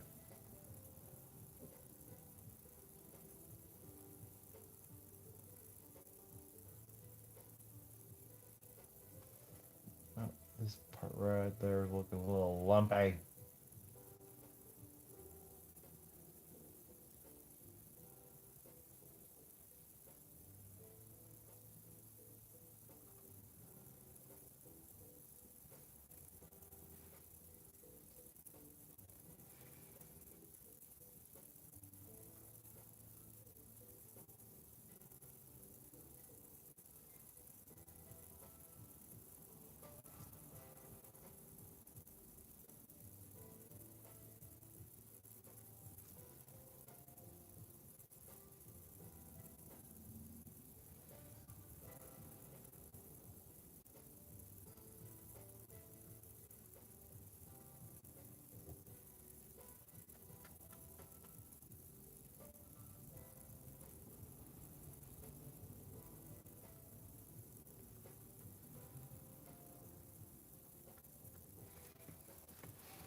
This one's gonna be a little crooked.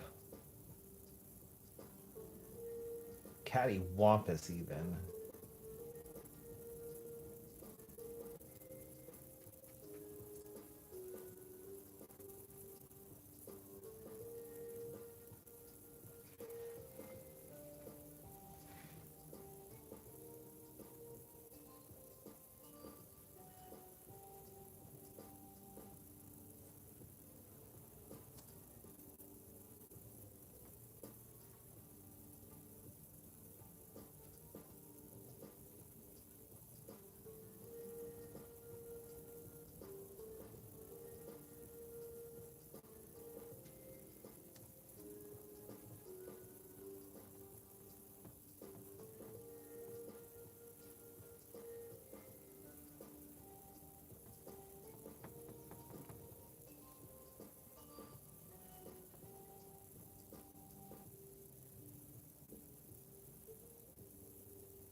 Hmm.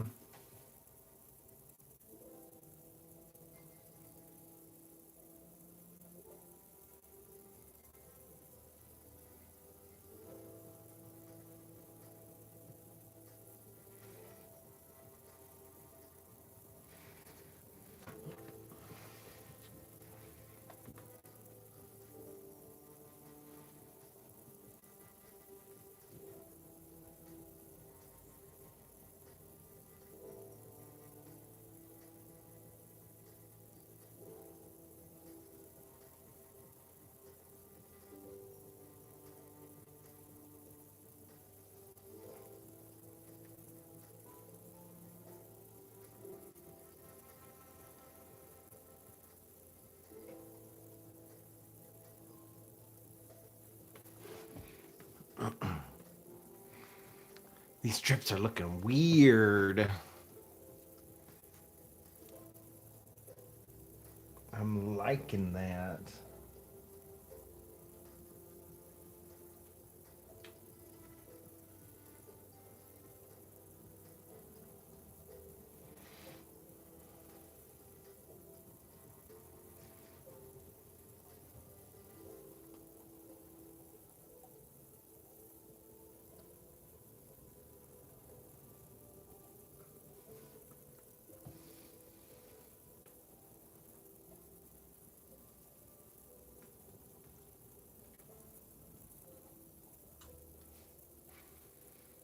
But do I want to extend the drips?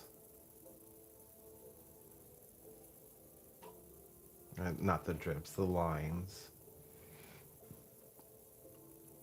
I almost feel like I need to add some more.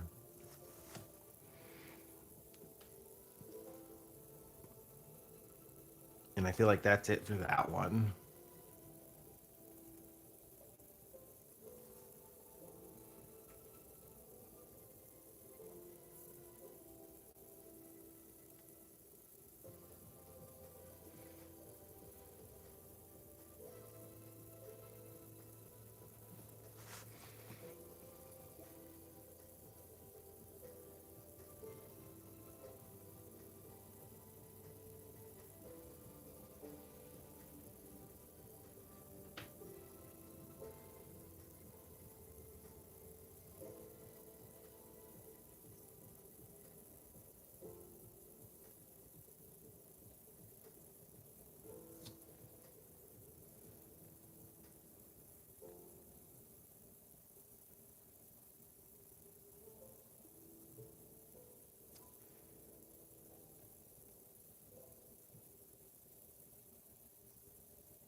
kind of feel like I need to.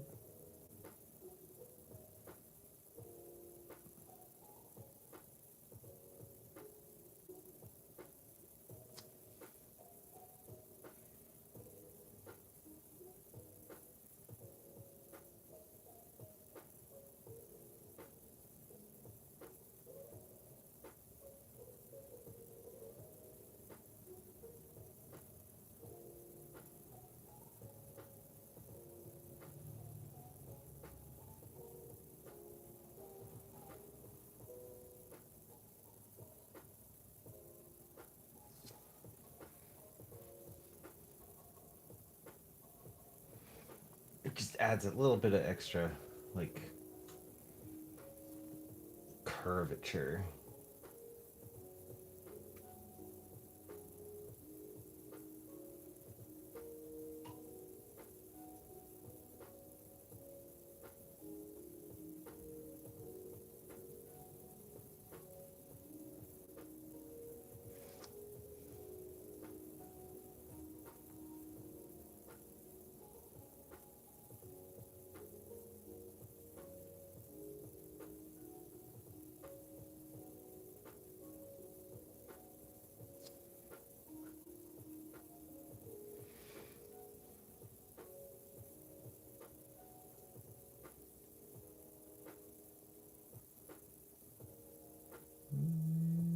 I'm gonna make you a little bit bigger.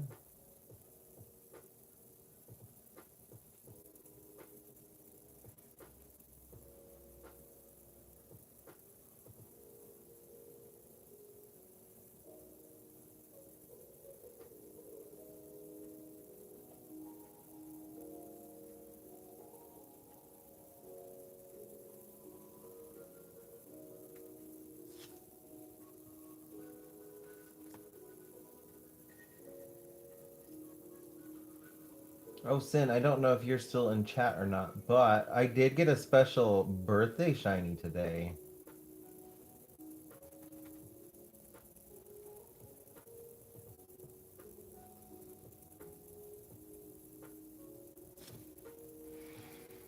I was super happy with it. So yesterday, um, while I was playing Legends EA, I had a friend over, and like I'm in the post game of the DLC, and so I used my special scan while she was here, and I got a mystery one. So I was like, "Oh, I wonder what's in here." And I checked it; it was Latios. So I turned off the game, like I'd saved beforehand. And I turned it off, and I'm like, "All right, I'm gonna have to do this when I have more time." And I figured I could start it this morning. So I ended my play there yesterday. I discovered I had a Latios hyperspace hole and saved it for this morning because I play in the morning like for a couple hours while drinking my coffee just to wake up, and started my hunt.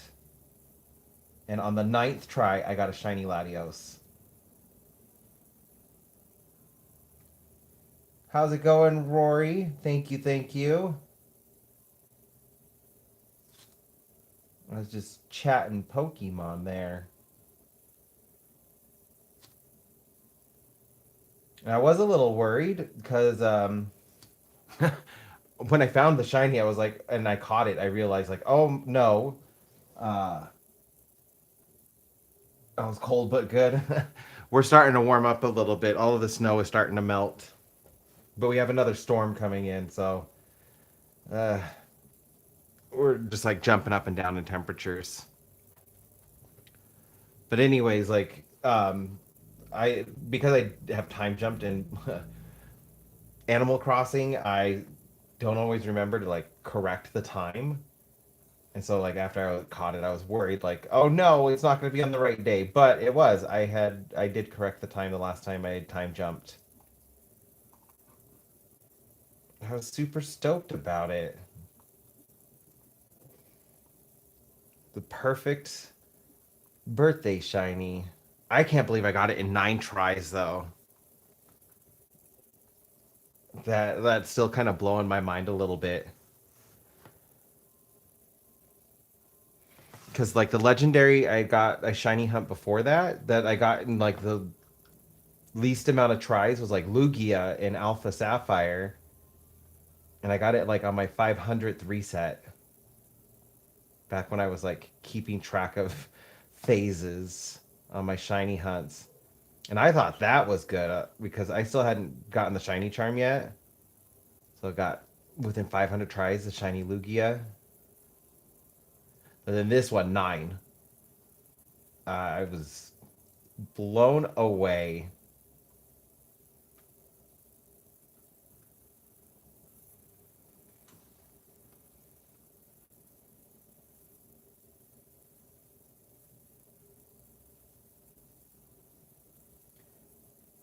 The ACTT can be a fear.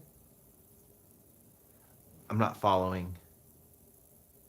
I'm probably going to get it as soon as you spell it out for me.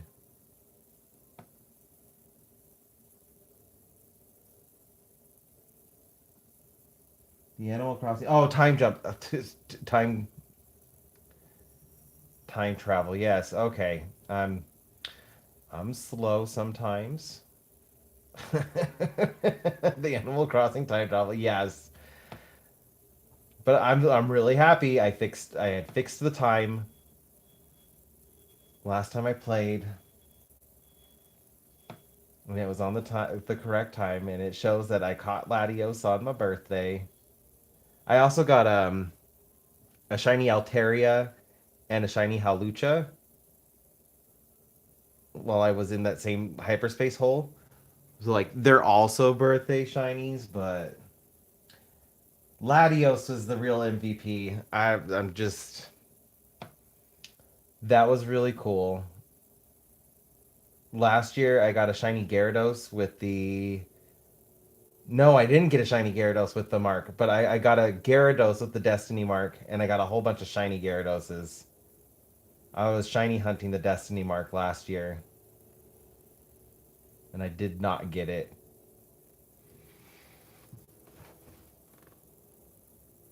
I did get one with the Destiny mark though,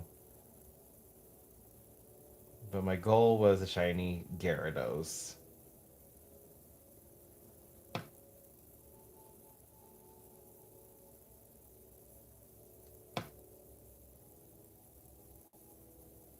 I wish they had marks in this game because I definitely feel like the Latios should have the Destiny mark.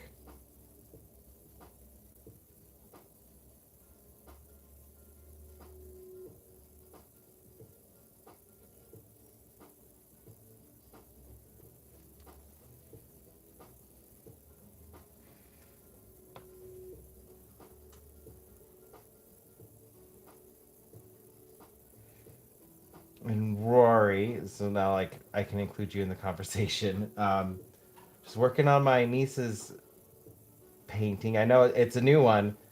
I started it earlier today. I've been streaming now for 5.5 hours.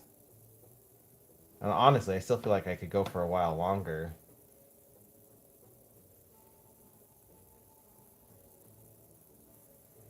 But my niece loves my weird paintings. I made her a weird painting for a Christmas present. She loves it, and so I'm making her a companion piece for it.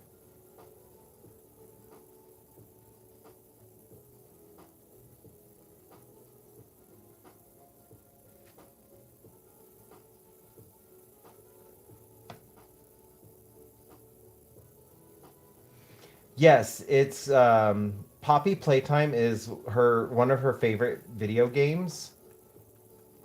And the other piece I did for her is was her favorite character at the time, Mama Longlegs. I can show you really quick. So this is the piece. I only have a picture of it because she has it hanging in her room, but it's just a weird one. Doesn't really make sense for the game, but at the same time, like it does make sense because the game is weird. There's the main character, Poppy, or Huggy Wuggy, inside this mouth. having a picnic, and then Mama Longlegs, and then these characters are just characters I added in just because they felt weird. And she loves it. It was like combining what she told me of the game since I've never played it, don't know anything about it, mixed like with her favorite characters and my art style and the surrealism. And she loves it, so I'm doing a companion piece for it now with her current favorite character, which is Doey. And I don't have a picture of Doey yet, but I'm gonna get it up as soon as I can. So I'm probably if I have time tomorrow, I'll go live tomorrow and try to finish this. She likes my art. She's getting into art. I want to like really continue to inspire her so she can grow as an artist. I'm going to make this one just as weird. So like the stripes, I'm totally bringing in the stripes so it can they can be companion pieces. But this time I'm going to turn them into bees, the drips. So like I'm thinking like putting like the bee's face right here and with little wings coming out so like the drips look like bees.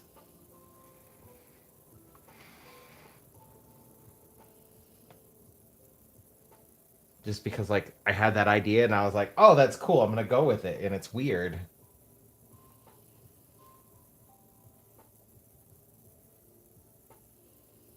She's my little weird princess. And I love her.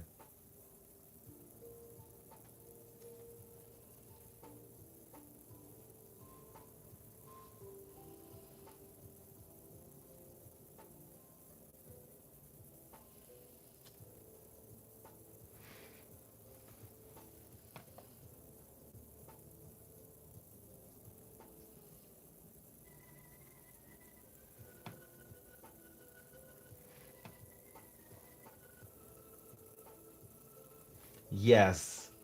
I want her to embrace it for as long as possible.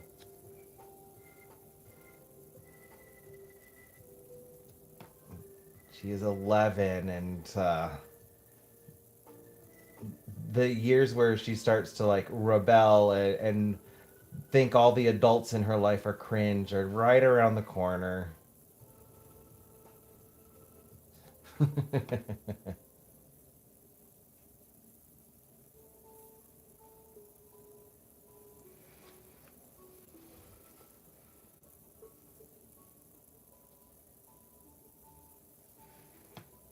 She told me she loves the painting and that she loves art. I'm going to embrace it while I can. Hopefully, keep her inspired.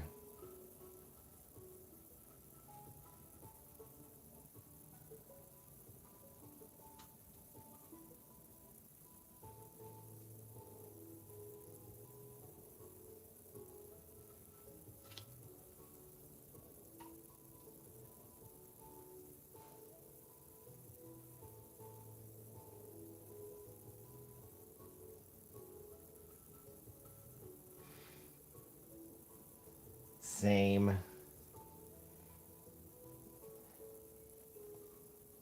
She has definitely got some art skills. She got them from her mom and I.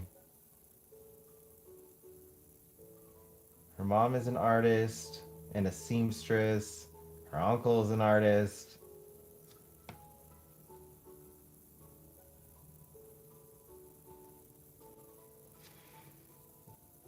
And she's fast. That was what I was really surprised with. She took one of my sketchbooks the last time she was here and she drew herself as an adult. And she got the sketch and everything done within like 10 minutes and it was good for 11 years old. Like I was impressed. I was like, "Wow." She did it in 10 minutes. I was just like blown away at how fast she was. So assured in her line work at such a young age. I'm like, you're gonna be a better artist than I am, and I hope you are. Thank you, JB or JB Lee. I hope I said that right. JB.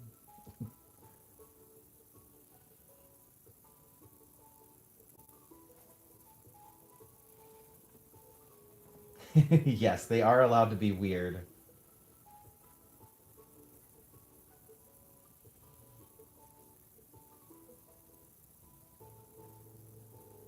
It's almost an expectation that art kids are weird.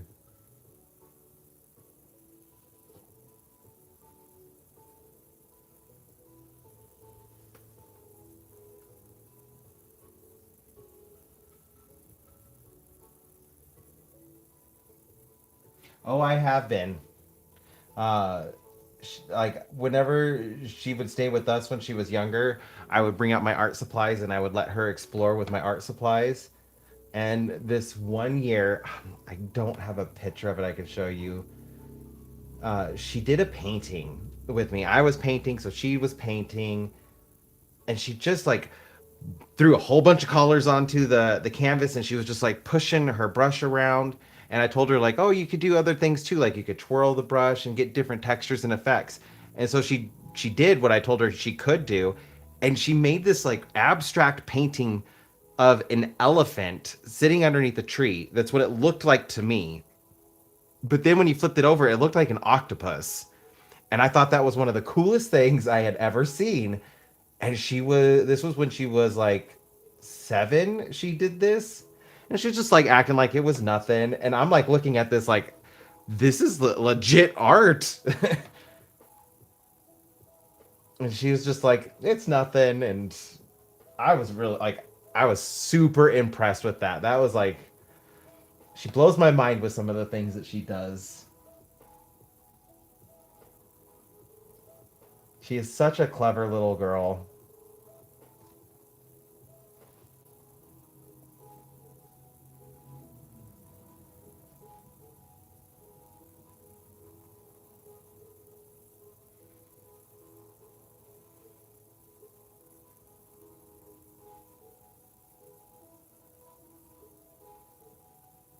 Maybe if when I turn this into a video, because I'm learning how to like upload or download my live streams at high quality so that I could turn them into regular videos.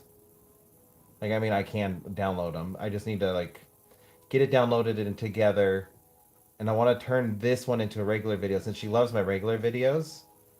So like she has one of her painting, and I'll show off like the painting she did when she was 7 of that elephant octopus.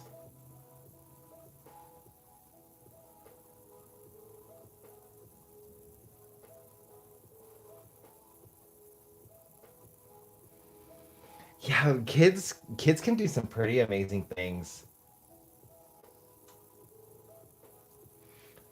And what's funny is like Annabelle was just like I was asking, I'm like, what is it? And she's just like, I don't know. I think it's just the elephant, but it could be the octopus. And I was just like, okay, what is it though? She's just like, whatever it wants to be. I thought that was super cute.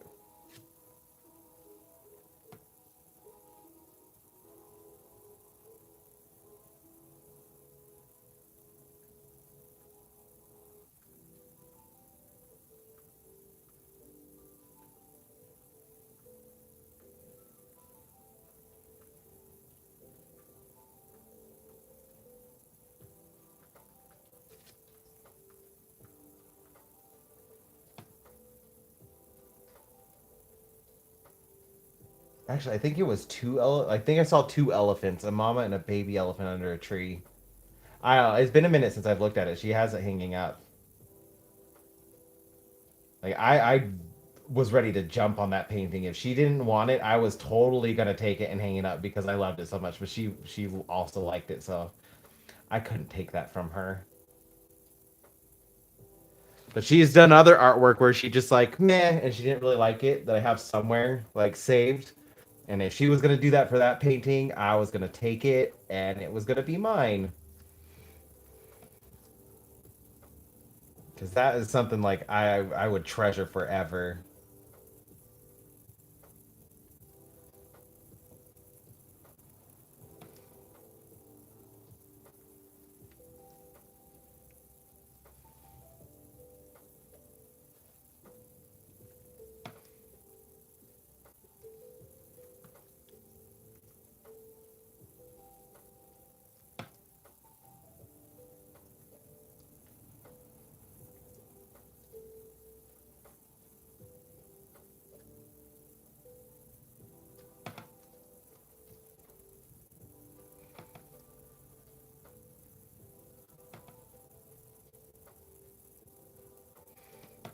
Oh goodness. I totally just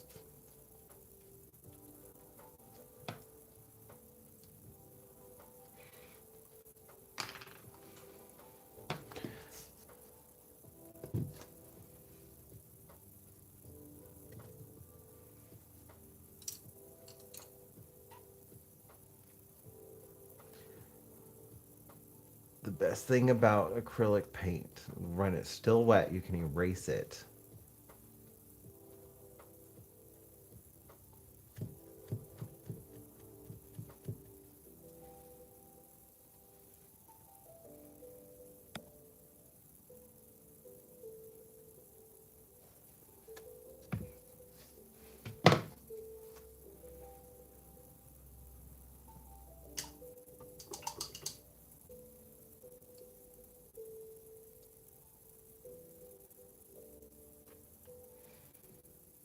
Yeah, that's the best thing to do with that kind of artwork. Annabelle's is hanging on the wall. It's I had given her a canvas, so it was already like um, stretched and over a frame, so it's just hanging up. I just she astounds me with some of the stuff. All I did was just like I didn't even have to show her. I just told her really quick like things that she could do with the brush, and she just ran with it.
Talking about her is reminding me like, do you got to make sure I'm getting some work done in this painting. I need to get it done. Her birthday is next week,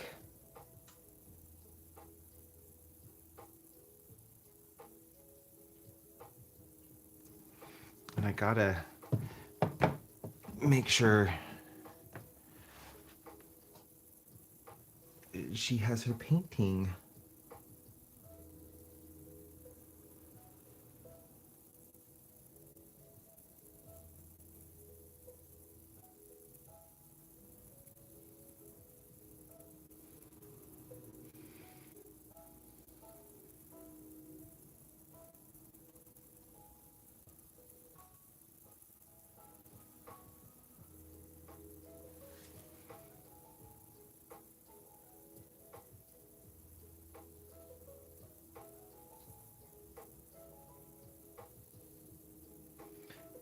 Well, maybe I could turn this into a series for her.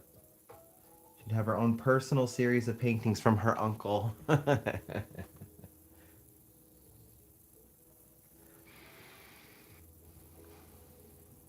right, now here comes.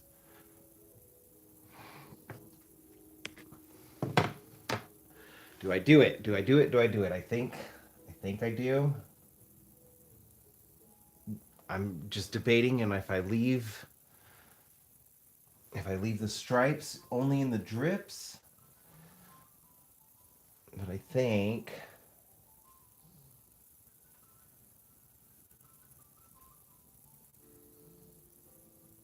I'm just gonna follow it along.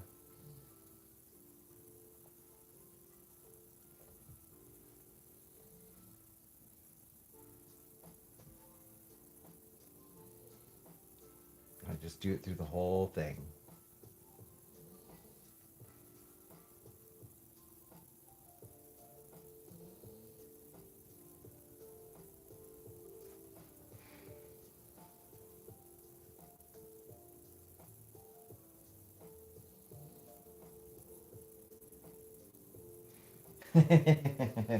She is a Pisces, just like her uncle. She is a Pisces. She's a March Pisces.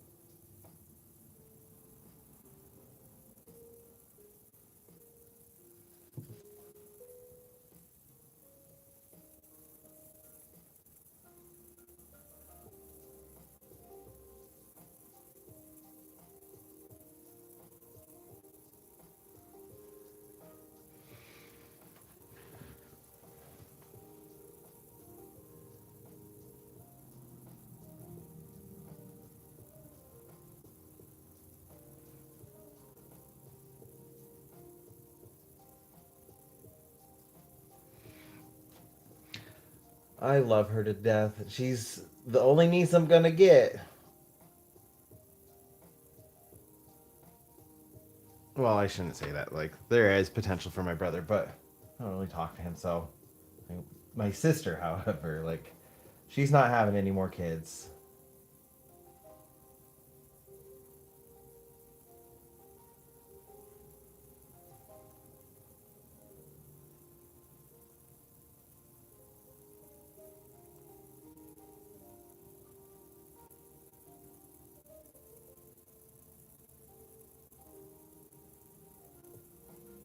So, yeah, I'm gonna spoil her, and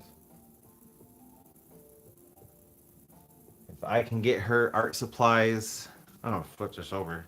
It might help.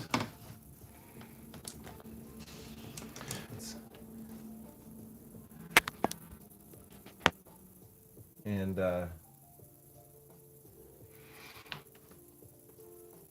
help her in her artistic journey and inspire her. I am gonna totally do that.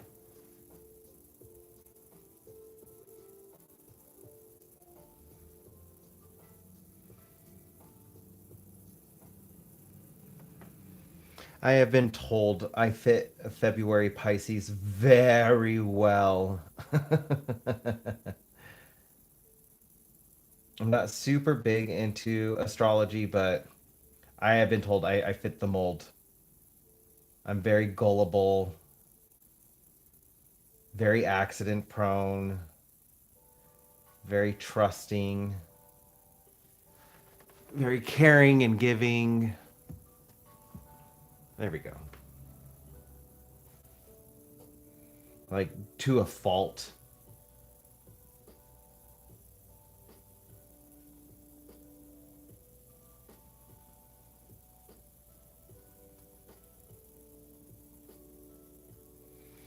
I will help people even if it's at a detriment to myself. She's very like she's very stubborn, very much so, like, knows what she wants, assured in herself.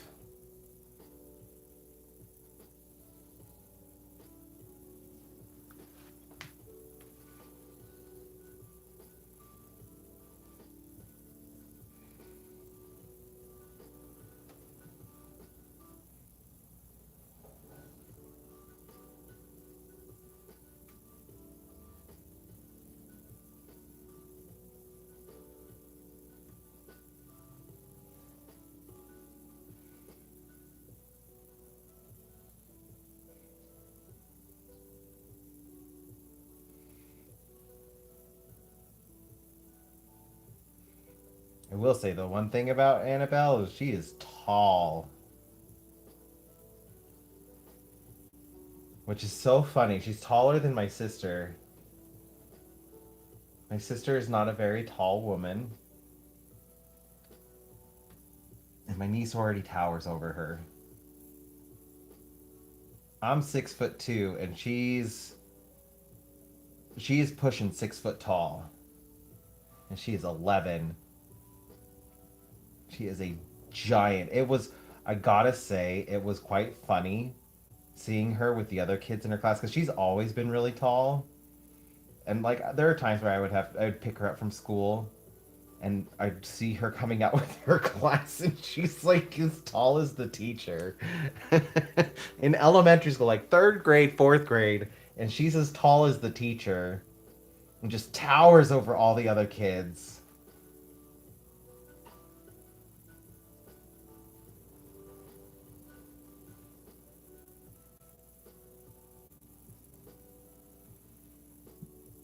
She's not really my little banana bell. She's my tall banana bell, but she'll always be my little banana bell.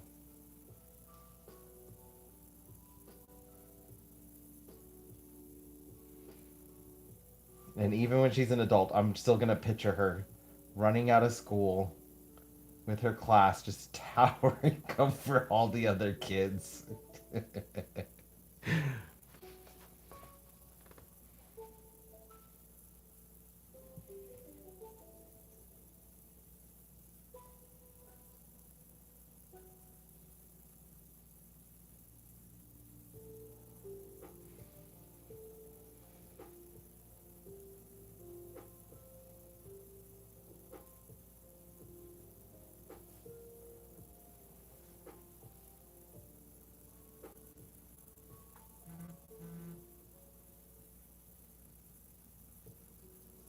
Hey, you're getting the best of both worlds.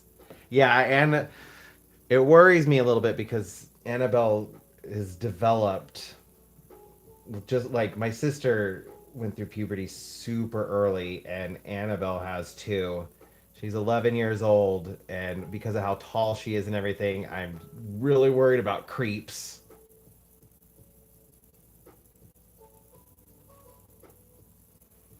But my sister and I, we've we do our best to make sure like she could still enjoy her childhood, but be aware like there's dangerous people out there, how to protect herself.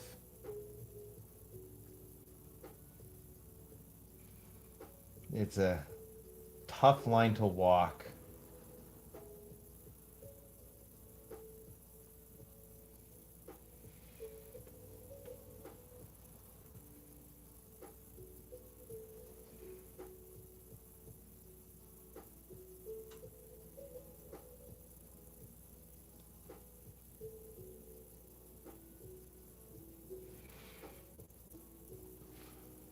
But she's definitely getting all the time to still be a kid.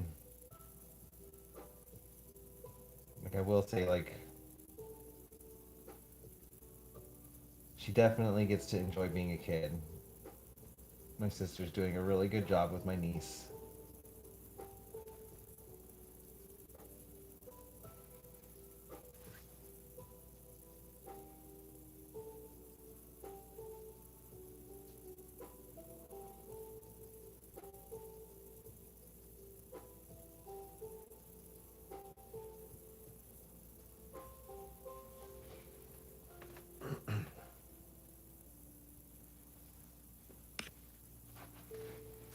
Got to make sure this is staying in frame a little bit.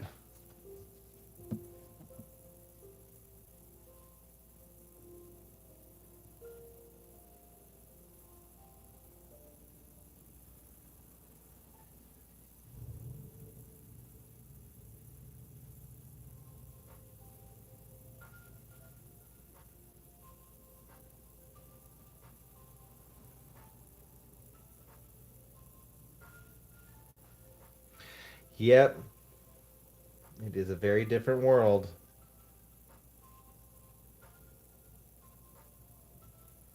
I get very protective over my niece when I am out in public with her.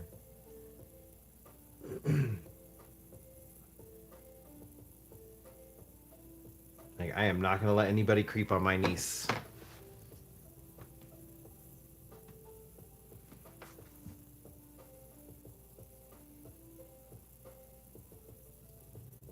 I will not like I'm not a fighting person, but I will use my size to intimidate if I need to. Cuz like 6'2", 250 pounds. I am a big man. I can be very intimidating. And if someone's gonna creep on my niece, I'm gonna use that to put them in their place.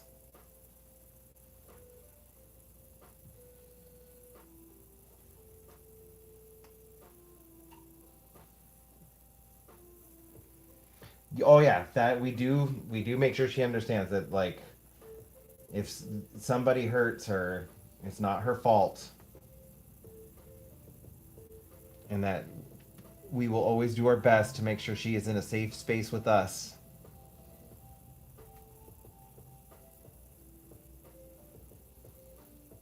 and that like she can always come to us about anything, no matter what happens.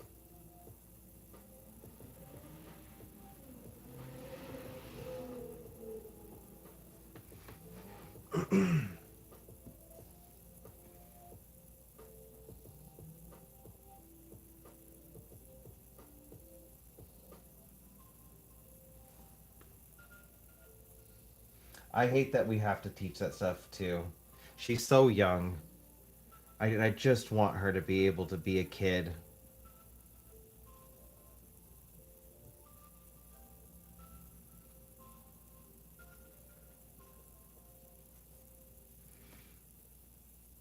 But I will say, like, there was one time she did defend herself, and like it was against another kid, and like he wasn't leaving her alone and wasn't taking no for an answer, and he kept putting his hands on her in ways that she did not appreciate or want. She warned him, and she kicked him square in the groin. And this boy's parents were pissed. They were so mad that Annabelle had done that. Like, how dare she? My sister just listened to them, and they were so mad. And like they were trying to say like they're gonna press charges and all this other stuff. And she was just like, "You do know that the playground is has surveillance, and that it shows that your son kept putting his hands on her and wouldn't stop. That is self-defense, and I am not going to punish my daughter for defending herself. Maybe you should teach your son to not put his hands on girls." And that was the end of it. Once my sister told them like there's surveillance there, they dropped it, and we made sure we told Annabelle like it wasn't her fault. Don't blame herself. She did nothing wrong. And we were very proud of her for standing up for herself.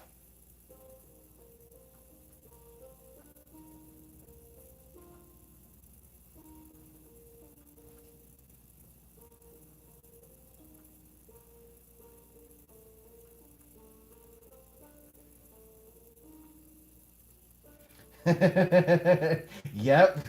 And she did. She gave him warnings. I was just like, I'm gonna do this. If you don't stop, I'm gonna do it. If you don't leave me alone, you're gonna regret it.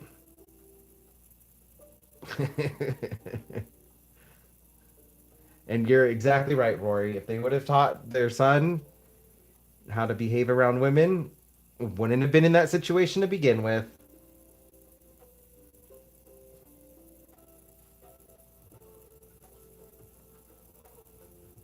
He did leave her alone after that, though. They never had another interaction together after that, so like maybe he learned his lesson.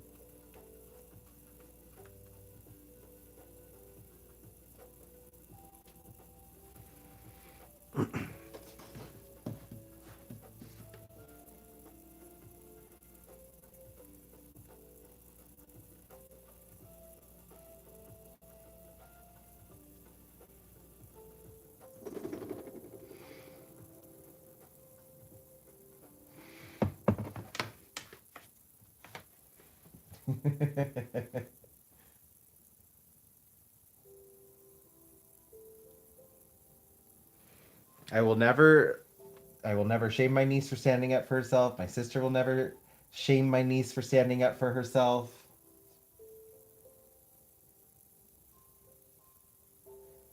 And we are teaching her that we will always believe her when it comes to anything like that.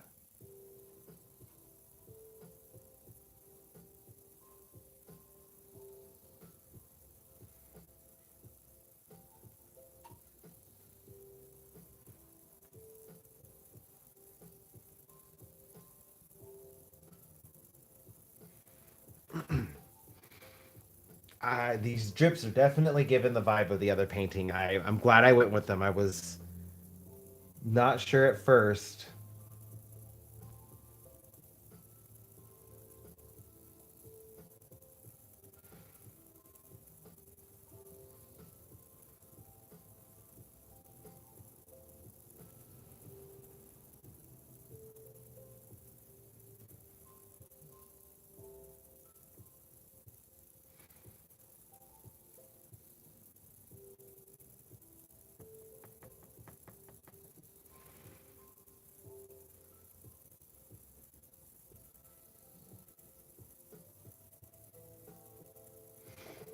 Now that I'm thinking about it, I'm the same way. I do give warnings. Eric and I have gotten really good at that, though. Like, we have our fights. Like, every couple has their fights. But I give warnings, and Eric listens. Unlike most of my exes, Eric listens. When I give warnings, I'm overstimulated. One of the things is like I don't have anything productive to say, and so I remove myself from, like, if we're in a heated argument, I remove myself. Typically, I go on a walk to cool down, but I give warning. I'm overstimulated. If we keep pushing, I'm not going to say anything productive or nice. That's not the direction I want the conversation to go. So I'm going to go for a walk and collect my thoughts. And then we come back. And typically, I am more level headed, but I haven't had to, like, go on a walk from an argument for in a long time.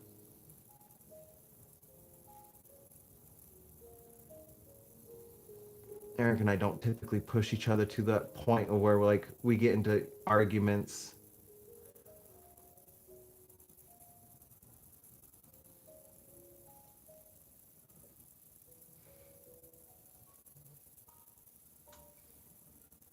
And I'm glad he listens to me when I give my warnings.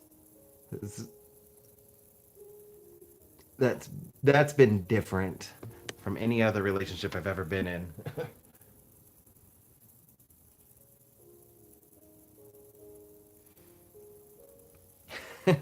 Zebras is a good idea. I was actually going to turn them into bees. They were looking like bee butts to me. So I was thinking, like, I'm going to add some details to kind of make it look like there's a bee face and some wings hanging out and maybe like a little stinger.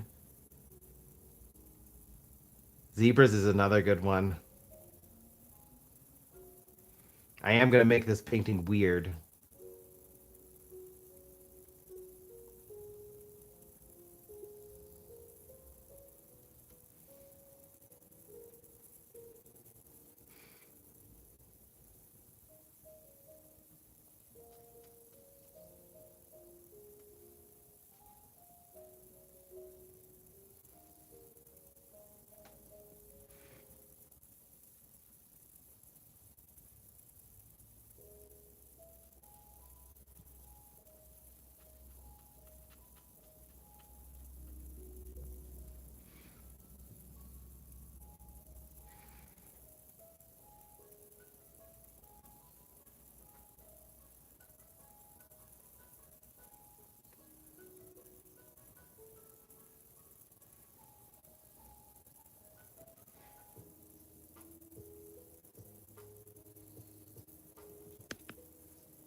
Oh, I like the angle in the video. I just realized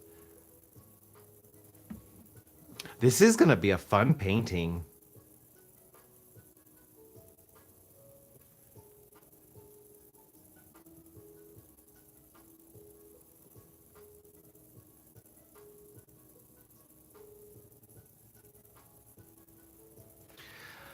I hate going to that place as well. I was forced into that place so much growing up. I don't want to do that anymore.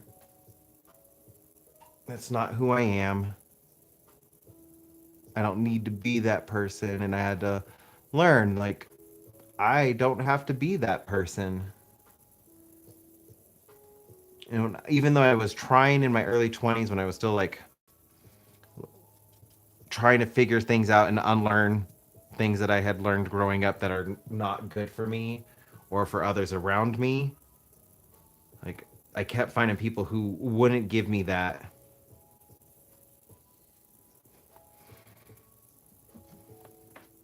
And then I met Eric. And Eric has been a really good guy. The best I feel I could have ever found.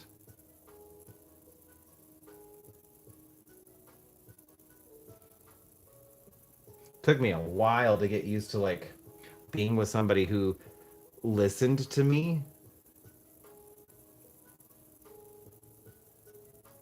It's funny, like you don't even realize that like you don't even realize that there are bad qualities that you have,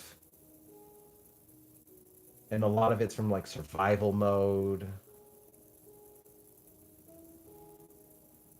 and the things that you need to unlearn.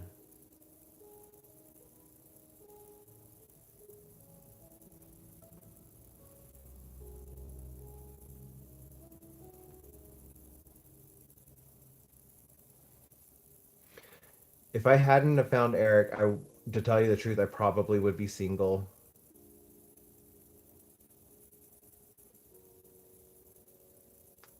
I actually kind of enjoy my alone time now. I still have like a small core group of friends,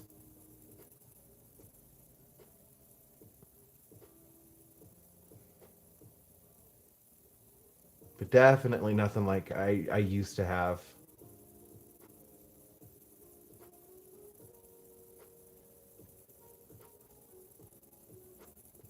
Just so many, just like we're not good for me, or like we didn't bring out the best in each other, and I was getting used. A lot of friends, like as I got older, I realized like, oh, you're just using me.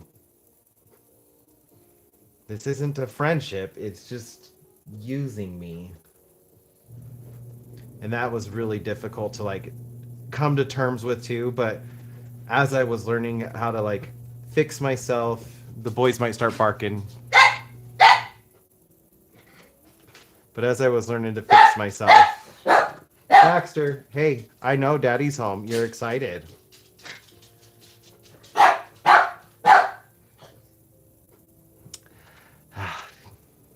I apologize.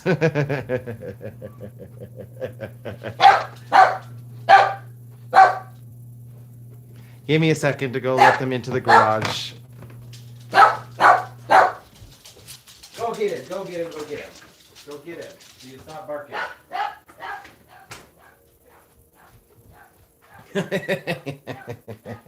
Eric can now deal with him. What was I saying? Oh yeah, like learning like things that I needed to unlearn. Like it made me see a lot of ways that people were using me.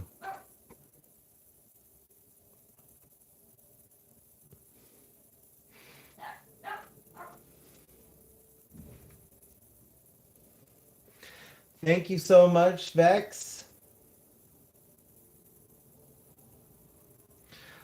Oh, no worries. I've been going for a while. I just started this painting today and I've gotten pretty far on it. I'm really liking this weird painting. And now I got to add the stripes on this side. I like this side better when looking at it at an angle.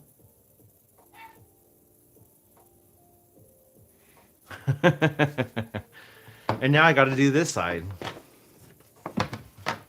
Even though it doesn't really look like it now, these drips are a lot lighter than these drips.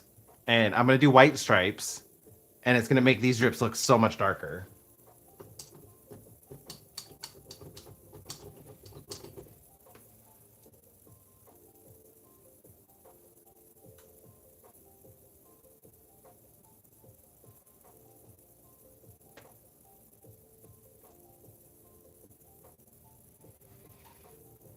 Yeah, it does.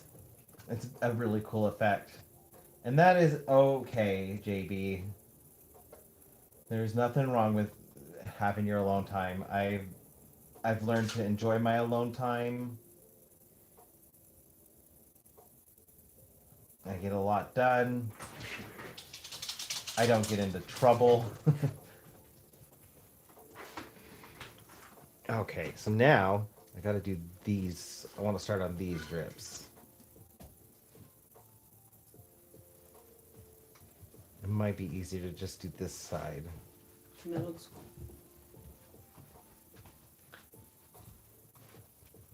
I'm really happy with the way it's turning out. I think I'm just gonna try to get as far as I can with the stripes, but I am starting to like.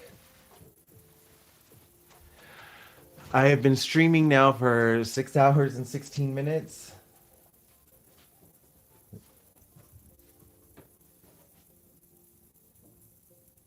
I'm getting a little hungry, and Eric just got home.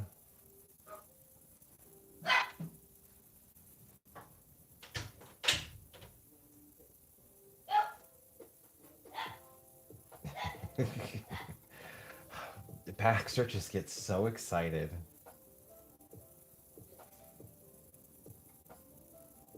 It's one of the reasons why I love him, though.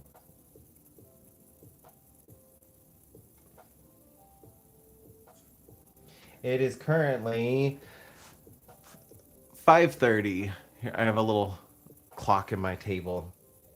5:30 p.m.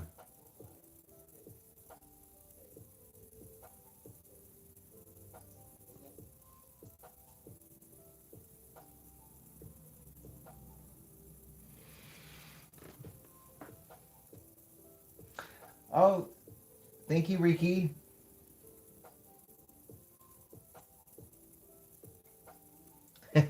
Yeah, I'm gonna go for a little bit longer. I'm like, I'm getting tired, and I need like a decent sized break, but at the same time, I'm kind of inspired, and so I'm like, I want to keep going because I'm inspired, but this is a really long painting session.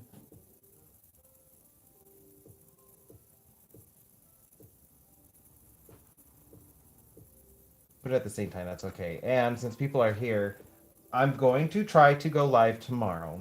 However, tomorrow Eric was able to get tomorrow off, and so we're gonna do my birthday stuff tomorrow. And I don't know everything we have planned or how long it's gonna take or any of that, so I can't schedule the live because I don't want to just cancel a live. So I'm gonna play it by ear. Oh, I should have gone a little bit thinner on that side. Or I can just make it super exaggerated.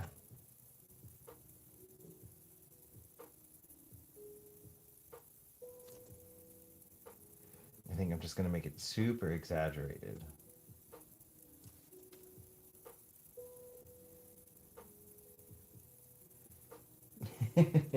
At that time, tomorrow, I will be enjoying my sushi lunch.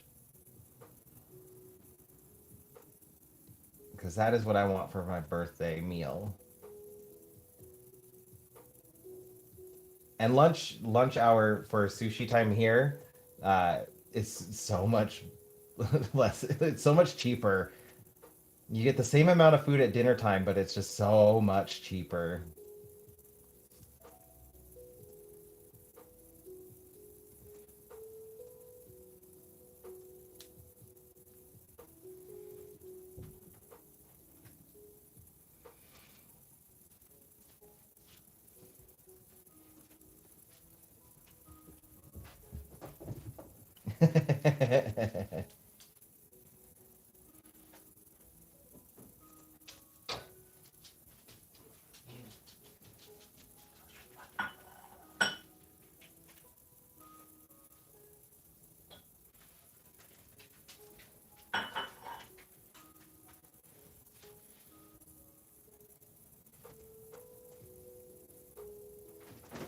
I'm definitely going to enjoy tomorrow. But I might like have time in the evening. I might go live, which would be afternoon for JB.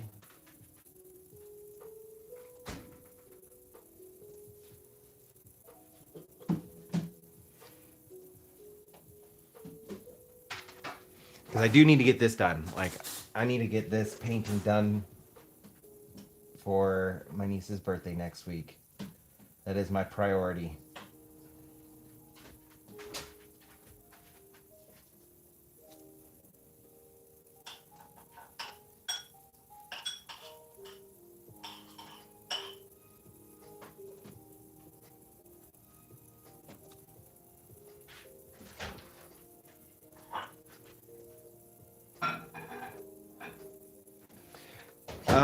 Yeah, for our lunch specials, like the average around our town, we're also like only a 3 hour drive away from the ocean. San Francisco's our closest major city, and like for lunch, you could get all you can eat sushi for about $16. It's up to like 25. Okay, well, it's been a while since I've gone. Eric was telling me it's about 25 now because that was the dinner price. Now it's 35 for. And now it's 35 for all you can eat for dinner. So it's gone up $10 since the last time I've gone out to sushi, and it's been about 2 years. I guess Eric was planning it out.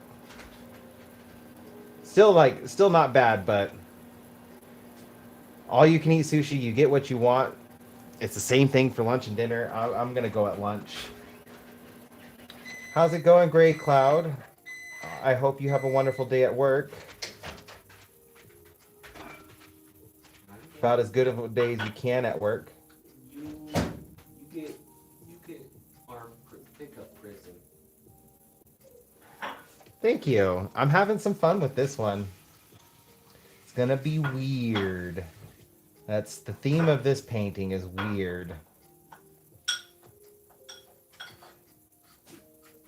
My niece is a little weirdo, and I am gonna make sure she has a weird painting for her birthday.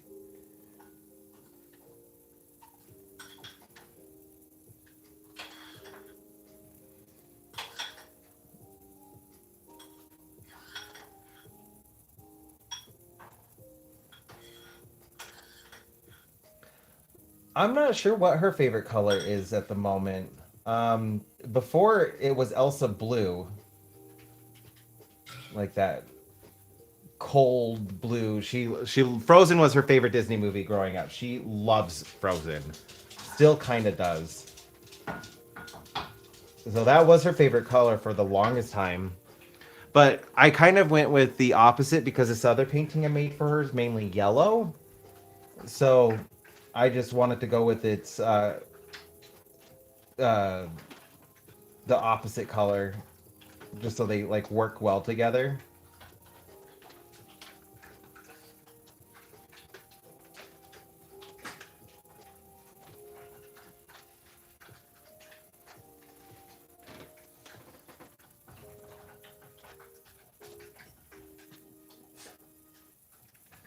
It wasn't my thing for the longest time, but as I brought up in my last stream, I recently discovered, well, not recently anymore, but after moving up to Reno from Las Vegas, I had discovered I'd lost my allergy to fish, and I didn't have reactions to it anymore. So like I would try on all of the foods I couldn't have in the past.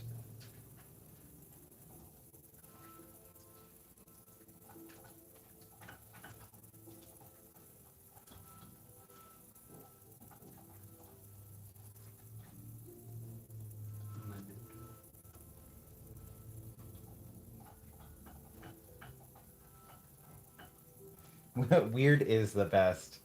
She cherishes the other painting I made for her. So I want to make something she can cherish along with it. So the other painting is a Poppy Playtime inspired painting, even though like it really doesn't have anything to do with the game.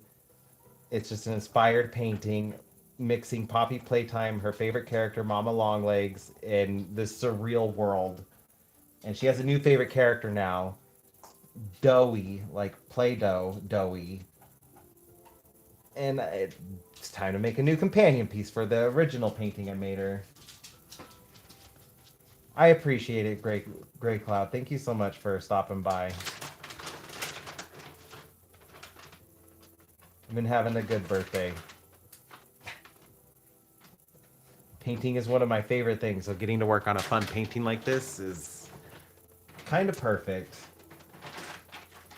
Be quiet. The, the people don't need an audience. Maybe. I didn't really think about that. Vegas, where I grew up, Las Vegas, is further away from the ocean. And so I do know like a lot of the stuff wasn't as fresh as like here. The stuff is pretty fresh. Like a lot of the delivery places in town for fish, like it's caught like the day before, same day.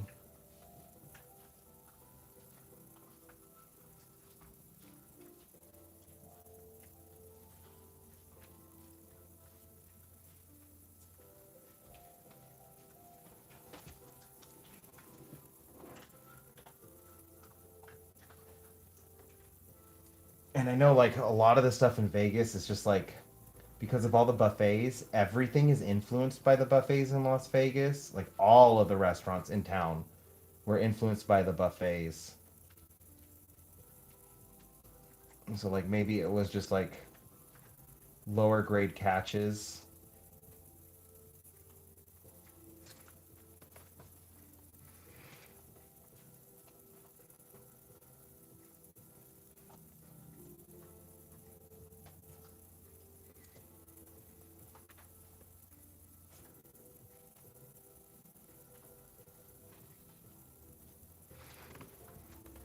It was like probably my least favorite thing about Las Vegas. Like I did love the buffets, but like it caused a lot more lower grade cheaper food to come into town. It made eating out in Vegas relatively cheap because there was just so much food being shipped into town because of the buffets.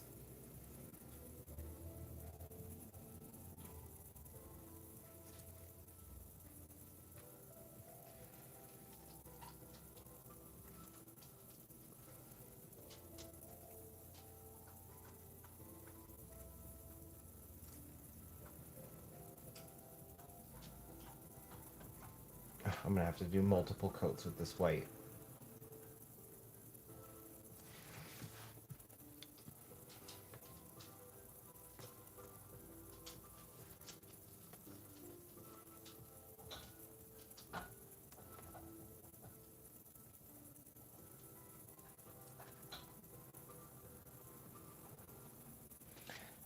Yeah, the food that's shipped into Vegas is from all over the place. I mean, it's kind of similar here, but we're closer to a lot of the farmland in California.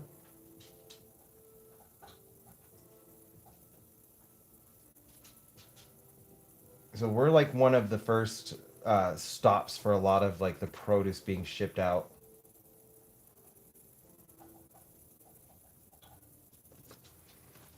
And then Oregon's also got like a huge farm community that's really close to the Nevada border.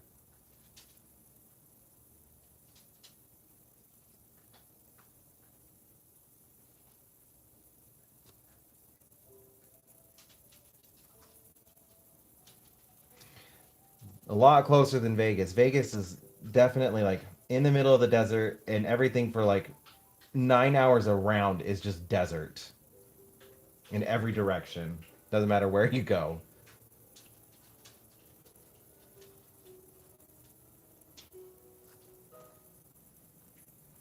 And here up in Reno, like 3 hours in most directions, you're going to be in farmland.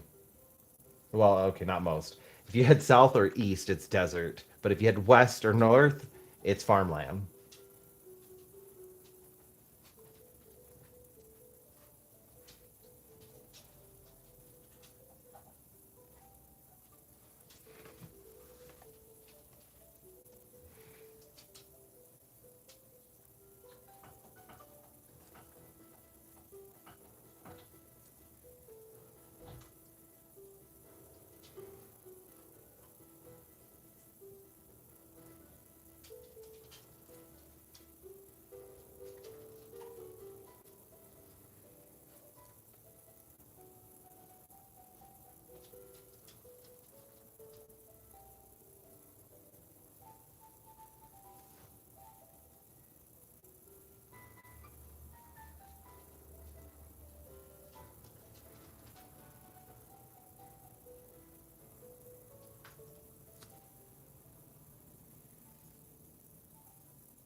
I followed the brush strokes I made in the drip more so than I did on those ones. That's giving it a weird. I kind of like it though,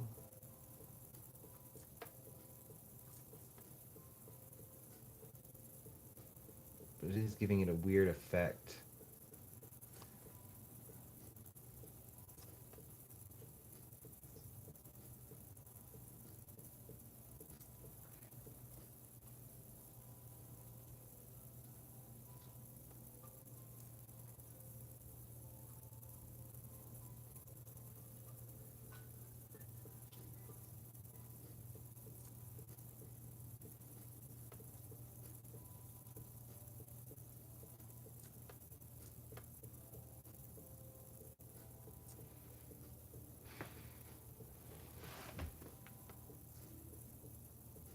I think I'll go about the 7 hour mark. I feel like I can make it there.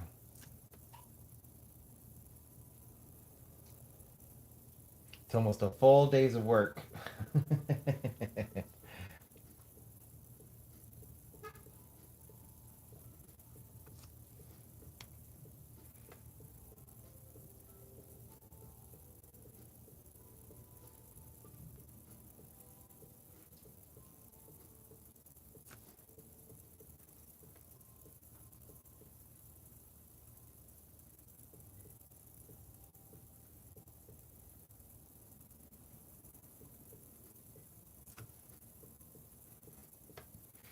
You're back, Frosty.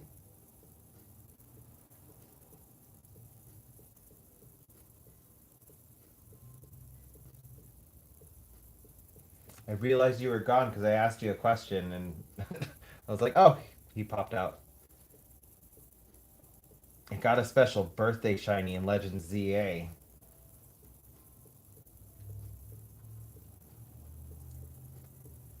And I asked you like if you wanted to guess what birthday shiny I got in Legends ZA. I don't know if you've played it, but it was a legendary and it's a good birthday shiny.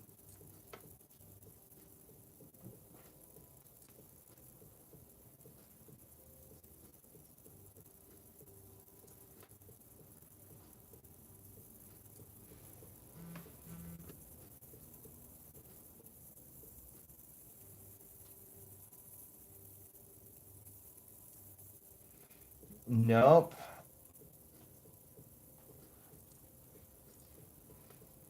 How's it going, Cass? Thank you, thank you. We got about 30 more minutes left. It's a Gen 3 legendary that can Mega Evolve.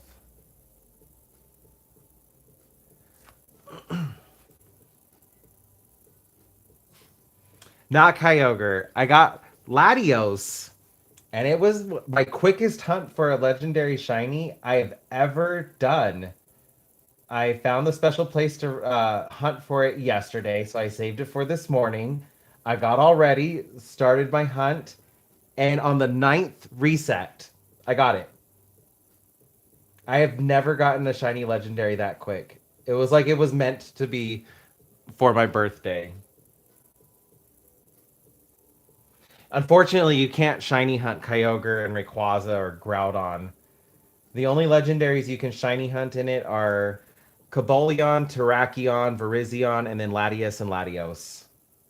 All the other legendaries are locked.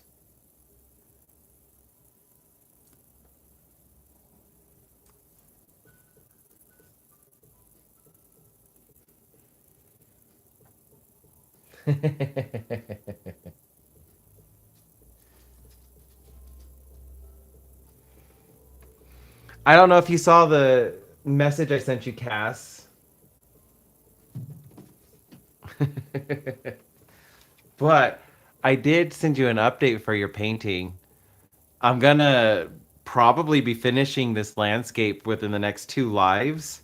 I need to add more detail to the flowers because they're not really looking like lilies. They're looking kind of flat. And I want to add a little bit more life and texture into the ground around here. But I am already planning out where I'm seeing Kenny. Kenny is absolutely going to be right here. Pikachu is going to be right here. Cinderace is going to be over here, probably a little bit smaller, more like that size. So there's Cinderace, and then Jirachi is going to be up here, and then I'll be done and be able to send it to you. I have 101 hours in it. This painting is getting a lot of love packed into it. Excuse me.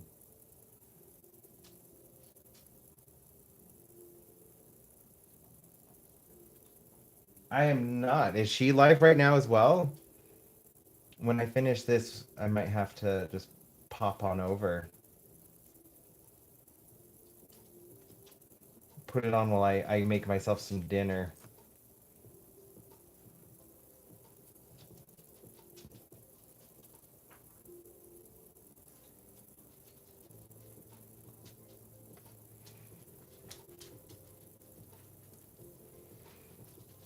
Oh, do you follow her too? Can you see Cass's messages, Frosty?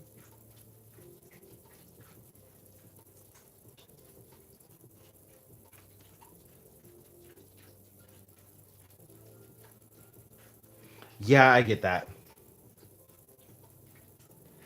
It's my vision. I'm finally seeing it. Baxter, slow down. Buddy, there you go.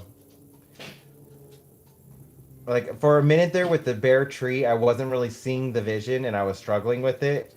Now, like the vision's coming out. I wanted to go for an angelic looking landscape, or not angelic, but a heavenly landscape. And I definitely like I am seeing it now. I can't wait to finish it.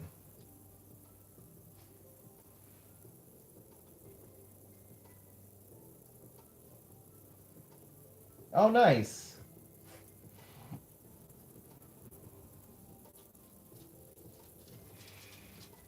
No, Frosty knows Callan.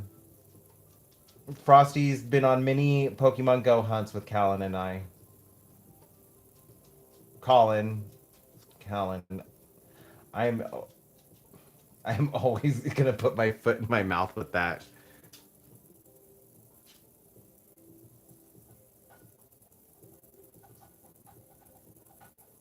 My brain just sees it and just like goes with the first pronunciation, even though I know how to say her name.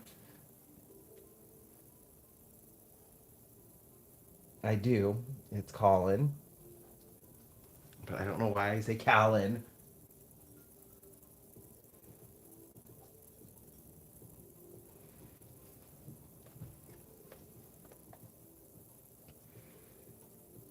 Let's see. We're gonna go right here, right here.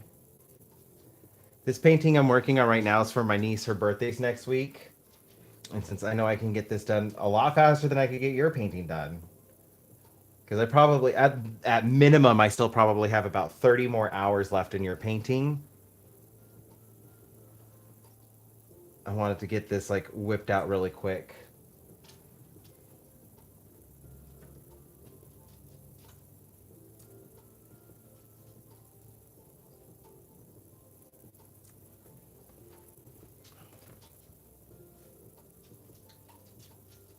Okay.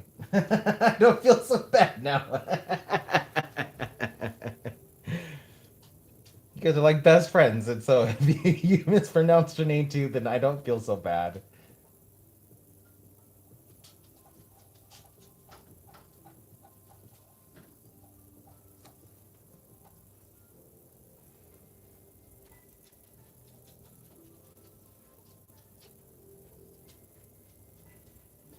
She probably has just grown to accept it. Kind of like how I do with my mother-in-law, David. She calls me David. David.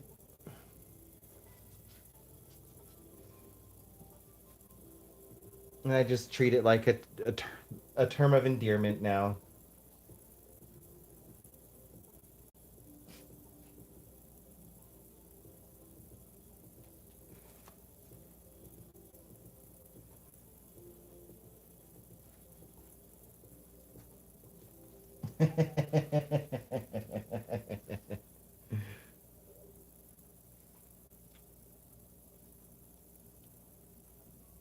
She has told me like so many times, like because she doesn't correct me, but like I like one day I was just like, "Am I mispronouncing your name?" And she's like, "It's Colin. Like you're calling the phone. Like you're calling on the phone. Like if you just remember, you make calls. You're calling. That's my name."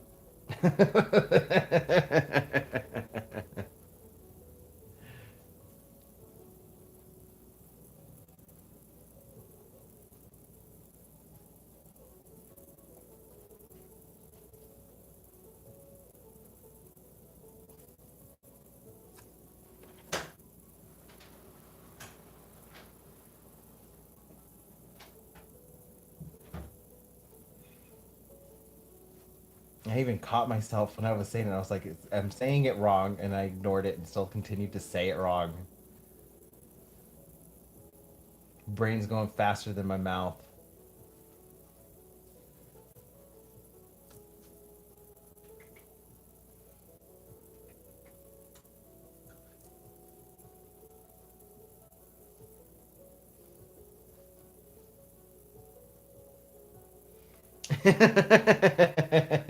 That's great. A little song to remember it.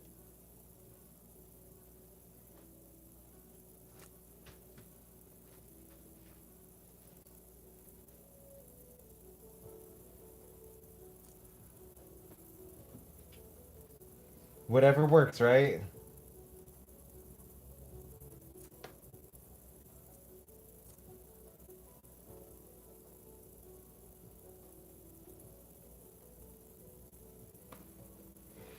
Boy, this is looking super trippy. I've never really done a painting like that. I mean, I did. I did her first painting that's kind of similar like this, but like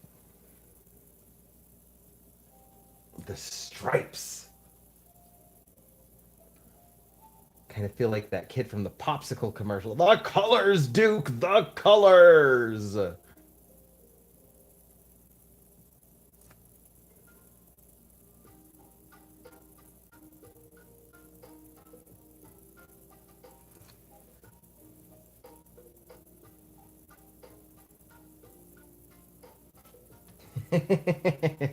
It's just her song. Now I'm gonna have to go listen to it. And it's just her song now.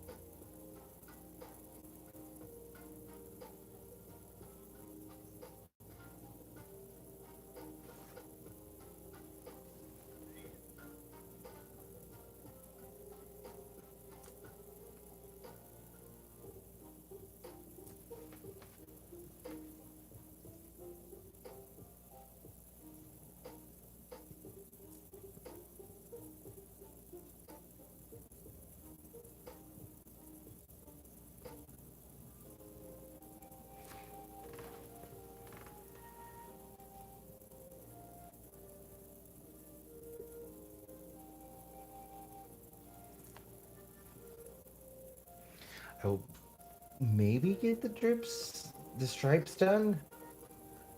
I want to try to get them all done.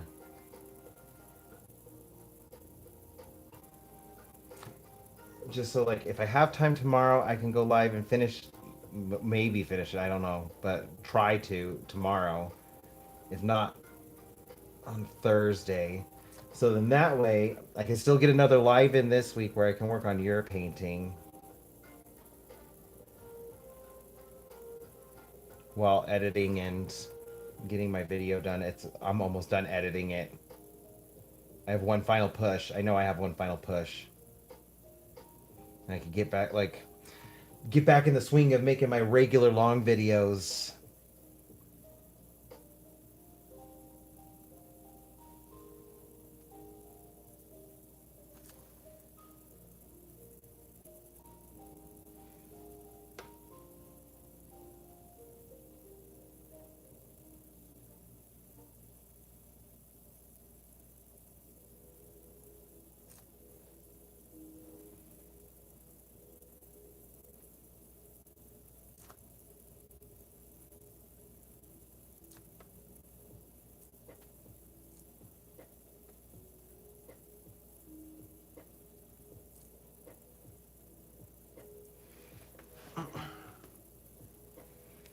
I did go a little thick with the white lines, but that's okay.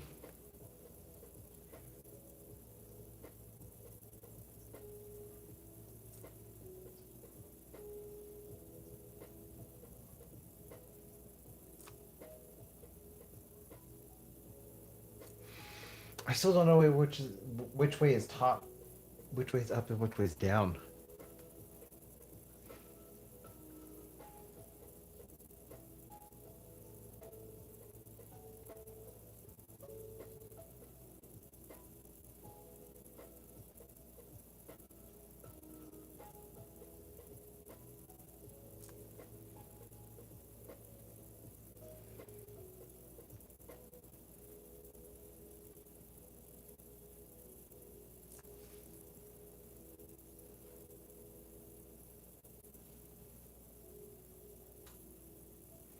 That's what I think this painting is going to end up turning into.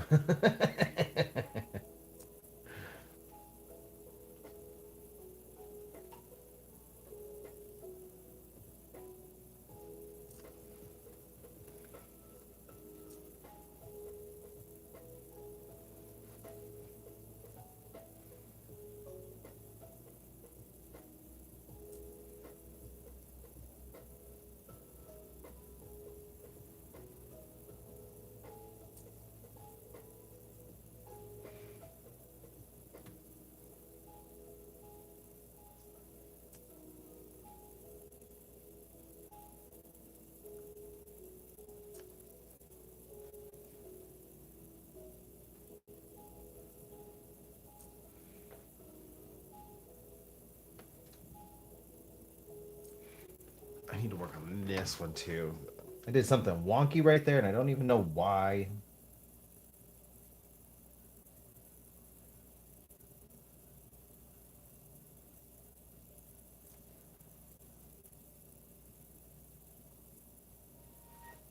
I mean, it looks cool. I like that I did that, but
sounds good, Cass. I appreciate you stopping by and wishing me a happy birthday. Thank you.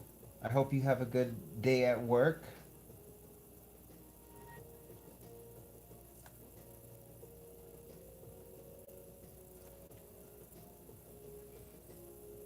I will. I still got to do something fun today and getting my birthday stuff tomorrow.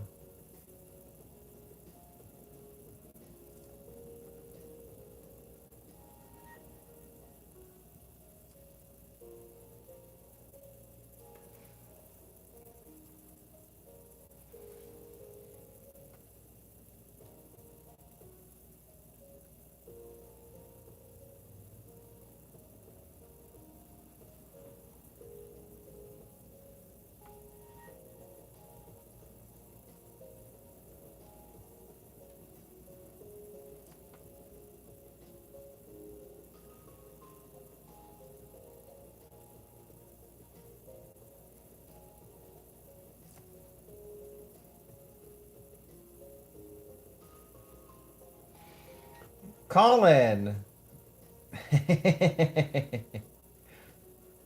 were your ears ringing?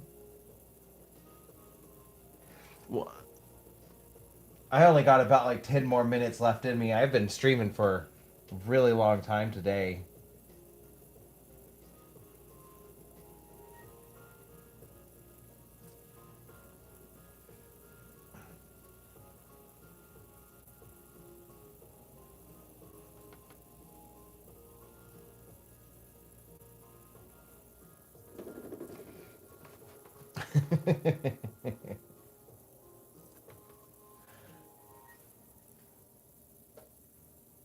just just tell him like I don't need to work today.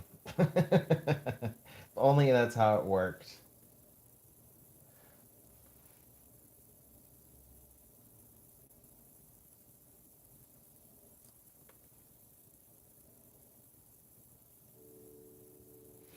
No worries. I appreciate you stopping by.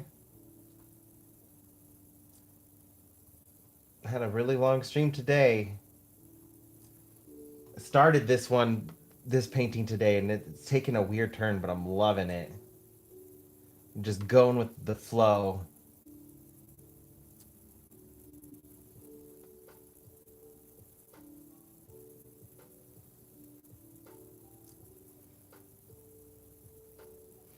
Thank you, Colin.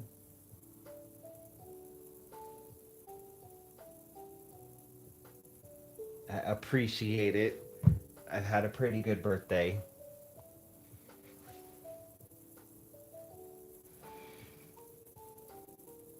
It's for my niece's birthday, which is next week. I gotta get this one done as quickly as I can so I can give this to her so she has a birthday present.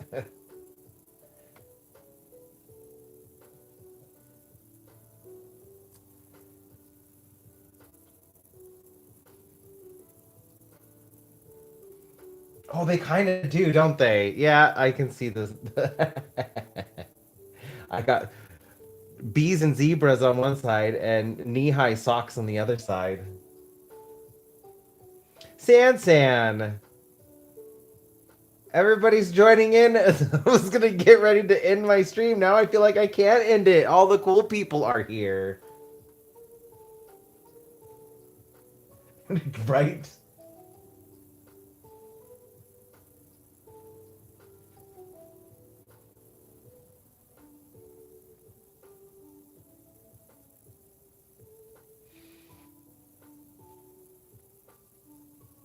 Oh no, all the managers. That's too much. That is too much. I feel like the more managers you have, the more micromanaging goes on. And that just like ruins my day. Let me do my work. Am I getting it done? Then don't question me.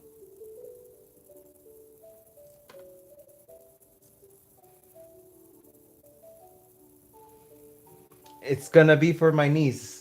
It's gonna match her other painting I did for her, the Poppy Playtime with the Mama Longlegs. I did that a couple years ago. This is gonna end up being a companion piece for it. So I'm trying to like capture the weirdness.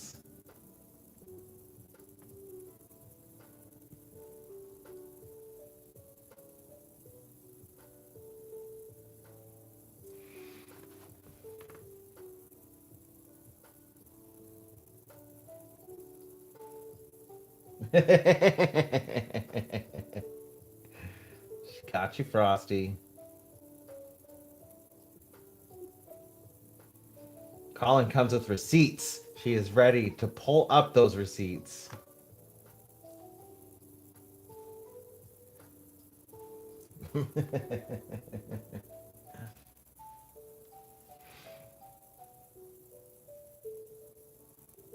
What I think I'm gonna do with these black stripes, I'm gonna turn them into bees. I'm gonna like add details for like a bee face and wings coming out,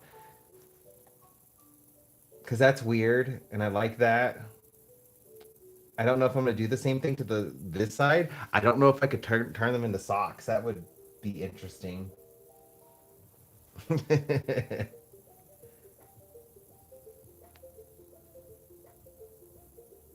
I could just turn them into white striped bees.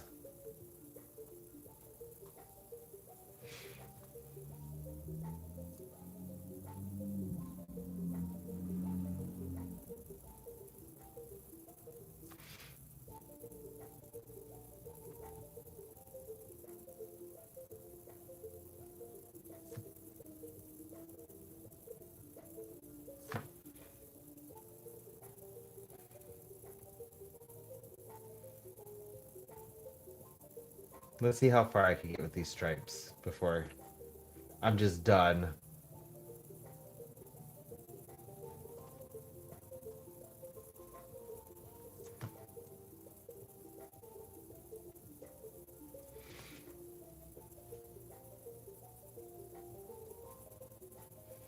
I could. Huh. I'm gonna have to think on that one. But I do see them as socks now.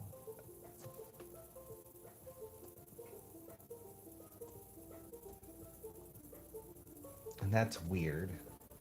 Sock. Drippy socks are weird.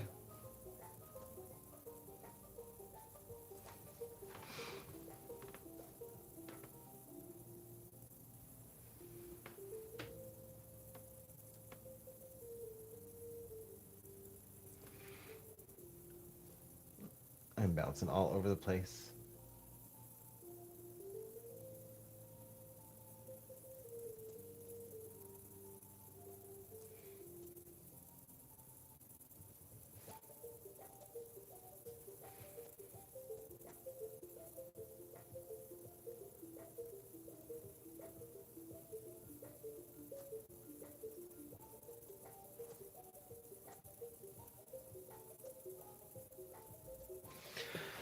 Doughy is my current. It's my niece's current favorite character. So the other piece was with Mommy Longlegs, because that was her favorite at the time. But now it's Doughy, and I still don't know anything about the game. Like I've never played it. I've never watched a playthrough. It's just feels and vibes because my nieces explained it to me, and I couldn't quite follow, and it sounded weird. And she really loves the first one, so I want to capture the same kind of like whimsy I caught in the first painting, not knowing anything about it, but just painting the weirdness that it made me feel.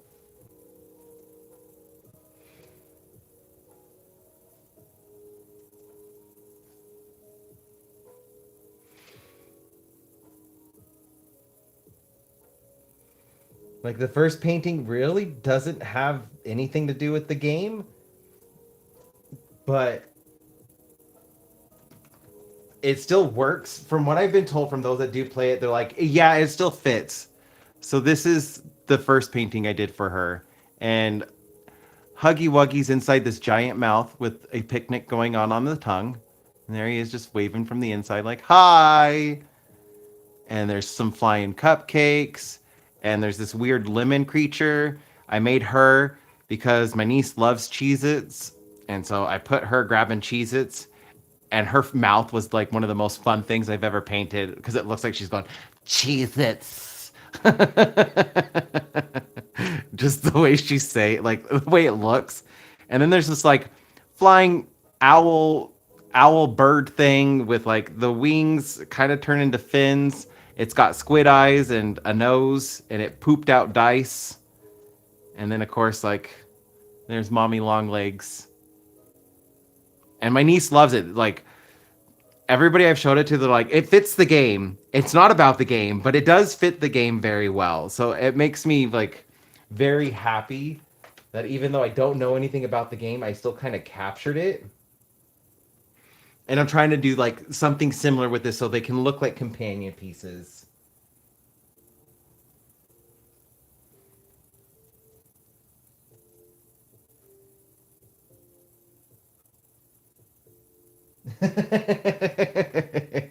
And I kind of want to bring so the ranch flavored Cheez Its at the time was my niece's favorite snack.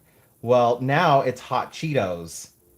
And so I kind of want to bring her back going after a bag of hot Cheetos. like the lemon creature.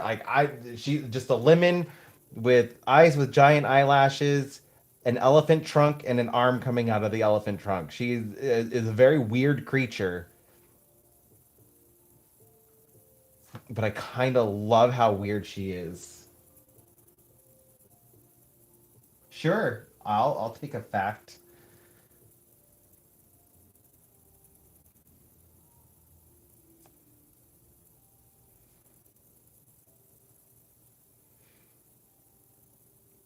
Also, I think I'm gonna add fish. They're gonna be like fish with maybe like I still haven't decided like what a human element I'm gonna put in it. Like with the bird, I did the nose, maybe ears, and wings with a bird's body. I don't know yet. Yes, I have seen a picture of Doey. I do know what Doey looks like. That's kind of like why I'm going with the drips because he's made of Play-Doh.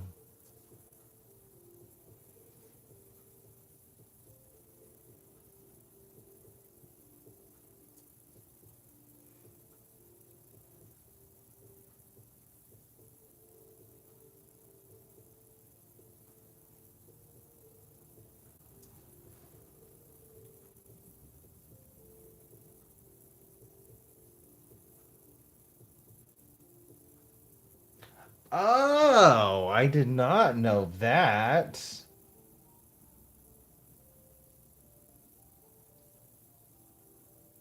Hmm.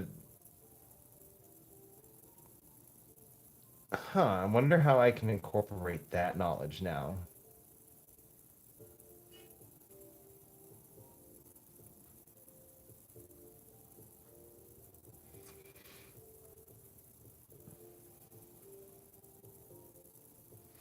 Yeah, I definitely feel like Poppy Playtime was made to like capitalize on creepypasta stuff. But my niece like she loves horror stuff. She loves the scary movies, the scary games, Five Nights at Freddy's. My niece loves the scare or my sister loves the scary stuff too. So like my niece is very much so cut from the same cloth as my sister.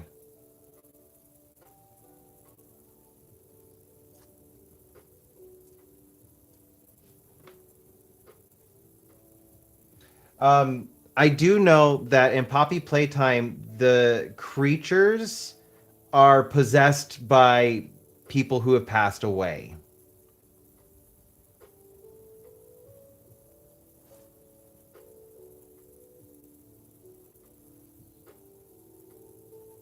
I don't know much about like who possesses these toys and games and things like that, but I do know like it is a possesses like a spirit taking control.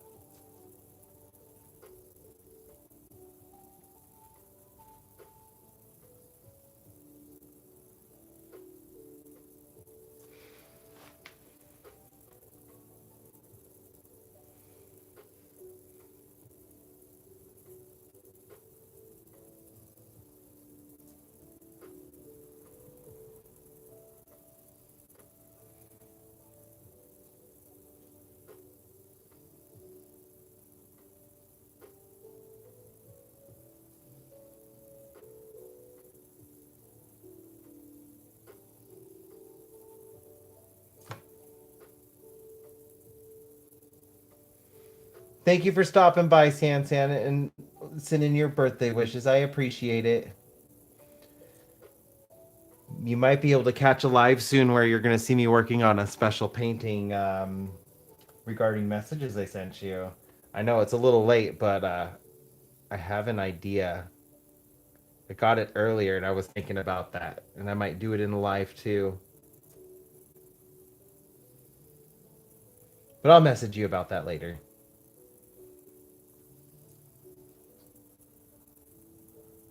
Also, anybody in here, if you like oil pastel work, Sansan's currently doing shorts, but she does post her stuff on YouTube, and I absolutely love her art.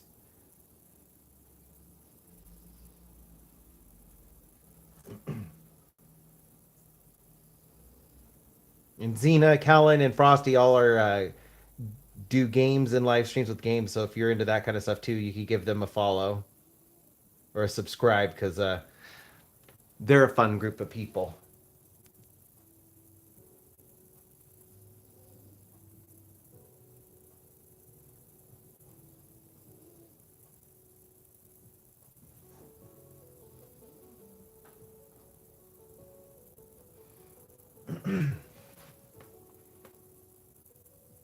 Yeah, that's definitely my niece. She loves that kind of stuff. Choo Choo Charlie is another one like she loves. And the only like I at least have seen some gameplay of the Choo Choo Charlie game, but really the only thing that I remember is like, that's my pickles! The pickle lady.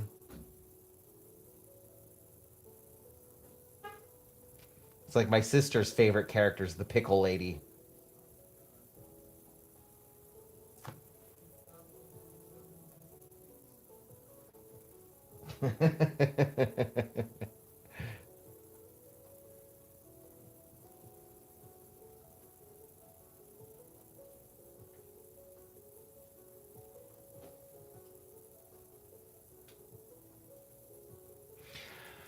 You know, I already hit the 7 hour mark. I'm just gonna finish the stripes. Pickle lady, yep. Just might as well finish them. I'm so close. I'm probably gonna be here for like another hour working on them. I tell myself, like, I can finish the stripes.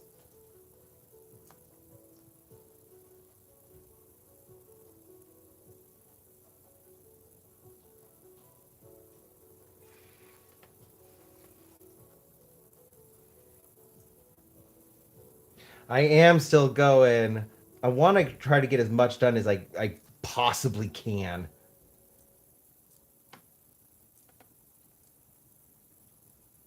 I take it you're on break now.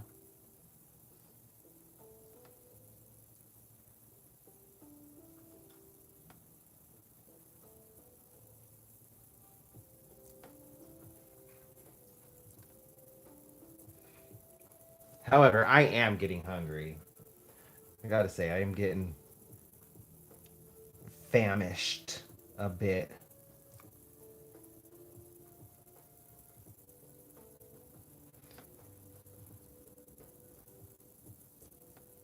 You forgot at break?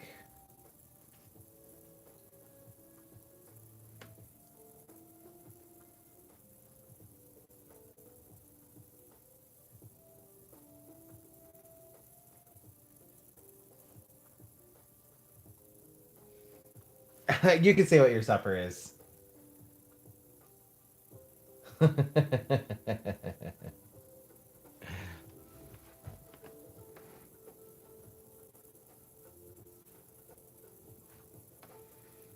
This is looking a little wonky. I'm gonna fix it right now.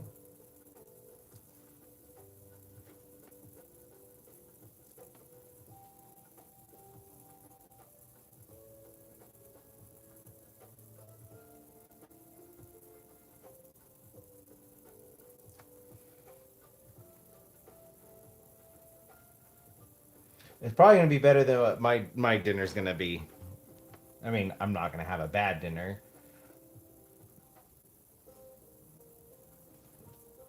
but it's definitely not the sushi I'm hoping for tomorrow.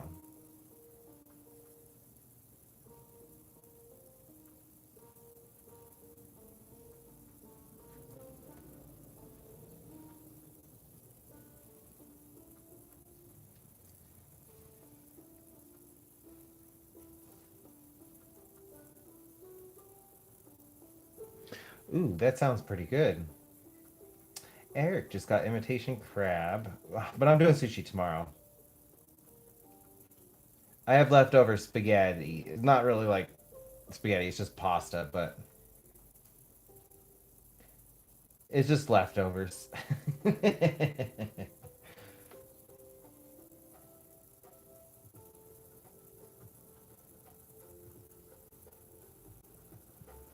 But it is my own leftovers, and so like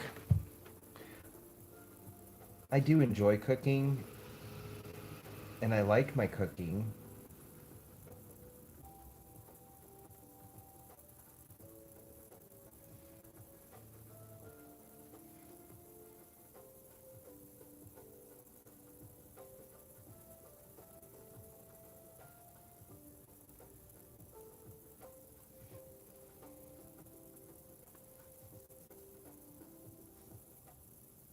Oh, do you have Avanti? Or for the grocery store, the coupons? Some of my old jobs, they had like a little like corner store, but it was kind of like a vending machine at the same time, and it was called Avanti. That was the company that come in and they'd stock it full of food.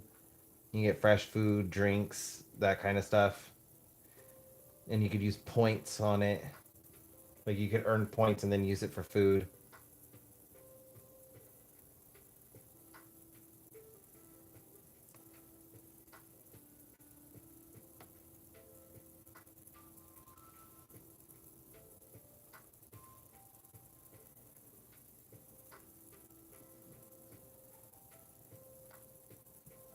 It made it quite handy to like help employees that were in not so great situations. I mean, I can't get in trouble for it now, but I was in a leadership position when I was working at that job. And so like I could hand out points to people and like they could use them for whatever they needed. And if I knew an employee was struggling, like we did have a couple homeless employees, so I would give them like extra points just to like help them get food and get by.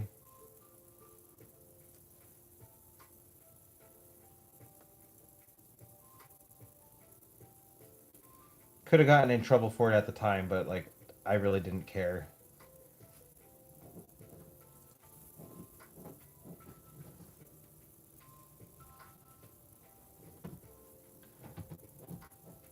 How's it going, Shanera? Nice to see you.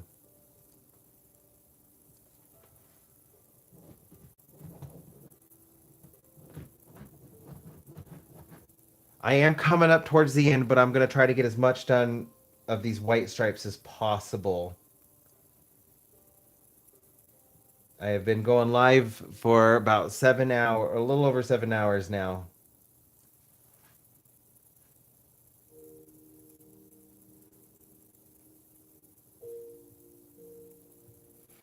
Yeah, they didn't even have stuff like that. Every once in a while, they'd be like, "You guys were working really hard, and we made the coffee vending machines free for you tonight." Because I worked night shift. Like the employees needed food, so like, yeah, I did what I could to help them out without making them feel guilty or ashamed. Just like, "Hey, are you hungry? Well, let me give you enough points so you can get a sandwich."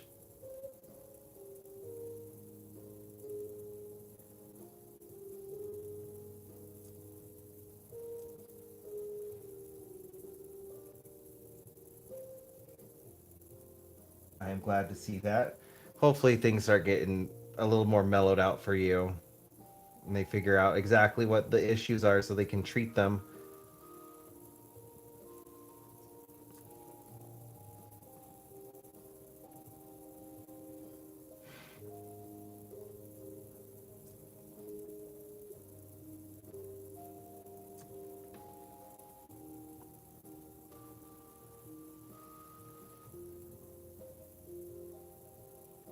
Got to make sure you're doing okay.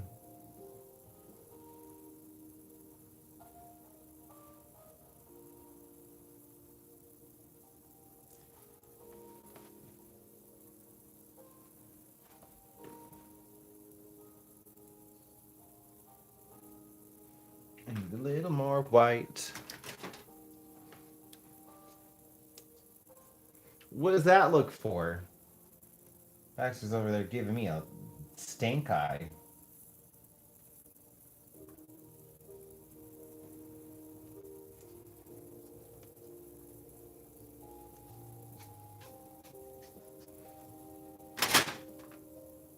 I think I startled him. I just realized, like, me putting my paint tube.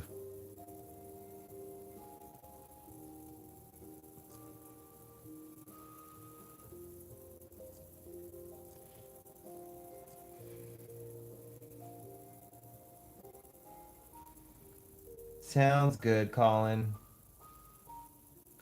Nothing wrong with Larkin.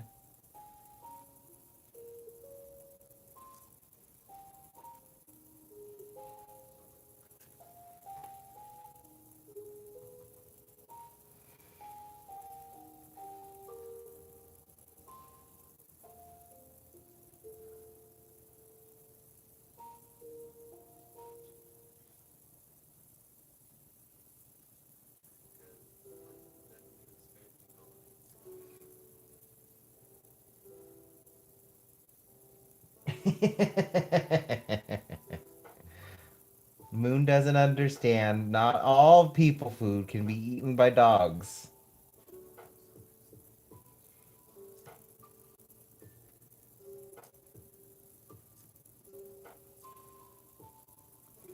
We have to be super quick with if we drop any food because Onyx doesn't understand that either, and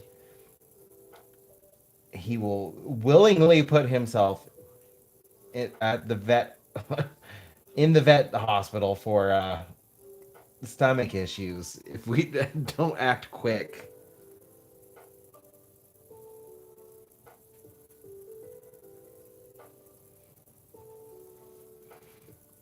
Ooh, that could be fun to explore.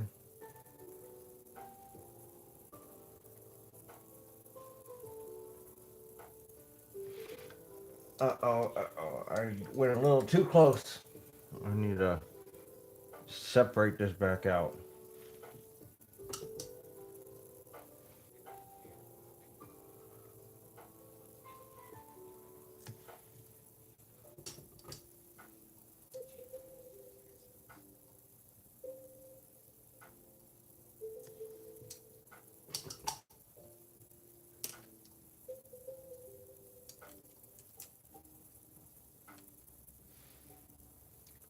I hope he's able to get on the list. It's scary, but I really hope he's able to get on the list so he could get the help he needs. It's such a scary situation. I my heart is definitely going out to you.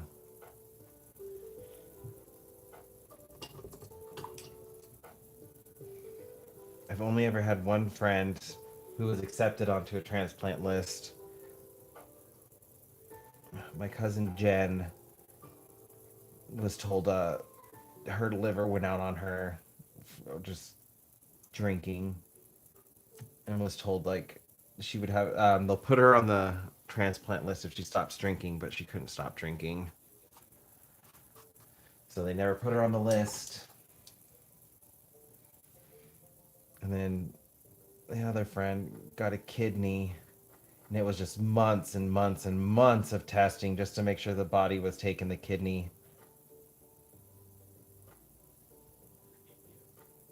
And my heart goes out to you. I hope everything goes the way that you guys need it to go, that no complications, no issues with the transplant. I'm sitting here like I got Q-tips right there. I'm not even using them. I'm being a doofus.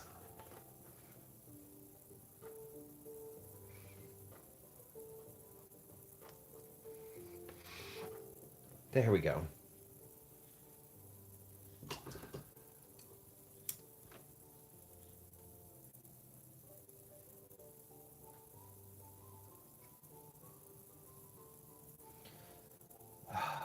That's. I'm keeping my fingers crossed for you that he's able to get accepted.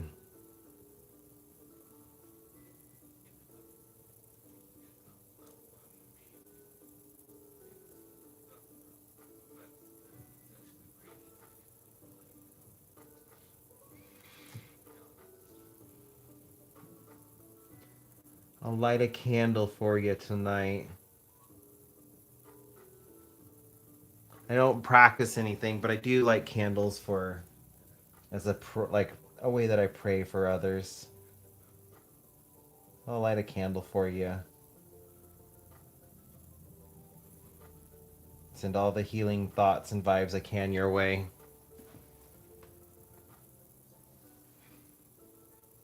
I have a sconce on my wall. just for those prayers.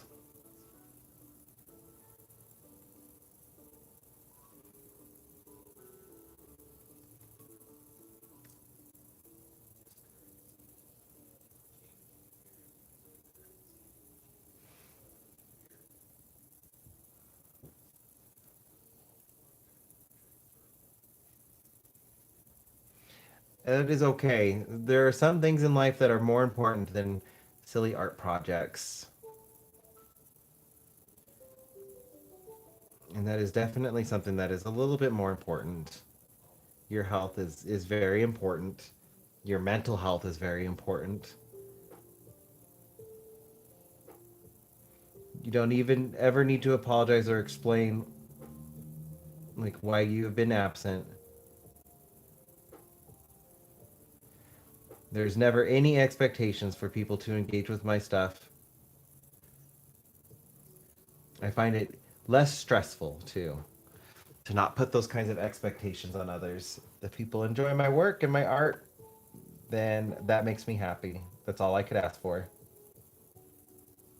But there's never any expectation for you to comment, make your presence known. Just know, like, the community is here. You are free to share your art or even see if anybody, like, maybe somebody in this community is going through or has been through something similar and can offer support in a way that I can't. Just know you are never alone.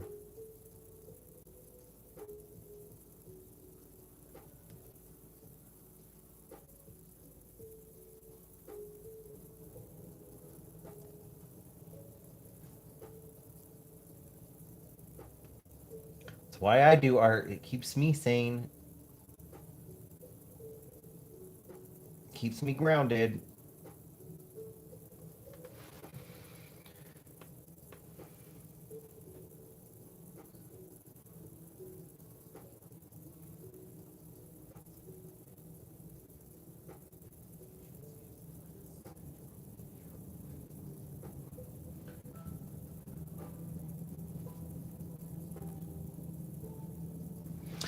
Surprisingly, it is. It is a really relaxing piece.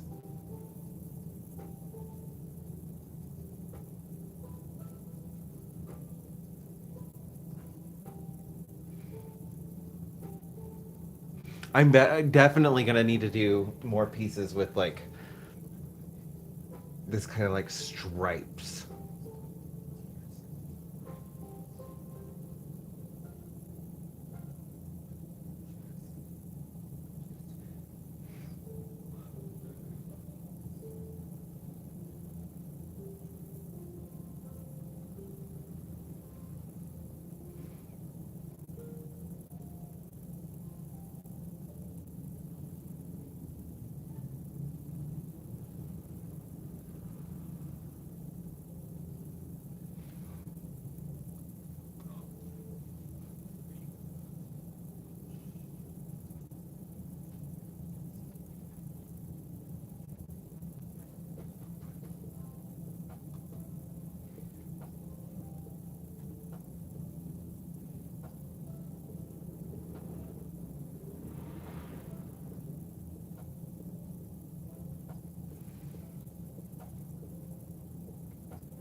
I think I'm just gonna do this last strip and then I'm gonna have to call it a night. For me, it is 6:45. Clock is right there.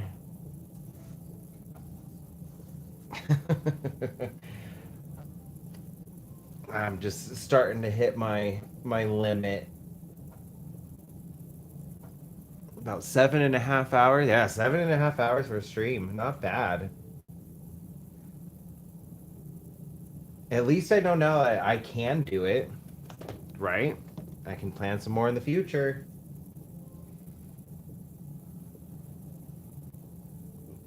Over on the East Coast.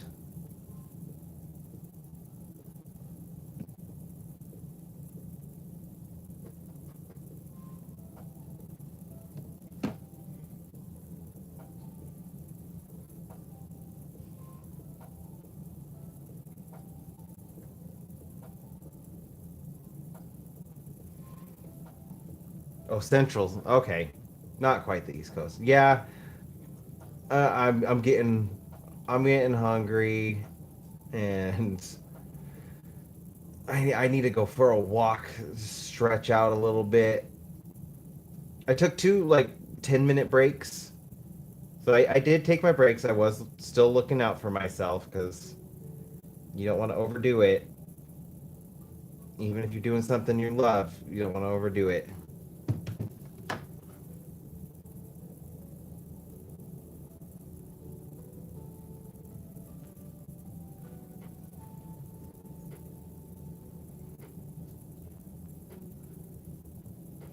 I was thinking I'd get stuck at a wall around 6 hour mark, but I did a lot better than I was expecting. An hour and a half longer. So I'll probably do this piece in the next live stream, like the continue these stripes, or I might finish them just like if I have a little bit of time tomorrow morning before we go out and do my birthday stuff. I might try to finish them. So I might do those off camera, but I will finish like the actual piece on live.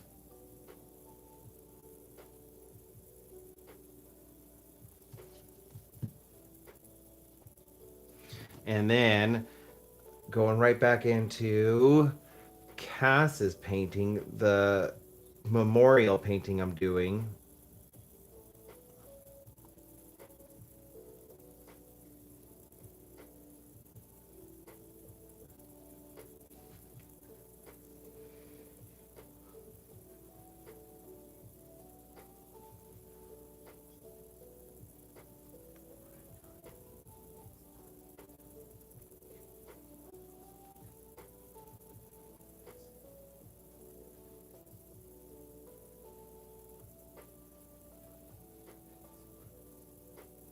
Am I even in focus? No. Not even in focus. Being silly.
There we go.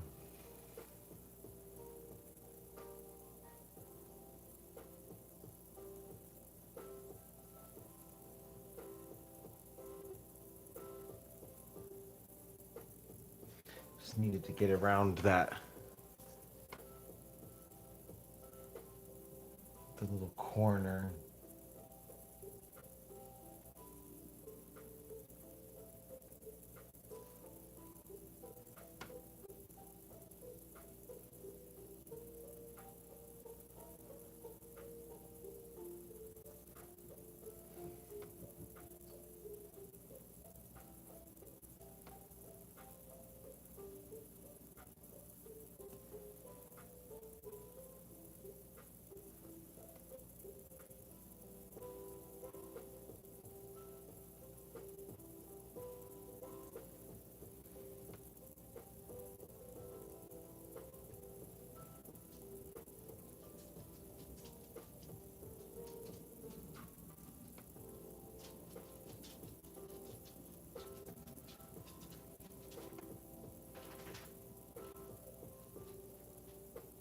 almost done with this drip. And then I can get something to eat. My stomach is growling at me. It is letting me know it is hungry. I don't even know if I said what I was having. I was having ramen for dinner tonight. But I'm gonna juju it up. Eric made milanesas yesterday, which is fried chicken, just Mexican style fried chicken, and it's really good. I'm gonna chop it up with some fresh vegetables.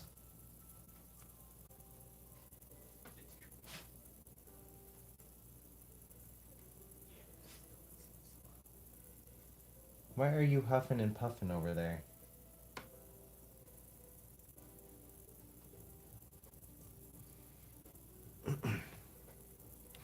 Mr. Baxter, you want to come say hi? I didn't mean to shake it. No, come here now. Okay, never mind. He said nope.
This is going to be a niece for my a niece for my painting, a painting for my niece. I did a Poppy Playtime inspired piece a couple years ago. She still really loves it, and her birthday's next week. So I'm doing a companion piece for it. It got really weird. She loves how weird it is. I'm gonna make this one get super weird and surreal, and I hope that I can capture the same kind of whimsy and magic I captured in the last painting. And there we go. I will have to clean up some of these lines after it's dried because the white needs another coat. But I like the way the drips are looking. Yeah, I'm glad I went with the black on one side, white on the other.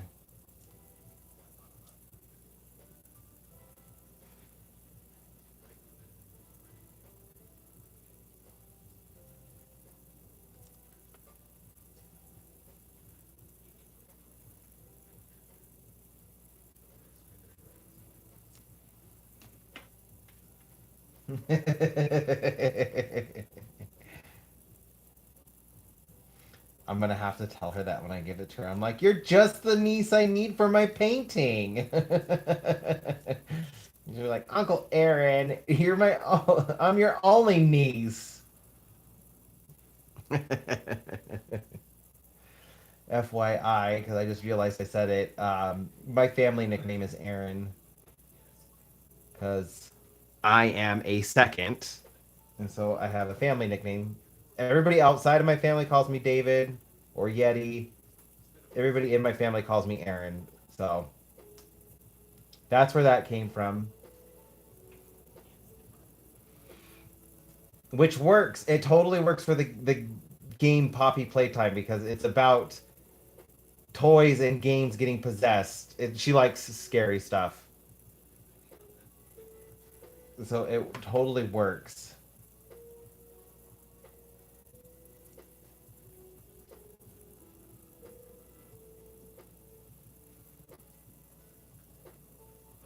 I don't know much about the game, but she does. She loves the first painting. I'm just going to go with that same kind of vibe.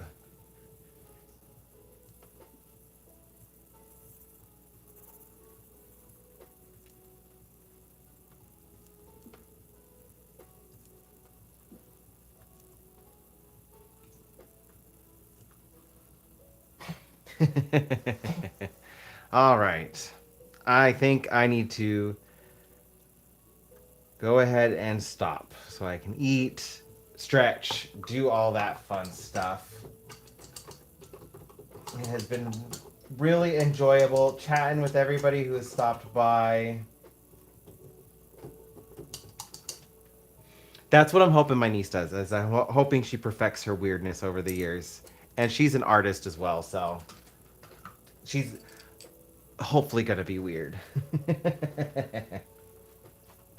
But I need to stop for the night so I can eat, stretch, get the blood flowing and stuff. I have sat for quite a while, but I got quite a bit of work done. I'm very, very happy with this. It is very trippy. I'm definitely gonna have to do more paintings with like stuff like this. This is fun. It's very peaceful. So, anyways, I'm gonna head out. I'm going to get something to eat. I might pop in a live tomorrow. If not, I will be in a live on Thursday so I can finish this one and then get back to my other painting. And yeah, and I'm also almost done with my video, so I should be having a regular video go up on Sunday and I can get back in that routine with everything. Thank you, Colin. So, anyways, I hope you all stay safe out there. Don't get lost. Don't get stolen. I hope you all have a wonderful night, day, evening, morning, whatever it may be for you. So, yeah. Bye, you beautiful people.